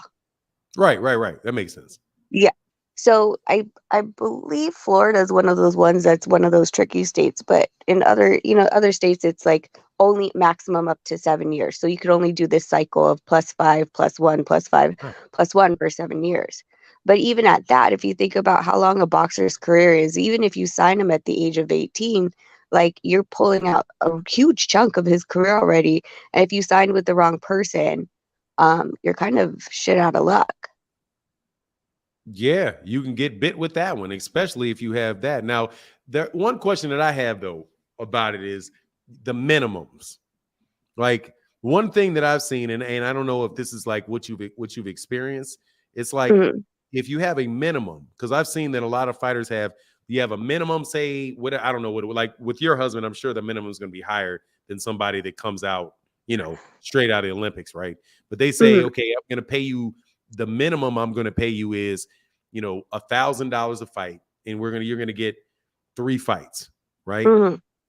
So the way that would operate is if you don't agree to a fight, that they can pay you the $1,000, so you make $3,000 for the year. That's all they're really locked onto you for the year to pay you. So if you don't take the fights that they want to take, then you get the 1,000, or No. how does that work? No. See, that's why I want to pull up the contracts I have, because it's basically like if you don't, that then that counts against the fights and that they had offered you. So that's why, Mm. like, if you don't take it, then you basically lose out on your own paycheck because they offered it to you and you didn't want it. And so you miss the paycheck, but Huh? what if there's a fight minimum on it? Would you, because you can negotiate a lot of No. this. So, No, there's no fight. Like, so yes, there's a fight minimum on all the purses, right? But if you turn it down, you're turning down that purse for that fight as well. and it counts against the numbers that that they put for you for the year. So 3, if you turn down 1, then now you only have 2 left. And you turn down the purse. So, okay, Yep. wow, okay, that makes sense. What would you say is the biggest the thing if you were, because you do represent? I'm not sure if you represent other boxers other than your husband, or if you're boxing other, like, because there are a lot of young fighters that listen to these shows that really do need that type of consultation, for sure, especially over like the rules related to like a lot of you do get a lot of interest in that. Go ahead. I'm sorry. I advise a bunch of other fighters, but I mean, like I said, like I don't really say anything about who I advise and stuff like that. It just I it's don't not want you really to. I'm big not of a answering. deal. Yeah, I don't want you to tell me. If there's anything that I talked to you about that you don't want to talk about, you can flat out say I don't want to talk about it. That's why I don't Well, want. I You know think what I mean? I don't yeah, like. no, well, I think with managers, the biggest one that really scared me, that I saw was I got in this contract that said, basically power of attorney, that you signed over power of attorney to your manager. It doesn't say power of attorney, but it says that they have the authorization and the authority to sign financial instruments on your behalf, sign contracts on your behalf, et cetera, et cetera. Now, signing contracts on your behalf already is sticky, right? Because you're like, okay, well, this guy could put me in a contract that I didn't agree to. Second, the financial instrument part, if people don't understand it, that means that they could take your check and sign the back of it. Like it's not, and you pretty much signed your firstborn away if you think about it, right? This guy will run your career as if it's himself. Within that same contract, that manager was demanding 30% of all endorsements of the name, likeness, and image of the boxer, which means, let's say my son had like they wanted to sponsor my son for dentistry, right? Like for dental work, and he's on a commercial, and they say, "Oh, this is Nonito Donaire's son," then that manager, even though he didn't even set up the endorsement, would ask for monetary gains on that endorsement because Nonito's name and likeness is tied on to the commercial. So just the whole encompassing of, even if they didn't, like if your Uncle Joe brought you a endorsement, and the manager would take their cut even if they didn't work it. Yeah, I'm definitely fair with that. I spoke with one of the big Oscar De La Hoya. Remember when Oscar De La Hoya did got out of the contract with Bob Arum? And you don't have to, please don't comment on this, right? I mean, I asking you not to, don't comment on this, right? But there was a law firm that was working with Oscar De La Hoya when he got out of the contract with Bob Arum, right? And I won't go through what they said, right? But this is somebody I went to law school with, and she was like, look, she read it, and she's like, this has got to be the only industry where this could happen. This is a contract of adhesion. And what a contract of adhesion is where it is just so lopsided towards one of the parties that they literally the other one has no leverage to do anything. It is as close as you can come to what you would call a slave contract as you can. So when you have just what you described, I've read other people's contracts, but like I said, that's why you really have to get to somebody specifically in the industry, and not just somebody in the industry that is an attorney, right?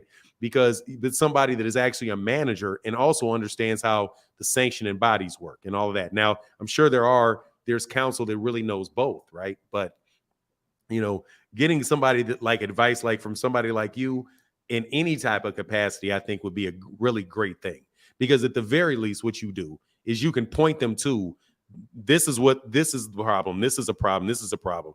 And when they talk to their attorney, then you can say, hey man, make sure you ask your attorney about this. Ask your attorney about that. Ask your attorney about that. Right. And also be careful of who else your attorney works with. Right. Because there's that thing that happened with Gervonta Davis, where Gervonta said, and like I said, I don't know the specifics about it. It's just what is out there, where Gervonta, some lawyer said, hey, if you were my kid, I would have never had you sign this. But when you are an attorney, you are an advocate for someone else. It's your job It's your job to get them the best deal that you can. It's not their job to make sure that the job is fair to you. You know what I mean? So having somebody like you, I would tell any young boxer or any experienced boxer, because they still don't. I mean, I've talked to guys that I just don't do it. You know what I mean? Because I don't feel like I just talk boxing. I'm not trying to get into that, man. But what's your thoughts on that? Well, I do think that people do forget that when you hire on an attorney, that, like you said, that attorney is representative of you and they're going to fight for your best interest. It's not supposed to be fair.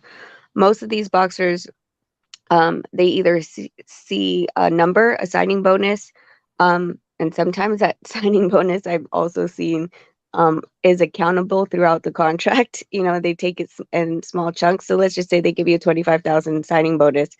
And the manager puts later on in the contract that he says that it's accountable, and most boxers don't even read the word accountable, and they take it accountable against the future purses of that boxer. So they're actually getting taken away from them, right? It's in advance. But all they see is the 25,000. That's all they see, and that's it. They just they forget about everything else that's in the contract, all the little nooks and crannies that they could fall into.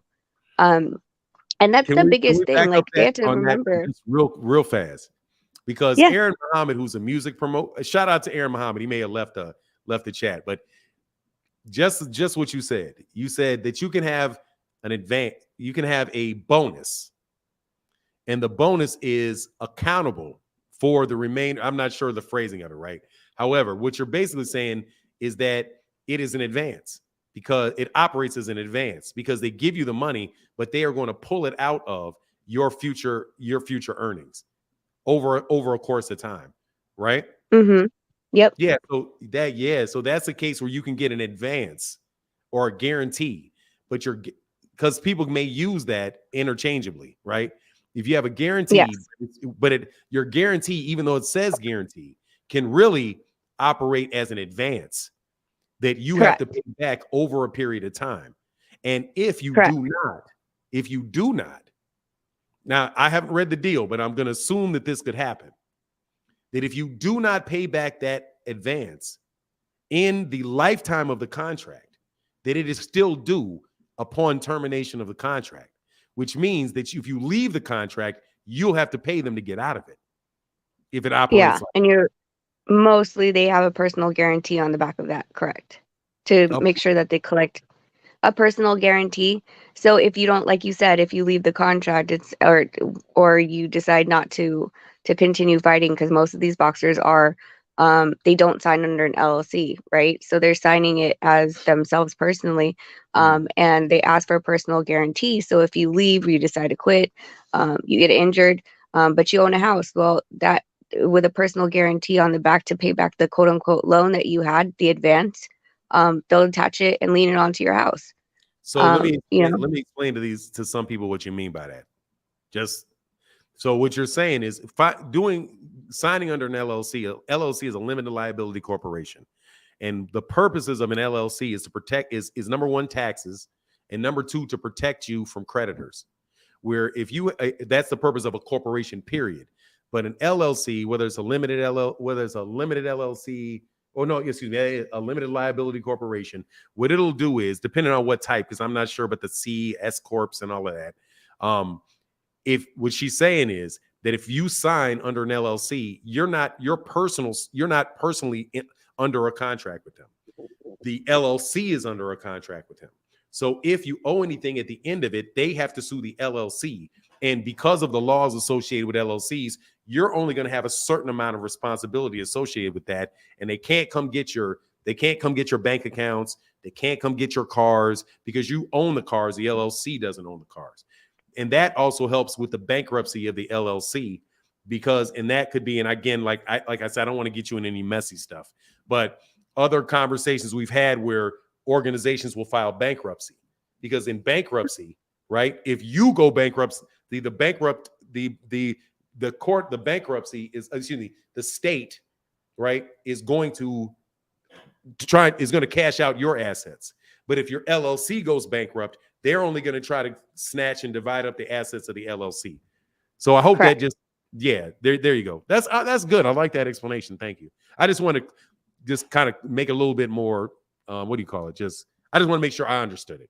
So go ahead. I'm sorry to cut you off.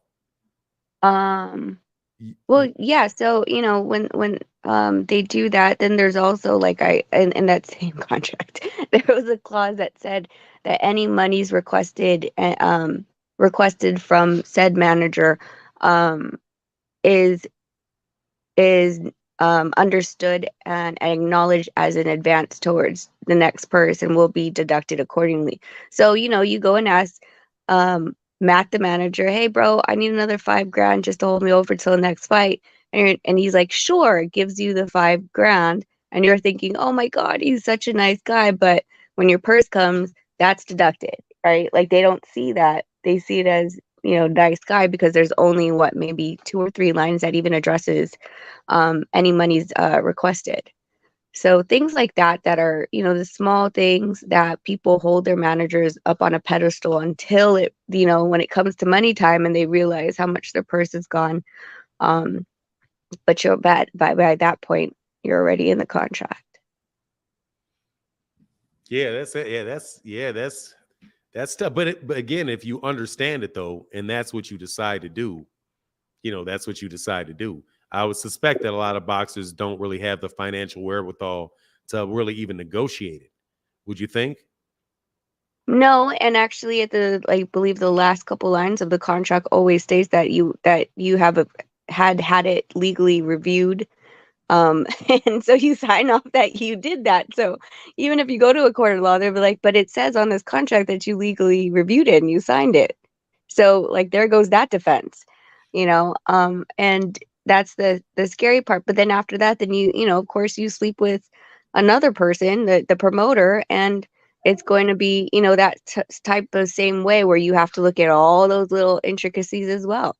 It's a different layer.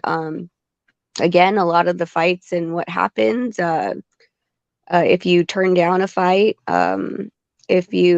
the minimums, what scares me is on the minimums. I know I advised someone again about this before, and they didn't listen to me. It was someone who had a 4-year contract. They're coming up on the term. World champion, lost.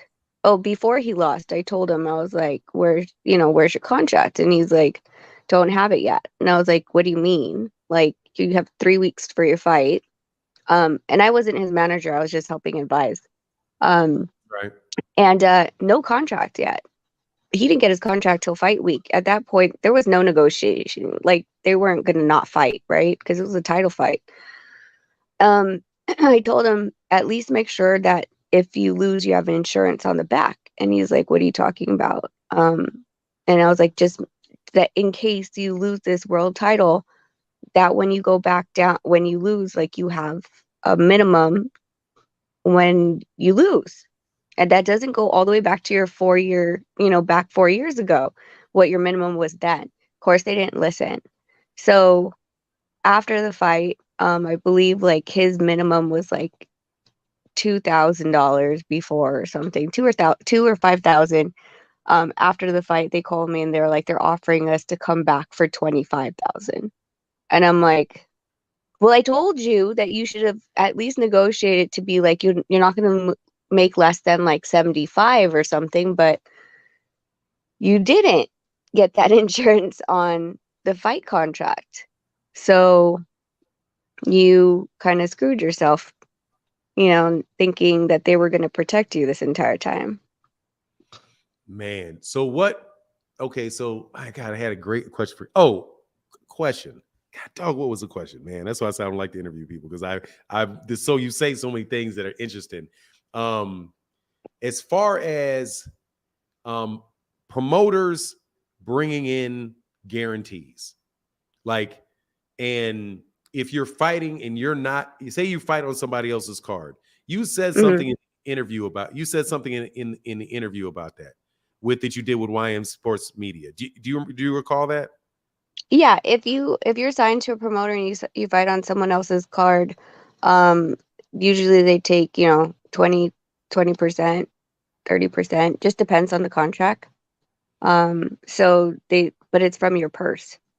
So even on a purse bid, let's just say, who is it that just fell through? Progress versus Ramirez.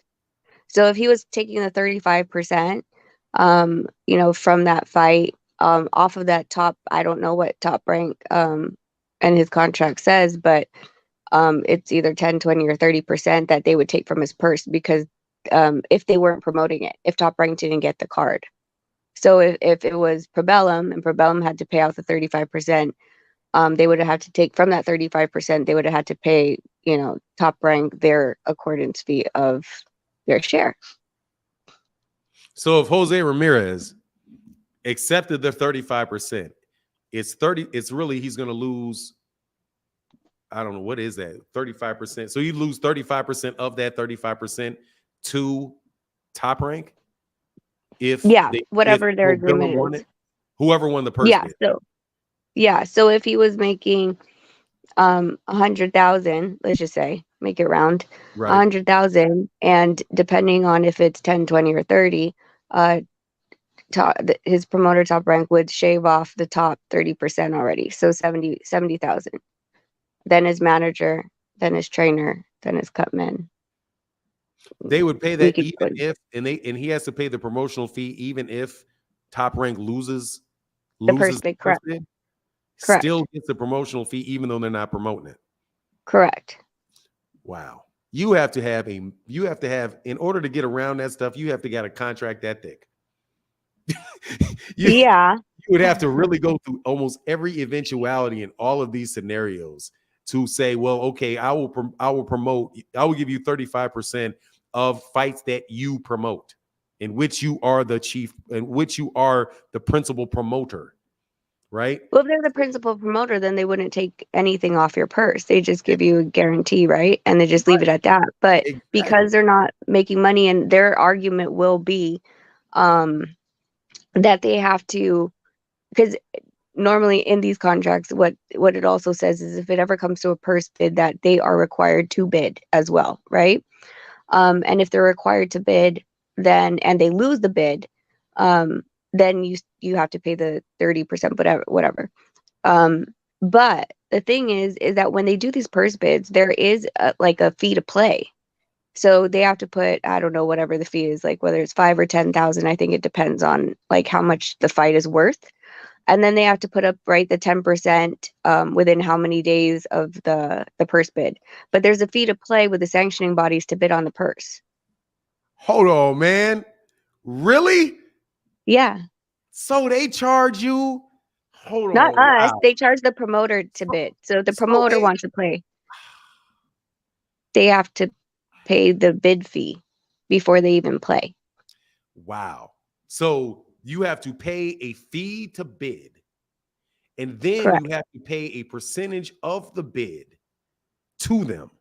So they get paid not only they don't just get paid off of a percentage of what the purse is, which I'm sure a sanctioning body would take, because it's a championship fee, right? Yes. So they get that fee, and they get a fee just for allowing to be able to be involved in a purse bid. So they get the promoter has to pay the sanctioning body a fee to play in the purse bid. Yes, correct. So I just want to make sure we're not talking about the fighter. Okay. No, I'm saying the promoter. Yeah, because that's who's in the purse bid. It's the promoters in the purse bid. So the promoter in the purse bid has to buy a ticket, whatever it is. Yeah. I don't know. I just call it a ticket. You got to pay a ticket to get in the room. They're not just going to let you walk in there and bid. You got to pay to bid. Yep. And so after they pay the bid, after that, they're going to take a percentage of the winning bid. Wow. And so that's a cost associated with that the promoter takes in, that they're going to pass on to the fighter. Correct. A percentage of it at least. Okay. Yeah. So that's why they'll fight you on that, because they'll say, well, I mean, we could lose the purse bid and lose, let's just say it's a $10,000 fee to play. We could lose $10,000 and not even get the fight, right? Just bidding on your behalf. So if we lose it, we still lose 10,000. So we got to recoup it somehow. So we should be able to take 20% off the top of whatever you're going to earn for this fight being promoted on a different promoter. So why wouldn't you know? Why wouldn't you negotiate with them a percentage, a percentage of that? Say, okay, well, in the case of that you don't have a successful purse bid, then we will absorb, 30% of the cost of the purse bid. So we could split the risk if you lose the purse bid. That's why I'm saying Yeah. in order to be, you are going to have to negotiate with these dudes for a long time in order to get through all of the different contingencies associated with it. Mm-hmm. Am I right? Yeah. So, because And I that's could what I'm see, saying is like a lot of yeah, like you literally have to go line by line. And you being a lawyer, which I wanted to be a lawyer when I was in the military, it didn't happen. But it's I'm it's a retired debate, now. right? Call me former. I'm retired. Oh, I'm not. you're a former lawyer. Thank Um, you. but yeah, so it's literally like countering them on every single line of the contract and seeing, pushing back on their full press of what they Mhm. want and say, well, I'll meet you here. I'll meet you halfway, and I mean, you bring up a very valid point, but I mean, again, I'm gonna be completely honest. Most of these boxers are not gonna sit in the boardroom and negotiate out these contracts. They're not gonna redline it. No, No Needle was that way. it's tough. Well, first, because there's two skill sets here. And you can tell me if I'm wrong, but this is two skill sets. One is you're talking about somebody that is actually understands the language of the the contract and how different sections of the contract play against each other. Because Hmm. one scenario that you could have is you may not realize that, like you said, that there is one thing at the beginning, but there's another clause in the middle, and that clause in the middle affects what the clause is at the top, right? Hmm. So Hmm. you say, for example, the term of the agreement, right? And then you brought Hmm. up jurisdiction, right? Or something that I saw happen, which I thought I was like, wow, like this, like you can say that the jurisdiction is going to be, say it's going to be Florida, right? But then Hmm. you agree to arbitration Hmm. instead of, but the arbitration, who's going to be the arbitrator? The arbitrator is going to be the state commission of Florida. And then what laws are they going to use? They're going to use the laws of Nevada. You know what I mean? So like Hmm. even there, if you say the laws of Florida, they can literally get you to sign off on using on another state's law. So Correct. yeah, so you can, those type of things, that's like a contractual thing. But the other issue is actual negotiations and being able to get to something where you say, okay, what's your risk? What's my risk? And how do I Hmm. mitigate your risk? Right. So Correct. I may be willing to take a risk here, right? But we can make it up here because I can be able to find some type of value for that. And these people may be reasonable in doing that, right? But you got to have some leverage, and you also have to. That's a lot of work, man. That's a lot You of have work. to, yeah, you have to know what you're talking about, and you have to know what pretty much what's been done before without actually showing other contracts that other people have, because of course that's a no in boxing.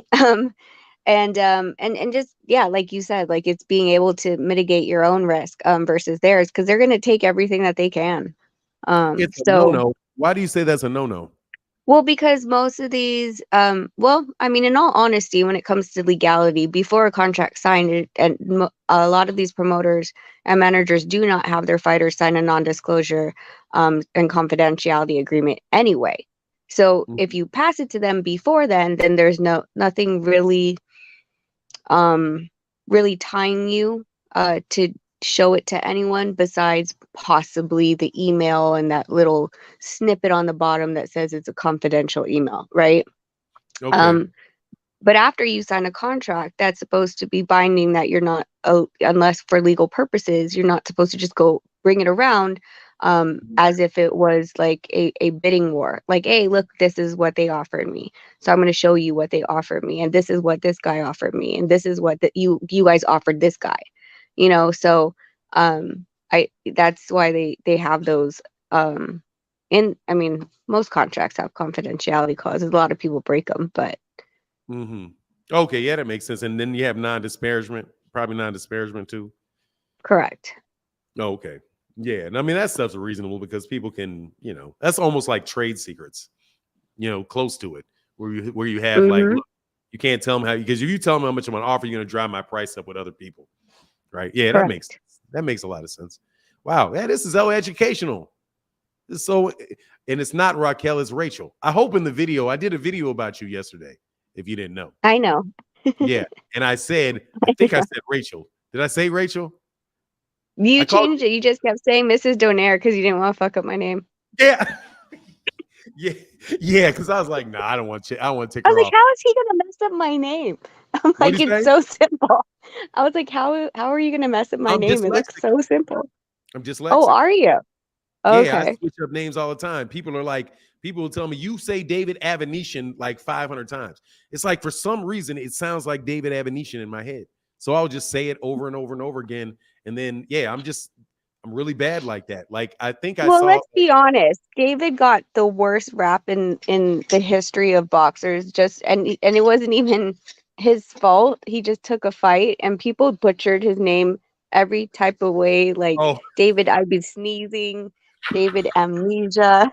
David, I forgot what else they called him, but I felt so bad for him. I was like, man, this kid just wants a paycheck. He just wants to fight. He wasn't going to turn down a career high payday, and we killed him. Like, David gonna be on your knees, all kind of stuff. that's what I'm saying. I felt so bad for him. I was like, this poor guy. Oh, you should have heard what people were saying about Anthony Joshua. Now that was bad. Like, no Oh, joke. really? AJ, I had a live stream one time where people, I'm sorry, I'm guilty because I can be petty. All right, I'm just being honest. On time, I can be petty. So we were cracked because we were mad he didn't fight Deontay Wilder, right? So people started saying, like, what can we, a joke? They were like, called him a joke. Eventually, Oh, gosh. people started calling him ass juice. Oh, my God. Yeah. So, Wow. oh my God, it was seriously, it was terrible how bad people talked about Anthony Joshua for that. I don't think anybody faulted David Avenation for not taking that fight, though. It was just more like, come on, man, nobody want to see that fight. You know what I mean? It's kind of like more of a letdown. But if you know him, apologize to him for me.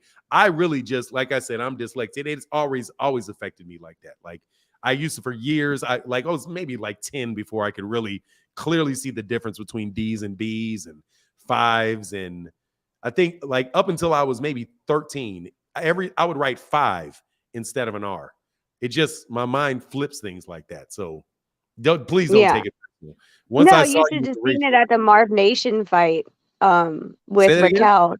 At the Marv Nation fight with Prograis and Zepeda, me and Raquel standing together was just a whole mess. It was like Rachel, Raquel, Rachel. Like people were mixing it up all left and right. I'm like, okay, we can't sit near each other. Like you need to move over there. Yeah, you gotta move on. So what's next for your husband, man? Great. Before he gets in that Hall of Fame, because you know he's getting in that Hall of Fame. What's next for you guys? Is he gonna still fight? I'm not gonna ask you about about the Monster Inoue gloves. However, just if you want to answer it, cool. If you don't, tell me no, because I didn't understand what that whole thing was. Well, we could talk about the gloves. I don't care, and then we could segue into, because there is something I really do remind me before I forget about Jason Maloney. Okay, for sure. And then Start with Jason Maloney so you don't forget. okay, so in the BC we Nonito had gone to the BO. In Puerto Rico, I didn't go because of the kids. They don't like that we're gone so often. And then we had the BC, which I went to. We had positioned him at number 2. We were trying to go for number 1 at that point in the rankings. What And weight class Jason is was Jason number Maloney 1. again? Huh? And he would be Jason Maloney. What weight class is he? And who would he be 18. number 1 to? Inoue took all the belts at 18. Okay, he's at 18, and you're trying to become a mandatory or the number 1 contender for one of his belts. Yes. Is that right? Okay. Yes. Because the understanding is that Inoue is having problems making weight. And this has been a long time coming. We've already known this for months. And it showed in the last fight where he had to weigh in twice, right? He made it, but it wasn't, I guess it's getting harder for him. So, he's made it a point after, if at that point, we didn't even know if the Paul Butler fight was going to go through. And he said if it does or does not happen in 2023, he's moving up. So knowing that, we positioned Nonito, we were positioning him for number one. And Jason, of course, was number one. Their guys argued with us for a bit. But then at the end of the day, at the ratings, they agreed that they would fight us for a vacant title. So stop pushing for number one. So, we said, okay, fine. And we backed down. The next day, we didn't have to go to the mandatory meeting. And I wanted to see how the mandatories work. So we still went, and, it was a long day again because they went from heavyweight down. So we had to go through all the weights until they hit bantamweight. And I was surprised. I was actually on the Boxing Voice channel, like killing time. When the bantamweights came up, and I saw that Jason Maloney and Don, I don't remember his last name, but Majeski? Nonito said Majeski. Don Majeski was at the microphone, and I was like, what's he doing at the microphone? So I took off my headset from the Boxing Voice and ran over, and Don was trying to have Jason elevated to full champion once Inoue vacates without having to fight Nonito. So there was a war of words between Richard Schaefer, who's our promoter, and Don. You're with Probellum? Yes. Okay. Yes. So they went back and forth, and he's like, listen, we'll fight you, but we want to fight as a world champion. And he's like, we agreed to the vacant title that we were going to fight for. Now you're trying to jockey to have him a world champion without even fighting us. You want to defend against us. It's a totally different game, right? Anyway, long story short, WBC said, nope, you guys are fighting for a vacant. No one's getting elevated. But I did see reports in the last couple of days that I guess they're stating that negotiations has begun between us, and there has not been any communication or any negotiations that have started. So it seemed like a false narrative to me. I don't know what narrative is being pushed from that side, but it seems, I think in common sense, we're not going to negotiate a purse when the title's not even vacant. But there has been no negotiations that have started between Richard Schaefer and Top Rank, or me and the manager. So I don't know why that narrative is being pushed. They did that same thing with Regis Prograis and Jose Ramirez. You remember when they had that tournament? They were all supposed to fight each other for the vacant WBC 140-pound title. And at the end of that, the WBC, because Bob Arum didn't want that fight, they elevated him. They elevated Jose Ramirez, let him fight somebody else for the title, and Regis Prograis had to go the WBA route. I was just talking about that earlier this morning. That is something yeah. But he was going to fight someone for the vacant, right? This one was once Inoue vacates, they wanted him to be elevated to immediate full champion status.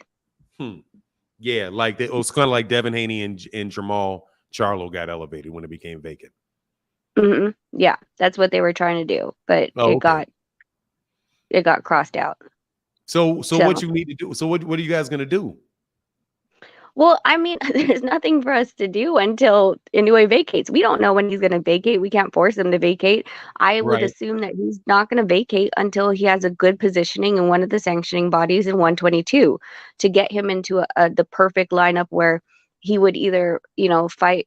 He would be mandatory position, or defend against have one of the champions defend against him. But the problem is we have Stephen Fulton versus Figueroa at 126 interim WBC, and then you have MJ that's fighting God, why can I never remember his name? Marlon Tapales got mandated as well, so that takes out two of them. And so what positioning, where does Inoue go? What does he wait for? Does he vacate and sit? For example, if one of the bodies said, okay, you know what, vacate that belt and You went away. Rachel, you went away. Can't hear you.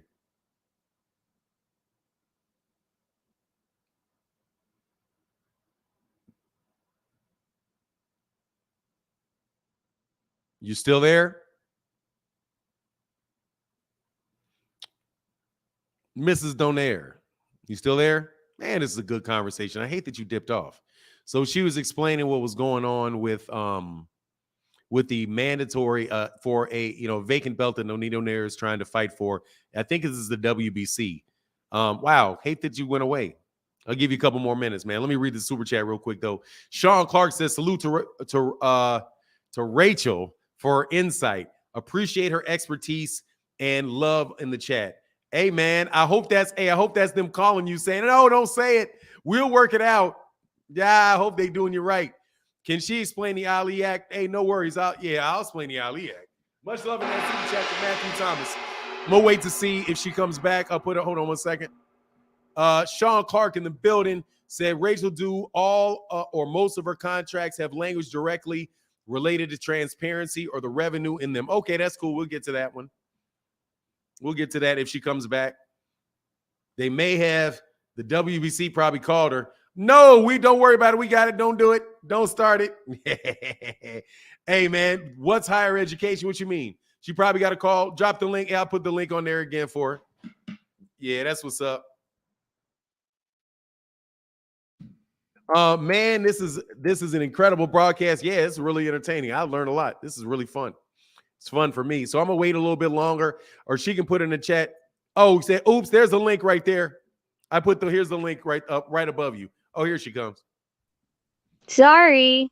I hate no Cox Communications. Oh my God. Cox Communications is the worst. If you're listening, I hate you guys.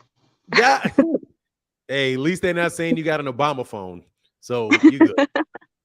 No, it's I don't know why we can't. We've been trying to get fiber here for so long. Like Google I think it's fiber? Google. Yeah, but they don't have it in our zip code for some weird reason. We're right behind the airport in Vegas. So I'm like, how do you not have it in one of the busiest, zip codes in Las Vegas? It freaking drives me nuts. But anyway, sorry. What were we talking about? Oh, you were Jason. saying that you don't know whether or not Inoue was going to whether he was Big going to sit on the belts, what he was going to do, what Inoue was going to do. Yeah. So, we so since we're already talking about the updates with Nonito, so at the BA we positioned him in the same way. We're waiting to hear back from our petition. Number 1 is not rated. Number 2 is Takuma Inoue, who's the younger brother of Naoya. And then number 3 is Nonito. So we're positioning him in the BA as well. Just because we don't feel like Top Rank is going to be very negotiation friendly. And we want to position him to have enough options. In addition to, we had talked to, Fernando Beltran at the Estrada Chocolatito fight, but that's more of a Richard Schaefer discussion between Beltran and Richard. And then what was fun at the Fernando Beltran has Estrada. Oh, okay, so he's a promoter or he's a manager? He's a promoter. He runs Sanford Boxing out of Mexico. Oh, okay, great. Thank you. And then the other one who we just started having talks with was Fernando Martinez, the IBF champion who's under Chino Maidana / Legacy Boxing. And so we started talking to them at the BA. And we've been talking back and forth on how, he seems really interested in fight for Fernando Martinez. He called out Nonito on Instagram and stuff like that. So my whole thing is if 18 is stalled for a bit, Nonito really wants to get his 5th division, because when he was at 115, no one would fight him. He only got an interim, and he's only called the 114 the 4 division champion. So for him, 115 is more of a touch and go. Just grab a belt, release it, like catch and release, and then go back up to 18. He can make 115? Yeah. Wow. Which fight were you 116? The last one? The last one or the one before that? The last one, and then I went up and I made him. Oh, Nonito said he touched 116 on during the last weight cut for Wow, India. that's crazy because he was a killer at 122. Wow. Mm-hmm. That's impressive, man. That's impressive. He's 5 weight really classes is crazy. he's really not that big of a guy. Like he's really like skinny. If everyone sees him like you see him, he doesn't like he never blows up. He's not it's hard for him to gain weight. So when he went to 26, that was our biggest problem. He was like probably walking in the ring at I thought 32, 34 at 126. Mm. Whereas like we asked Carl Frampton, he said he was probably like hovering around 150 the night of the fight, and Onita was nowhere near that. He just can't gain that weight easily. His metabolism is insane. He'll drop 6 pounds in a workout easily. So it's just how his body is. Lucky son of a gun. God, dog, I got an arm that weighs 215. I gain weight for thinking. I gain weight for about thinking about eating. Blessings, Yep. man. In good health for his life, man. That's a blessing. Wow. But man, so another thing was the gloves. So I wanted to ask, unless there's something else you wanted to say about that, because seriously, man, Nonito Donaire is a good dude, and the fact that he couldn't make 120s, that he had those weight problems, means he's somebody that's to be celebrated because he's not juicing. So thank you. Because Well, if Nonito was the first one that ever, he was, signed into that VADA program. So he's a very big, like, advocate for that. He's he's a expressed to clean, me, yeah, yeah. and I remember that he's the first person that really started coming out talking about that, and I think he was still on HBO at the time that he said Hmm. that he did not want it. That was before y'all got married or before you're married, right? Is that right? Or- HBO, no, that's when we were already together. Which was their first HBO fight? I don't even remember. But it wasn't. You didn't go on HBO till we signed Top Rank because he was with oh my god, Gary Shaw when I met him. Oh, okay, I didn't know that. Okay, that was Yeah. maybe a little bit before, maybe a little bit before I was paying attention to it. But I knew that he left, and the reason maybe I thought that was because I knew that he was with Top Rank because he was Hmm. with Top Rank for the Regundial fight, right? Yes. Correct. And so I don't think I heard of you until after that. I think that's what that was. You were probably there, but I didn't know about it because I was more like his promoter was Bob Arum, and then you really stood up and really took, the front seat a little bit after that, which I always thought was very, very impressive. Very, impressive that you that you guys were that close as a family, and that he could work with you and he could take your advice and all of that stuff, because that is, that's a really nice thing. And you guys, like, no drama in your lives that we can really see and all of that stuff. So I've always been very, very impressed with you because you're a very tough woman. At least that's not tough and like, you're not walking, you're not like a dude or nothing, but I'm saying that, like, you seem to be very assertive, very, very bright, and very, very good for him. And obviously, because he's had so much longevity in his career, and I definitely enjoyed Nonito. Like, the two things that have really impressed me about Nonito was, one, that his stance on the steroids, and then the second thing was how he could sit there and interpret for the other Filipino fighter that Yeah. didn't have a good interpreter, and he was willing to do that. I was like, man, this seems like a nice guy, right? Whereas some other people, they seem a little bit more surly and not really having a lot of arrogance about them either. This just kind of seemed Yeah. like. Well, and I think that like what, pains me to see though is that, Nonito did go, well, it was on my IG live and we were arguing with at the time Casimiro's team live, and Nonito, like you saw Nonito get mad for the first time like live, right? Yeah, I Um remember. but that went more viral than what you were saying, that Nonito was interpreting for his opponent. And it's like, God, like people really they want you and they clamor to you when you act unprofessional. Yes. I wouldn't even say unprofessional, emotional, I guess.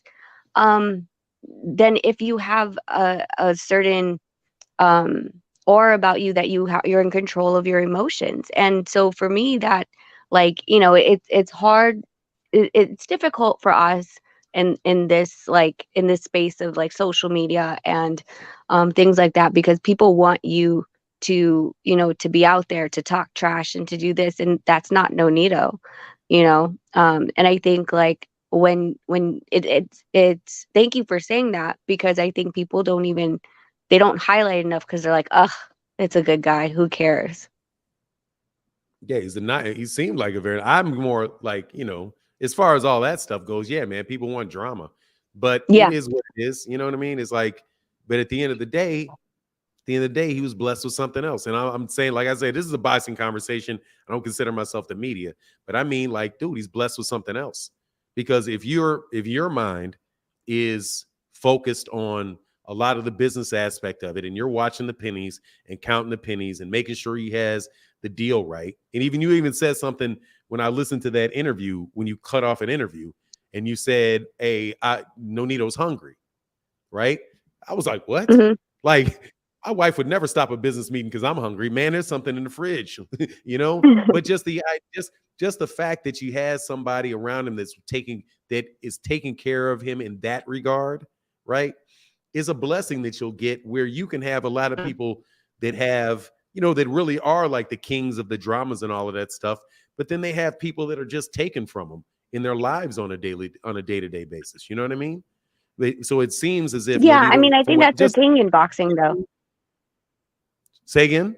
I think that's a huge thing in boxing. Like you notice, like there's a lot of clingers, a lot of huge entourages in boxing that you normally don't see in other sports. Yes, there's like a team, like you have your basketball team, but you don't see like one player having an entourage of 100 people around them at all times for absolutely no reason, and they don't ever serve a purpose. Our team has been ran so clean and tight since I wouldn't say since day one, but it took like probably about 2 or 3 years after we met for me to do the logistics of his whole team and how it operates and works and flows. The same guys that's been our security has been our security since day one. I've known them since I was 12. They know everything. I run my stuff like a military operation. So dealing with us, like when we go to Home Depot, well, no, not the Home Depot Center, the Dignity Health now, those security guards know my security guards. They know that, we're professional, that my guys wear suits, they don't touch anyone, they don't, like they always ask me for direction. If someone's trying to get into the locker room, et cetera, they don't push people around.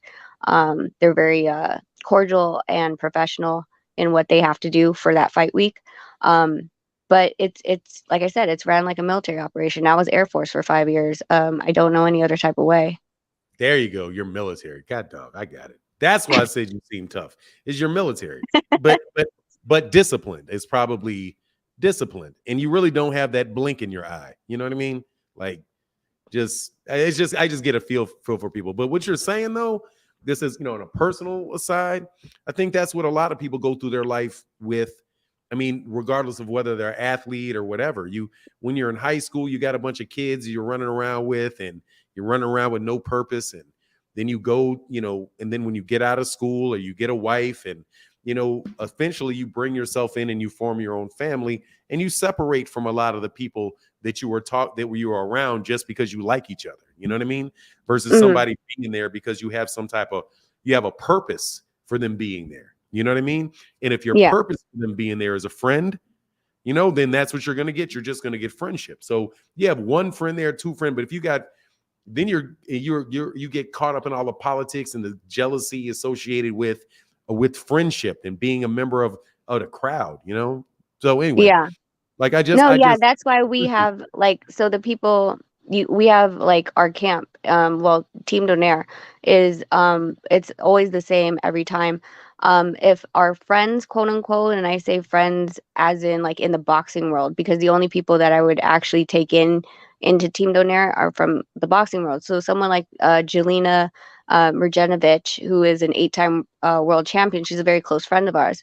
But during fight week, she understands. And that's the thing, is having people that's around you that understand. She understands, like, hey, I need to grab this. And she's like, I'll grab it for you so you don't have to leave his side. People that are not going to try to drag you out and be like, hey, let's go shopping, or let's go do our nails, or let's do like some weird stuff like that. Because at the end of the day, having fighters around that know how the game works, and that's the whole thing, is his security team were actually either prior police department, or and also in the taekwondo world. So these are guys I grew up with in taekwondo who also have the same discipline.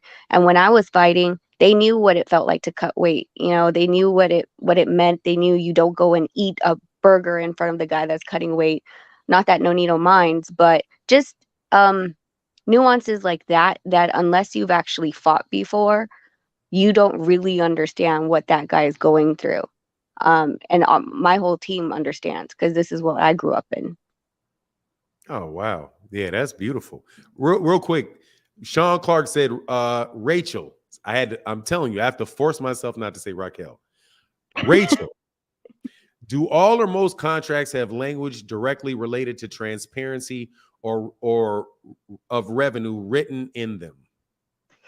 No, they don't have to. Well, they refer to the Muhammad Ali Act. As far as the transparency, the thing is that I don't know, loophole or a flaw in how this act was written and when it's supposed to be presented is before the fighter steps in the ring. So, for example, when you do Muhammad Ali acts, what most of the time is they bring it to you 2 hours, an hour before you step in the ring, before you glove up, because you have to sign it before you step in the ring.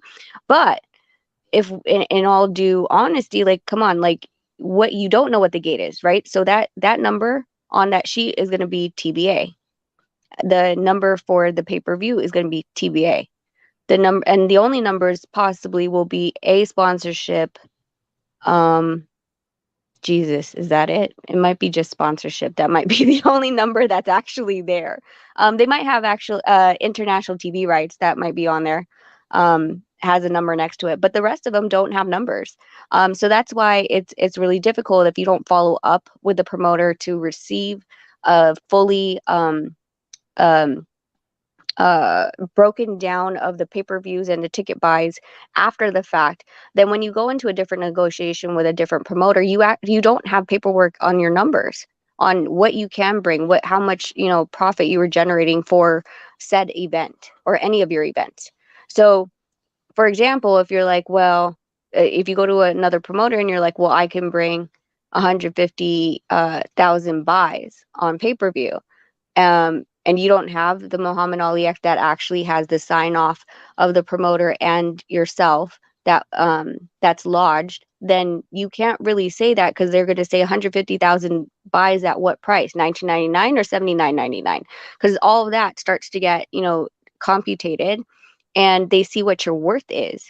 But if you don't have that number, because again, I said, you sign it before you step in that ring, that number's not there, and you don't follow up on that number to receive that number, then you're kind of taking a shot at the dark at what you really can bring, what your worth is on paper. Let me make sure I understand this. And I'm telling you, man, I'm so glad you got on here. So there is an acknowledgement. Is a sheet of paper that they give you, right? Because you're not actually signing the Ali Act. It has to be something that is associated, like information disclosure, or like or confirmation that, or acknowledgement that you do the finances in accordance with the Ali Act, right? Correct. Okay, so on that sheet, there are different categories of revenue and cost. Is it just revenue, or is it cost too? Just revenue. Okay, so doesn't say their losses. Doesn't say their losses. So you have their revenue. Correct. Right? So you have to know how much money. You have to know how much money was earned, but you don't know how much money. Now, what about as far as the expenses, like in whether or not, like if you were going to get paid if it wrote. See, I honestly, man, for me, I'm neither here nor there because I know this. If you write on a contract that you're going to pay somebody out of the net receipts minus your expenses, the simple fact that you said that means you got to tell them what it is. Correct. Like the idea that you will, that even, it doesn't matter what contract that is. If you agree to pay me out of the net receipts, right? Which means you get this much a pay-per-view, you get this much of all. Now, I would love to know what all those different categories are because I don't know what all those categories are, right? You said international rights. I don't know if you get a cut of the commission you get the gate. Do you get any of the like any concessions, or does the concessions go to the venue? Concession goes to the promoter, unless there's an agreement between because they buy it out, right? So if there's an agreement that they'll take they'll pay a lesser site fee if they split concessions, then that's the deal they worked out. I mean, there's some of these promoters that have like they have barely anything of a site fee because of the long working relationship they've had with said venue. Richard Schaefer says something about that. Like he implied it. A few years ago, he said that he can make more money. I don't want to put his business out there, but he said it on camera. He said that because that the formula that he has, because he's a banker, right? Like a Swiss banker. So that is 100% money. You know what I mean? He's a money guy. Yes. He's a money guy. So he's going to know, he has a calculation for a P&L before you go into a fight, a profit and loss before you go into a fight. Correct. So he's going to calculate, okay, this is how much my site fee is. This is how much I expect my revenue to be. Here's my marketing cost, that, and the other. But he said that he had relationships with venues that allow him to get better deals on the venue than somebody else would. So even if you sell the same amount of tickets, he can generate more profit off the same amount of tickets than somebody else could who doesn't have the relationship with the venue. And that's something he may have said that when he was still with the other promotion or company. Can't remember what it's called now. Golden Boy? Not Golden Boy. He was with someone between there and Golden Boy. Ringstar. Yeah, Ringstar. It was something in between that. He said that. But to answer the question about the transparency goes to both the revenue and if you're getting paid in net would also be the expenses, right? Because you have to know what it is. And the simple fact that you contracted for it means you get it. Correct. Now, on the other side of it, though, is the approval. Because some people have been confusing. Because, I mean, I'm trying to keep Terence Crawford's name out of it. Because, like I said, I know, I can see. I don't want to drag your name. You know what I mean? I don't want to drag you into that. So, but there's a different issue about whether or not you get the right to approve the expenses. Correct. Before that they're made. Those are separate issues. You know what I mean? No, I completely agree. And I think what I didn't say on YSM was the fact that because I watch my interviews and I'm like, God damn it, why didn't I say this? For example, like I believe you said something about like photographers. Hold on 1 second before you do something, Rachel. You're gonna get me demonetized. Why? Because you said GD. I'm just joking. I always get on somebody for cussing because I cuss like a sailor. Oh, my bad. Okay. No, cuss away. It's all good. We'll donate it to you. Don't worry about it. Take it in exchange for me calling you Raquel because I got Rachel now. I didn't even have to think about it. But go ahead. Go ahead, goddammit. Go ahead. So when it comes to the photographers, right? Like you're saying, Fight Week photography. And there's let's say there's a photographer that I always use for Top Rank for a long time. It was Chris Farinas, right? And they have a normal fee that he has to do, and he has to produce images and stuff like that for the events with Top Rank. But if you came in, and this is an operation I've been running for quite some time, and I have my trusted partners in this that I'm paying out, and say, well, my Uncle Joe down the block could take pictures with his camera phone, so I'm not going to approve that, right? Let's take it a step further. That's just photography. Let's take it a step further to the boxers on the card. There is absolutely no reason why the boxer, the headliner, the main event should be seeing and is privy to the individualized contracts and what each fighter is making. That contract is between us and the promoter and the manager. That's it. There is no reason for anyone to, like, they could see the whole bucket, like if that's the case, right? Possibly. But can you imagine if there was a main event fighter that saw the purses and said, let's just say, Nonito's making 750,000. I don't want him to make 750,000. That's too much. Get him off the card. Put someone in there that that's only worth 150. So now you're devaluing the card and devaluing other fighters' purses and their own negotiations that you have nothing to do with. So when you talk about approving expenses, other fighters are part of that expense that they didn't sign up for you to see, and not have them, and they're not signed to your quote unquote promotional company. They're assigned to the promoter that signed them. So you are not privy to those confidential contracts. Ben told him that. God, dog. Like, man, that was so frustrating. Because I'm like, dude, there's a huge difference between saying that you want visibility, transparency. And here's the thing. Now, could this or could this not happen? And I'm asking you as a manager, right?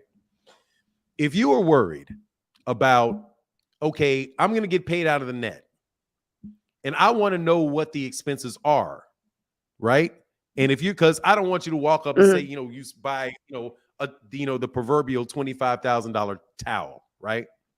Yeah. If I was to say to you, if I was about to say this, how about this? How about this, Rachel? We'll do this. You're concerned that I'm going to overspend. What if I agree?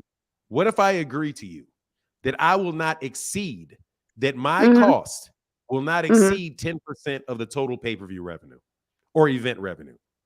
I'll agree to you that I will not spend more than 10%, right? And if it's less than 10, I'll give you the benefit of the doubt. We can, if it winds up being 6, I'll verify that it's 6, and I'll verify in general buckets that it's 6.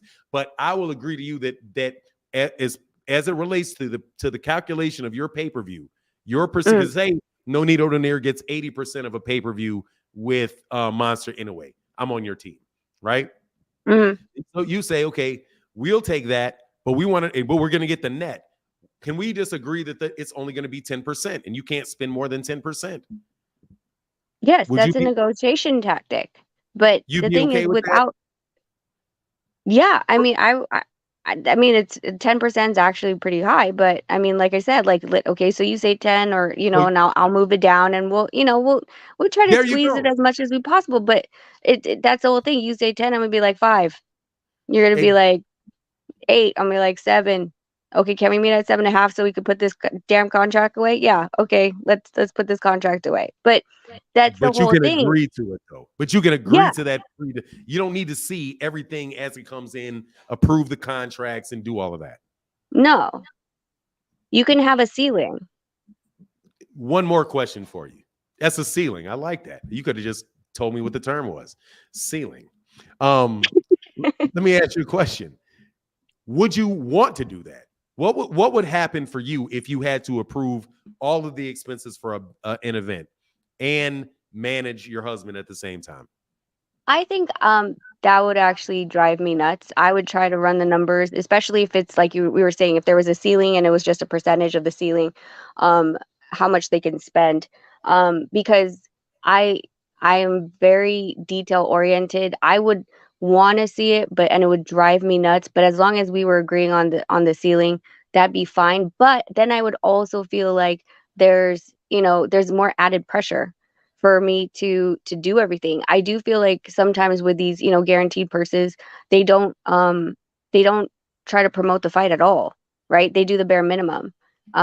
They just show up for, whatever telecast. Like if we were on Showtime shows up a month before. We do the 4-hour photo shoot, video shoot, and then we're done. A lot of them don't try to create content, don't try to do anything except Twitter, which doesn't really drive much. So, and then they close their gym, so no one's getting actual footage to try to promote the fights. You do have more skin in the game when you're playing that way, but if you know the numbers, then it's a good game to play. because you're betting on yourself. So how much do you believe in yourself for you to play? Can you re-explain that last little bit? I think I didn't quite understand. You're saying, when you're saying the skin in the game and betting on yourself, what's the scenario in which you're betting on yourself and you have more to gain? Because of the fact that after the expenses are paid, there is no ceiling with how much you can make as far as profitability with international TV, pay-per-view, worldwide, et cetera, et cetera.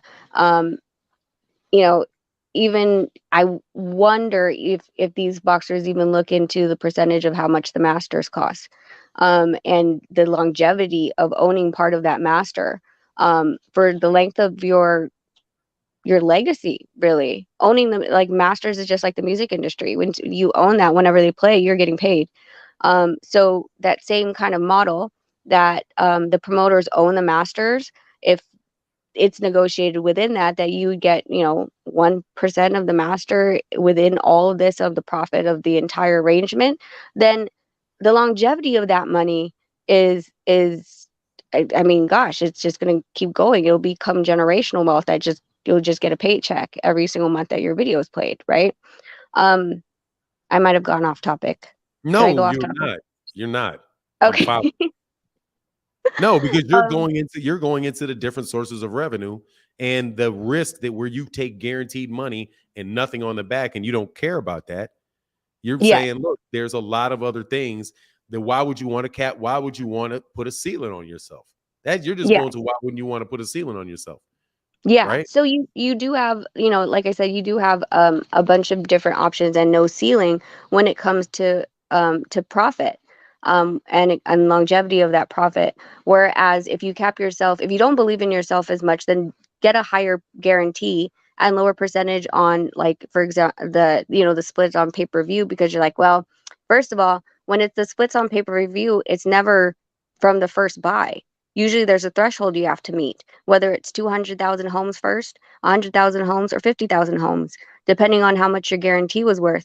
They calculate how much the guarantee was based on where they're comfortable in losing or breaking even. So if they make even, like, on a small card at 25,000 homes, they'll probably put the ceiling at 25 or 35,000 homes just as a buffer, because they also have to calculate the refunds and cancellations from the purchases. And then from there, after the let's say 35,001th view, then you get your split, right? Your 80-20 split or whatever it is. But you have to be able to sell that 35,000. If you don't believe that you could sell that to meet that threshold, if it's too high, if the threshold's 200,000 and you're like, shoot, man, like, my opponent's not that great. He's not marketable. He's a no name. It's a mandatory, but I'm in this position. What do I do? If you don't know that you can sell that pay-per-view, then it's better for you to take a higher guarantee, because then does that make Right. sense? Am I going down a rabbit hole? No, You could I'm tell me if following. going down. Okay. Look, my face is this. My face is, trust me, you're not going through no rabbit hole because you just generating more. You know how? No, I got even more questions because it's making even more sense to me. Because now, when you can't agree to a guarantee, you can't agree to a guarantee. Because I say fighter A and fighter B do not agree to a guarantee because they just can't come to terms with one. And then you go all back end.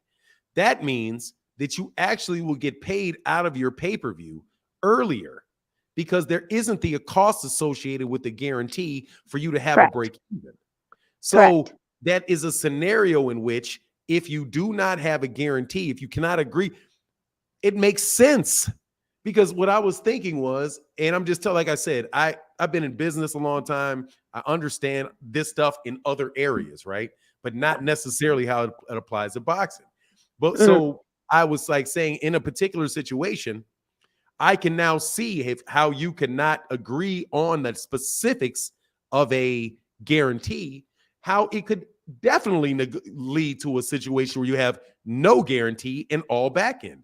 Because the back end, because the decrease in the actual costs associated with the pay-per-view production is decreased. So it brings down the break-even even point, and you get start instead of like the example that you said, where you get paid on, you know, the 35,000th and one, you may get paid on the 1,000th. Start Correct. getting paid after the 1,000th. That makes Correct. perfect sense. Thank you. No, seriously. And I mean, that makes perfect sense. I hope nobody else is getting lost, but that ain't my problem. I understand what you're saying. So please continue.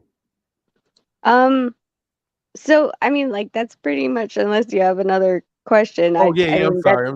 Yeah. The I don't gloves know. thing with no Oh, needle. the gloves thing. Oh, yeah. Since we already doing it, gloves. Which gloves, the first or the second? No Needle had gloves in 2 fights? Yeah, the first one,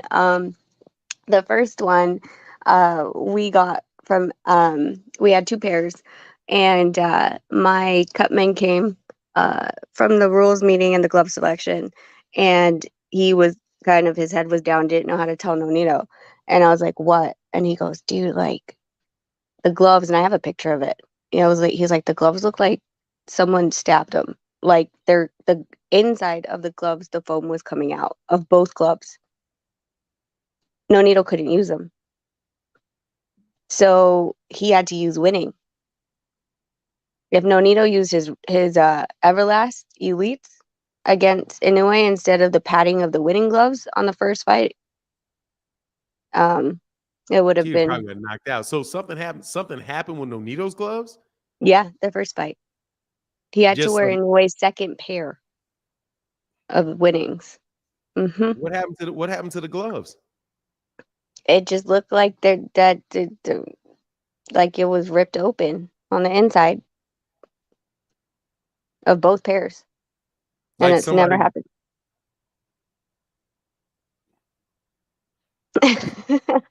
I don't even want to get into that one. Yeah. Like, Yeah. all I will say is nefarious, like potential nefarious. It's never Wow. happened ever to us, So he ever, had ever. wow. What happened So the he had second to time? win. Wow, The boxing's second, real dirty, huh? God dog. it's funny. So the second time, Nonito, you know, he this time he selected his gloves. We selected you know, his first pair.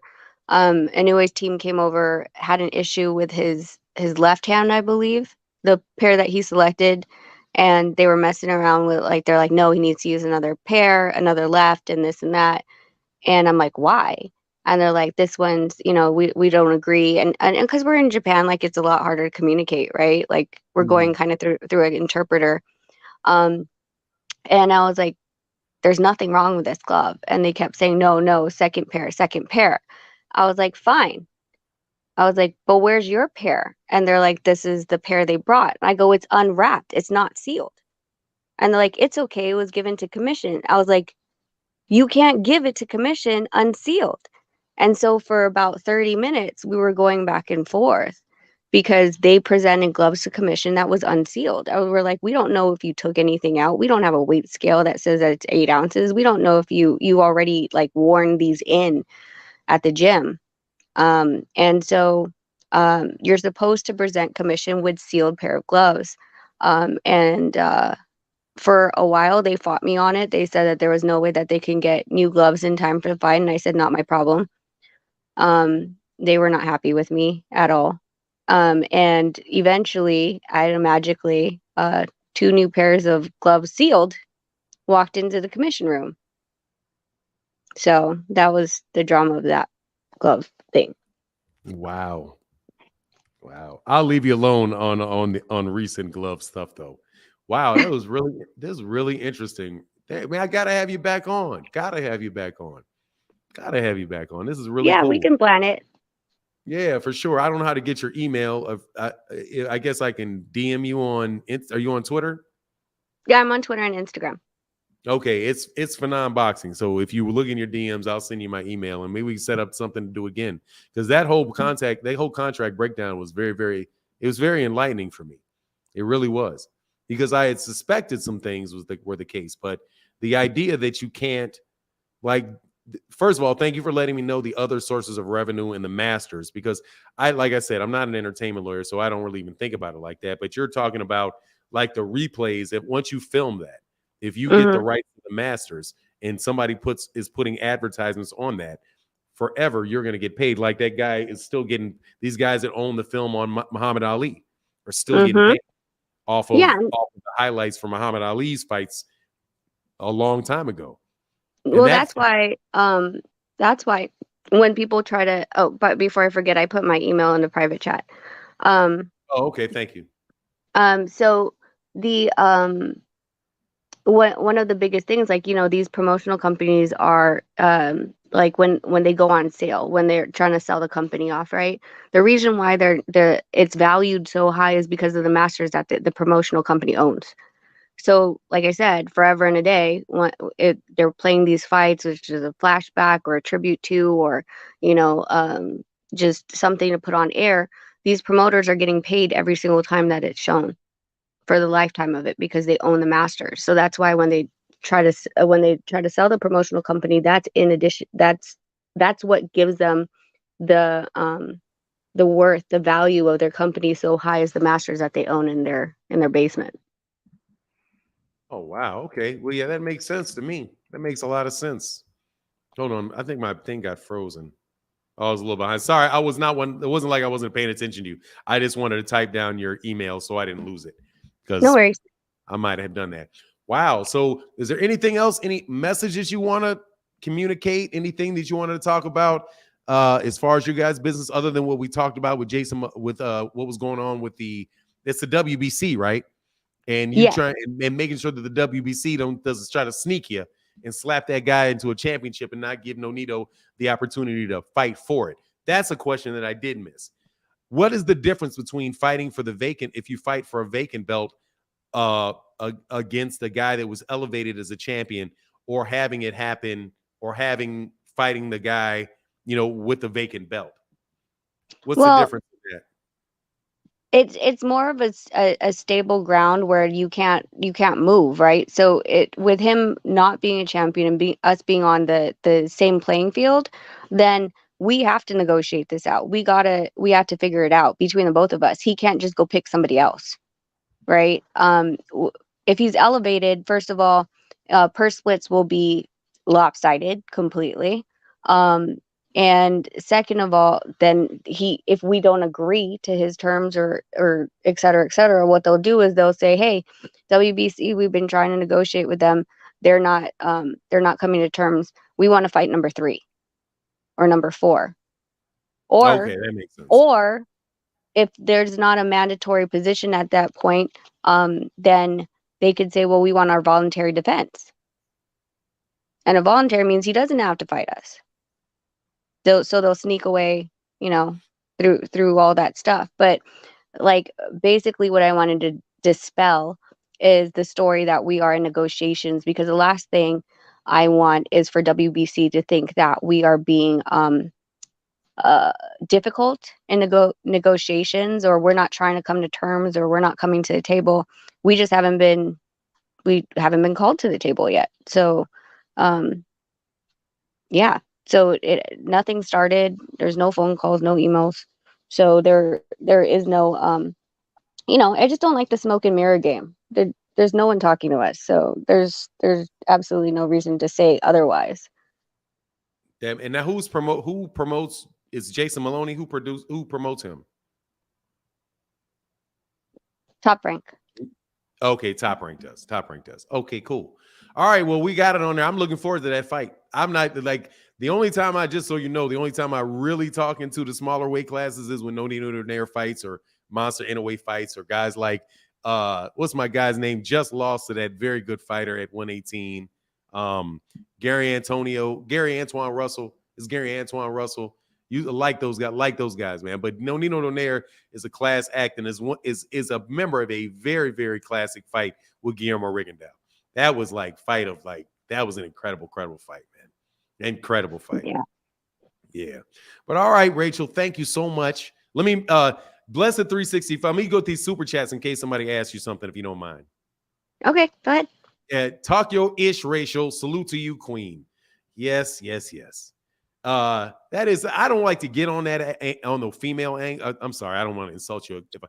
What do you prefer me to call you? Can I say a woman? Female's insulting. I don't want to say anything foul.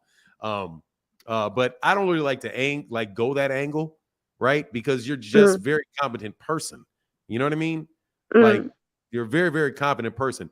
And it is nice, though. I got to see that you guys as a married couple are doing so well, and that, you know, like my father, we owned a business for a long time, and that's my father would always have women, especially people from the military, that would be there, just very stern, very no nonsense in large part. But, you know, that's what she means by talk your stuff, calls you queen. Is that cool?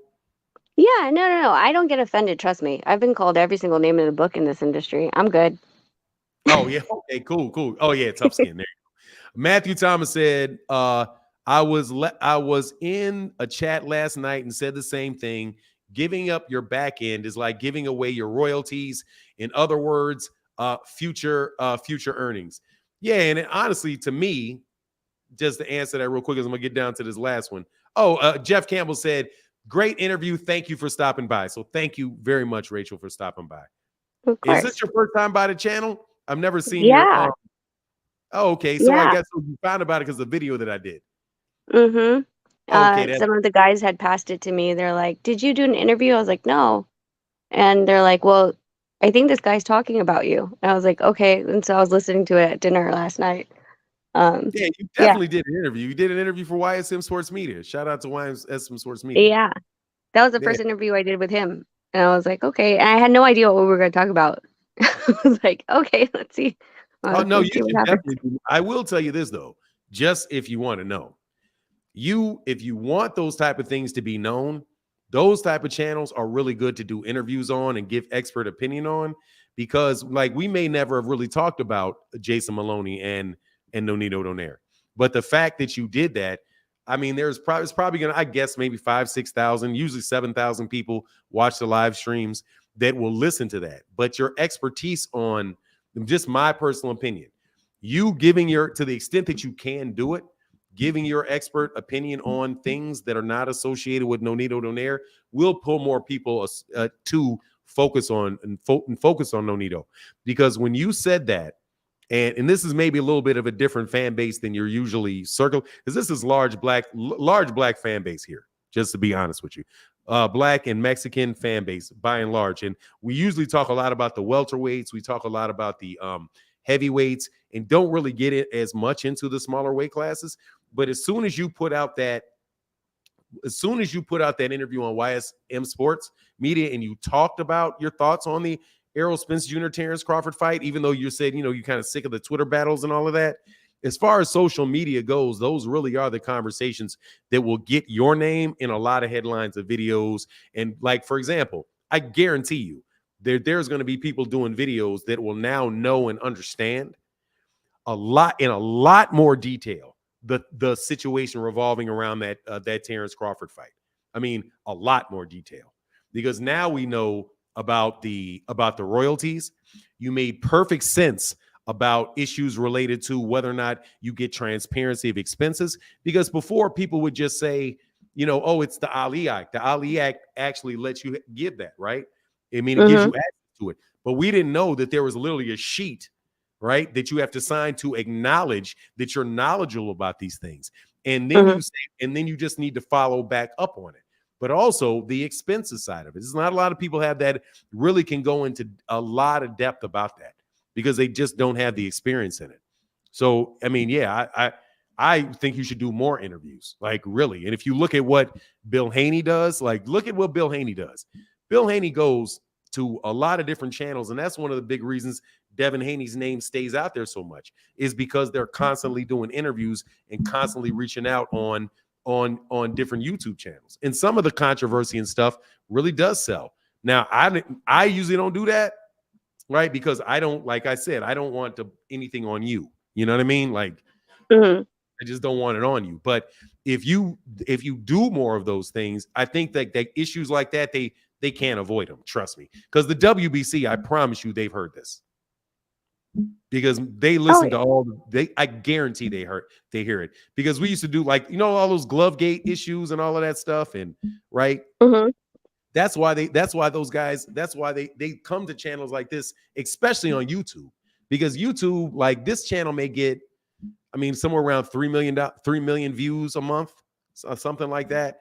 And you've got, if you go look at the number, like the Boxing Voice and Boxing Ego and Blue Blood Sports TV, people like that to get on and talk about those things, man, it does have an audience, and it does generate a conversation. Unfortunately, it has some of the stuff, salaciousness really does generate a lot of interest, because that's just human nature. You know what I mean?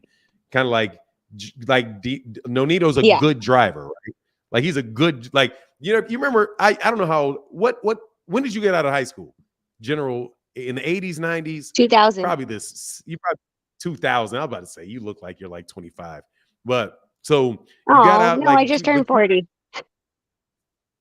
I'm 53, so you still look 20 to me. It's like you're always going to look like a kid to me.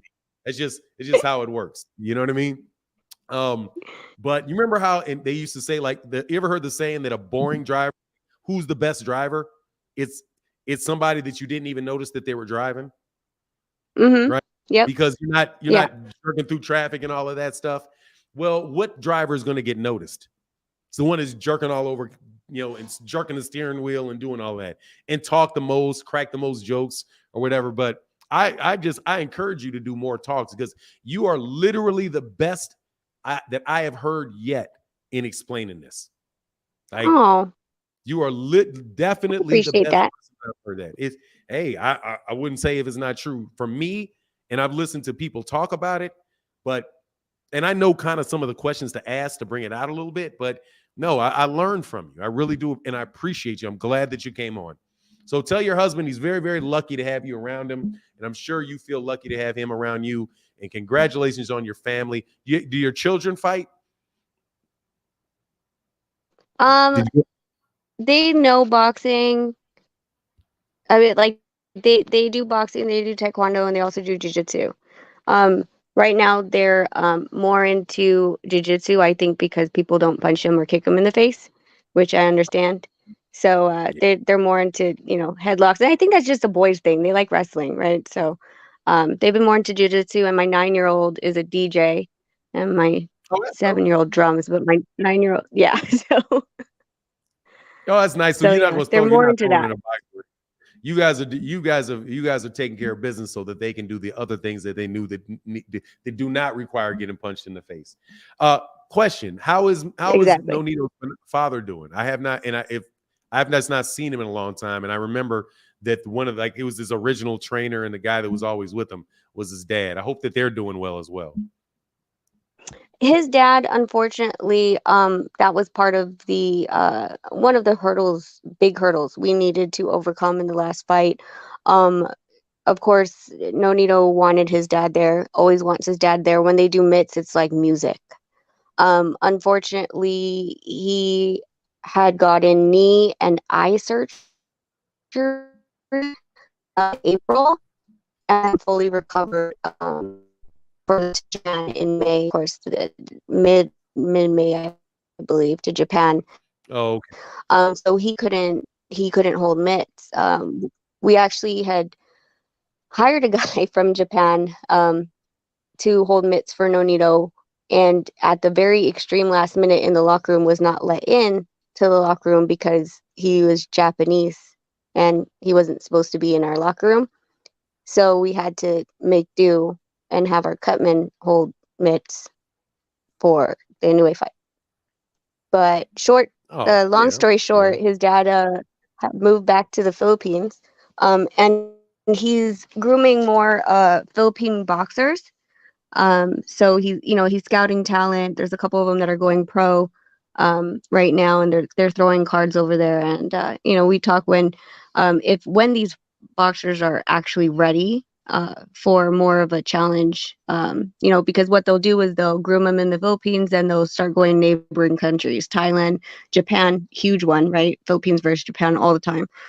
And then once they come up in the rankings, then start to, bring them to the world stage and test them against, our side of the world, pretty much. Oh, okay. Now, are you Filipina? Yes. Oh, okay, good. And I know that I got it right, Filipina. And Yes. you guys both speak Tagalog in your home. I'm trying to show off that I know what language it is. You guys So both speak Tagalog in your home? interestingly, we in our home we do, but Nonito's actual language is Visayan. It's the same language as Manny Pacquiao. So Manny and him come from the Visayan region, and Philippines has 7,000 islands and God knows how many dialects. So his language in itself is completely different from the national language of Tagalog. Oh, wow. So is that like kind of like Swahili in Africa that is different? Like it's like it's a common language. It's not. Oh, that's interesting. Didn't know that. Yeah. So Nonito had to learn from Visayan. At 11, he moved to the U.S. He thought Spanish was English, so he learned Spanish first, then learned English in ESL. And then after that, after he learned English and went back to the Philippines in 2007 is actually when he started learning the national language of Tagalog. So that's actually his fourth language. He speaks the one that I can't pronounce. He speaks Spanish, English, and Tagalog. Yeah, his Spanish is a bit rusty now because he doesn't use it. But Oh, that's Visayan good. completely. Visayan, he's very he's conversational. They in their household when he was growing up, if they were in the house, they had to speak Visayan. They couldn't speak English, so he kept it. And you know. Oh, wow, that's enlightening, man. Well, he should do well in his old age because that is supposed to that balances the brain. Means she should have a healthy brain, and should at least that's what I heard. Help recovery from any type of stuff. That's good. Thank you. Hey, thank you, Rachel. I really do appreciate you. Thank you for talking with me today. It was a lot of Of fun. course. Well, you have my email, so you could hit me up if there's a topic that you want to discuss or whatever. But I'll be tuning in, and I'll drop by every now and then. We have our channel, of course, Beyond the Ring with Nonito and Rachel. We haven't been active. It's funny, the way we got into YouTube is because we got in a fight with Team Casemiro, and we realized that Twitter wasn't the best way for us um to talk, right? Because it's only 140 characters. And so we started YouTube, but we started it with Philippine boxing, and the problem of that was it was just so it was toxic. It was just literally us versus the Casemiros for the longest time. And we decided that we're like, this is not why we came into YouTube. We came into YouTube to drop knowledge. Nonito wants to talk about life. He wants to talk about mental health. He wants to talk about, growth, the growth mindset and things like that. And of course, I like to talk about business. We all have, of course, boxing as well. So we're revamping, and we're, probably going to start up again. I think we went live last night, I think 2:30 in the morning, because there was a decision in Korea that got overturned for Casemiro. So we'll be back, long story short. So yeah, when we do come back, I'll let you guys know. But Yeah, I do, like I said, I think we're going to do that whole contract breakdown, like a series masterclass on our channel.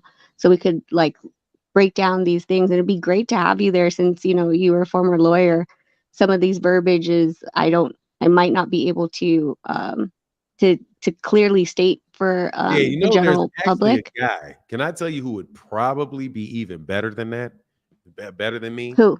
There is a guy, and if I am wrong, I say he's Filipino, forgive me. There is a guy who has a channel. It's called, let me see this. It's called, I'm subscribed to him, and he does, I think his name is Jason Cruz. And he has a channel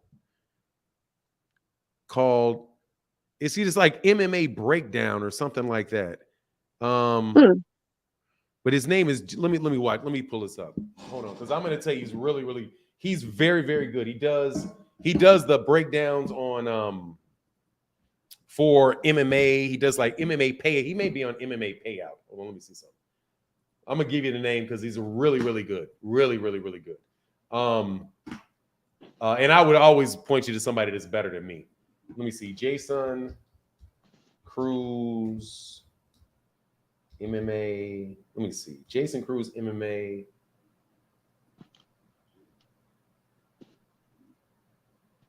Yeah, his name is Jason Cruz, and he is on Twitter. I'm gonna do this. This is definitely somebody that you should, that if you want to break down contracts with and do that on your channel, this guy is really good. And he doesn't have a lot of subscribers on his channel. But you know, YouTube is funny. You have like people with really great content, but not a lot of people know about them. But here, I'm gonna, on the private chat, I'm gonna give it to you. It's Okay. and hit this guy up because he's really good. Hold on. At EILLETAUNT.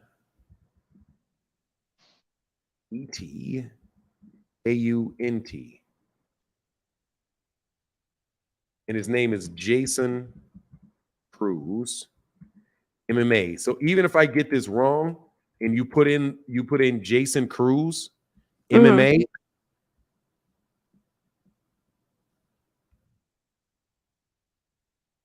even if that's wrong, I'm going to double check it. Let me see. DILLETAUNT. That's right. Jason Cruz MMA. Yeah, go look. Definitely reach out to him. He does MMA payout. He breaks down court cases. He breaks down case law, all of that stuff related to boxing and the MMA. So if you guys wanted to go through that and go through the language, I'm sure. I don't know if he's a contract guy or not, because I'm more of a contract guy, but I'm sure that I'm very confident that he can do that. And if you want to reach out to me, I wouldn't have a problem going through it and doing that as well. I'm just telling you a guy that I think is really good along with me, and I do believe he's still practicing. Oh, that's perfect. Yeah, I'll look him up, because that's the fun part for me, because just like I said, I wanted to be a lawyer, so I was very interested, and I learned the hard way. 40. It only takes 3 years. Maybe, I don't know. I'm actually heavy into government contracting at this point. So as a business? Yeah, that's my career. So you work outside of boxing along with boxing. Correct. So when you government contract, are you in purchasing or selling? And you sell to the federal government, federal or state? Federal, state, and through American tribes as well. Oh wow! What industry, if you don't mind? You don't have to tell me your company. We'll leave it at that. Leave it at that. Okay, cool. Yeah. No worries. No worries. Like I said, you don't want me to answer, because I like I said, this to me, just so you know, this is more like a personal conversation to me. I don't really pay attention to the numbers. I just was interested. So no worries. No, and just so you know, this is one of the biggest examples I've given before. I've worked on a contract that it was offering me at first it was offering me a net, and they didn't like that. I was going to look into the expenses of so what are you pulling off the top? Is it marketing? Is it this? And blah, blah, blah. And eventually they just said, okay, well, this is your flat fee per product, right? I was like, cool. Now I just have my state commission. I plugged in Nonito in that same company. And he created, he did the graphic arts for them. And instead of paying him out, which is what Nonito, what we think, right? Guaranteed money. Paid him out, and I requested, I negotiated for him to have equity in the company as a founder stock, because all of the things that he created from the product, the box marketing, marketing materials, in addition to characters for the company, was his creations, intellectual property. So instead of just getting that payout, that guaranteed money up front, he's riding along with the company on the back end while I'm on the front end of it. Wow, that's good. So you guys got your head on sharp. That's nice, man. Get your multiple sources of income while you're in between fights. Man, keeping yourself busy. That's really impressive, Rachel. It's really impressive. Yeah. Sorry, I don't want to ask. And then he's a graphic designer. I'll leave all those other questions alone. But yeah, Nonito's a graphic designer. He's a photographer. He's an artist, really, outside the ring as well. I don't know if you've seen his ringside photography. I told him he should get back into it. But he used to, in our contracts, we used to have it written that he would get a ringside photography credential to all the fights, and he would take pictures of the fighters. And then he got into computers with the photography, of course, with Photoshop. And then he started playing with I can't remember. I don't know if it's Illustrator or whatever he creates graphics on, but Probably Adobe Illustrator or yeah. I don't know. I look at him, I'm like, I need this move there, and he's like, it's easy, you just do this. I'm like, yeah, I'll mess this whole file up, so I don't even touch it. Yeah. So how about you do it? Yeah. Exactly. This is why you got stocks. You do it before I screw this entire thing up, and you're gonna have to start from scratch again. Oh, that's beautiful. That's So, beautiful. but Well, all right, thank you Rachel, for we had about having me. What'd you say? Thank you for having me. Oh, It was great anytime. to meet you. It was a pleasure. Thank you. It was a pleasure meeting you, and tell your husband best of luck to you.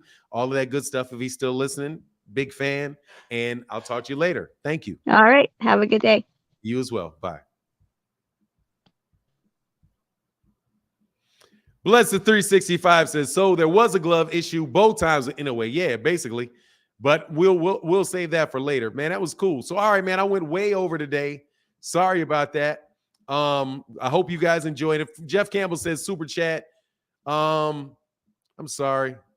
Let me back up. I don't think shouldn't have missed too many, but that was really good, man. Very good information. And I'm like already at like 12:30. So that's what's up. Got to push the work back. I think I got him. And by the way, AC, I did see that you were on. I did see. Oh, Matthew Thomas said, keep your masters and back end. Yeah, bro. So anyway, definitely going about to cook. That's definitely will cook on that. But anyway, much love to everybody in the chat. Somebody says Spanish is English in California. Vets get really good government contracts for non. Yeah, they have access. They have access to federal contracts. That's for sure. Absolutely. Much love to everybody in the chat, everybody in the super chat. And with that, he said, yo, Fanon, you went into quadruple OT today. I can dig it. Rachel was worth it. Yeah, no doubt about it. It was a lot of fun. Let me bounce up out of here, though. Much love to everybody in the chat, everybody in the super chat. And with that, I'm out. Deuces. Thanks, Paul. Yeah, it was good. It was good stuff. I enjoyed it. Peace.